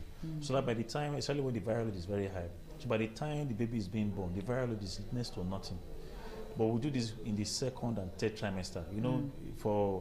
For mothers, not pregnant women, we have 3 trimesters. The first trimester, that's when the baby is forming. We don't want to harm the baby in any way. So we always wait after the first trimester, second, third trimester, we investigate. And once there's a need to treat, we go ahead to treat. So by the time she's giving birth, the viral load is very low and very minimal transmission to the baby. Okay. So for those persons, that engage in tattoos, piercing, or medical procedures, so what are the, precautionary measures they can actually take to, to prevent hepatitis? Even for piercings, I want to use the word abstinence. You don't have to get piercings. But if you have to get piercings, now like before, you go with your needles, or when you get to where you're going to do such procedures, they show you this is a new needle. This is a new, these piercings are new. You can open it up just to show you. And so after using it, they discard it. So that's one way. You go with your things you use, even for women who do their hair. Yeah. You know, go with your needle. For men who go to the barbering salon, you go with your clipper. But the barbers, they will tell you, we sterilize, we burn, and all of that. How effective is this? It's effective to an extent. Okay. I don't want to go into so much academic work, but hepatitis B is very infectious. So even if they do that, they might not be using the right equipment or using the right liquids. Let's put it like that. So it's better, it's safer to go with your own clipper. Okay, now let's look at myths and stigmas concerning hepatitis. So what are these common things that we hear people talking about more often? In fact, part of the break it down this year, it's actually concerning stigmatization. Yes. Now, you can hug anybody. You can hug those who have hepatitis B or C. It's not transmitted through sweats. Even though of course, we know you can go through blood, body fluids. Mosquitoes cannot transmit it. Well, that's one of the common questions. Can somebody be bitten by a mosquito, then it can be transmitted? No, it's only malaria. Malaria is one of the things that mosquito can transmit. So there must be handshaking. Handshaking is not there. What about sharing of food? No, sharing of food is not there. It's not there. It's blood products, and most times it's either through sharps or through sexual contact. Okay, now in all of this, what is government doing to help, spread the news concerning hepatitis B, especially to the rural area? There's a unit in the Ministry of Health that is empowered to do this. And every year, as we go about doing our World Hepatitis Day, we actually test and we treat. We do advocacy. We collaborate with the Ministry of Health. And so they also provide kits. Several years ago, while we were collaborating, they brought kits, both for hepatitis B and C, and they brought other logistics to assist assist University of Benin Teaching Hospital, gastroenterology subspecialty, precisely in this fight against hepatitis. So of course, government is doing their bits. We collaborate from time to time, and advocacy is actually key. Because a lot of people, when some people come down and say, I didn't know, say, people don't talk about this. I say, we talk about it. We come on air, we go to churches, but we keep talking. We keep talking. And to know that everybody should get tested. As an adult, you get tested, you can walk into any facility and request for it. And once it's positive, you should be referred to the experts, and in this case, the gastroenterologist. And I am here representing the gastroenterology department of UBTH. We can follow you up, and the follow-up is for life. I was saying earlier that for hepatitis B, once the viral load is high, we must treat. So it's not in every case that we don't treat. There are certain cases we treat. And in treating, it's actually for life, but we must follow up for life. That the patient must always come for follow-up. Yes, and once they start treatment for hepatitis B, it's for life. But for hepatitis C, it's for 3 months, and after that, we do tests to actually confirm that the person has been cured. And in most cases, they're actually cured from hepatitis C infection. So they can go about living their normal life. So right now, persons watching us, what will you say to them? What's your advice as far as World Hepatitis Day is concerned? Okay, so about hepatitis, let's break it down. There's a place for knowing your health status as it concerns hepatitis B and C and other viruses. And so you can visit any health facility. Precisely, the government-owned facilities, either the state or the federal government here in Benin City. And there's a place for vaccination for those who need vaccines. There's a place for treatments for hepatitis B and C as the need arises. And there's a role for not just the individual, the citizens, our governments, institutions, corporate bodies, and even the World Health Organizations in ensuring that, because the goal is that by 2030, viral hepatitis precisely should become a thing of the past, which we are working towards seriously. Okay, now before you go, we would like to also, want you to advise parents that have, relatives, kids that has come down with, especially hepatitis B. So what's your advice to them? Go to the hospital. Don't go to traditional places I'm not saying don't go to church to seek prayers from the man of God. That is good and fine. But go see your health practitioners, your health providers. And of course, once it's established, they are referred, because we have pediatric gastroenterologists. For children, they are referred to the pediatric gastroenterologists. Why for adults, they come to see us as adult gastroenterologists. Okay. I will take it off from there. Okay. All right, thank you so much, Dr. Omo Kwasi. I'm very sure that we now understand the difference between hepatitis B and C. But just in case you just turned on your TV and you're wondering what are they doing in the studio, yes, we have been talking about World Hepatitis Day, breaking it down, and that is the reason why Dr. Omo Kwasi is here with us. Like he did say, hepatitis B, it's something that you need to come for treatment, and it's for life, right, Dr. Omo? Yes. It's something you don't have to just wait at home and see, oh, yes, we're waiting for a miracle. We know we all believe in miracle, but you have to also go seek the help of a doctor. And for hepatitis C, it's curable. It's curable. Just for 3 months. 3 months. But it's a bit expensive, but it was put resources together. It's better to be cured. Down to the long term come down with liver cancer. Yeah, yeah. But the key is for you to always go for regular checkup. Correct. When you go for regular checks, you can just tell yourself every 6 months or every 4 months, I'm going to the hospital for a general check. And when you do that, early prevention can actually save a whole lot. So when you get these things checked on time, you can actually save your life to get healthy and to stay longer. So I want to say thank you so much, Dr. Omo Kwasi, for, sparing out time. Yearly checkup is better than doing every 6 months. Unless, yearly? Unless as requested by the okay. So you can, maybe in December, you can go for your checks. Yearly. Okay, unless we now see something and we now say, okay, go ahead. From time to time, we want to investigate and keep checking. Okay. All right, thank you so much. It has certainly been an exciting time today on Healthy Living. But do well to, come again on your way next week, Monday, for another exciting time. For now, to have yourself a blessed day. Bye for now.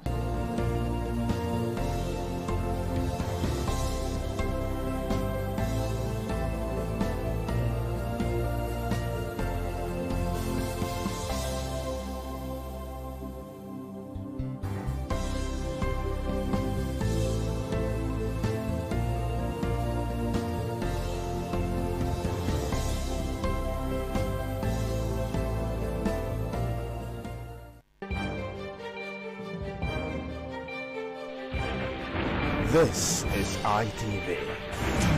Certainly the best.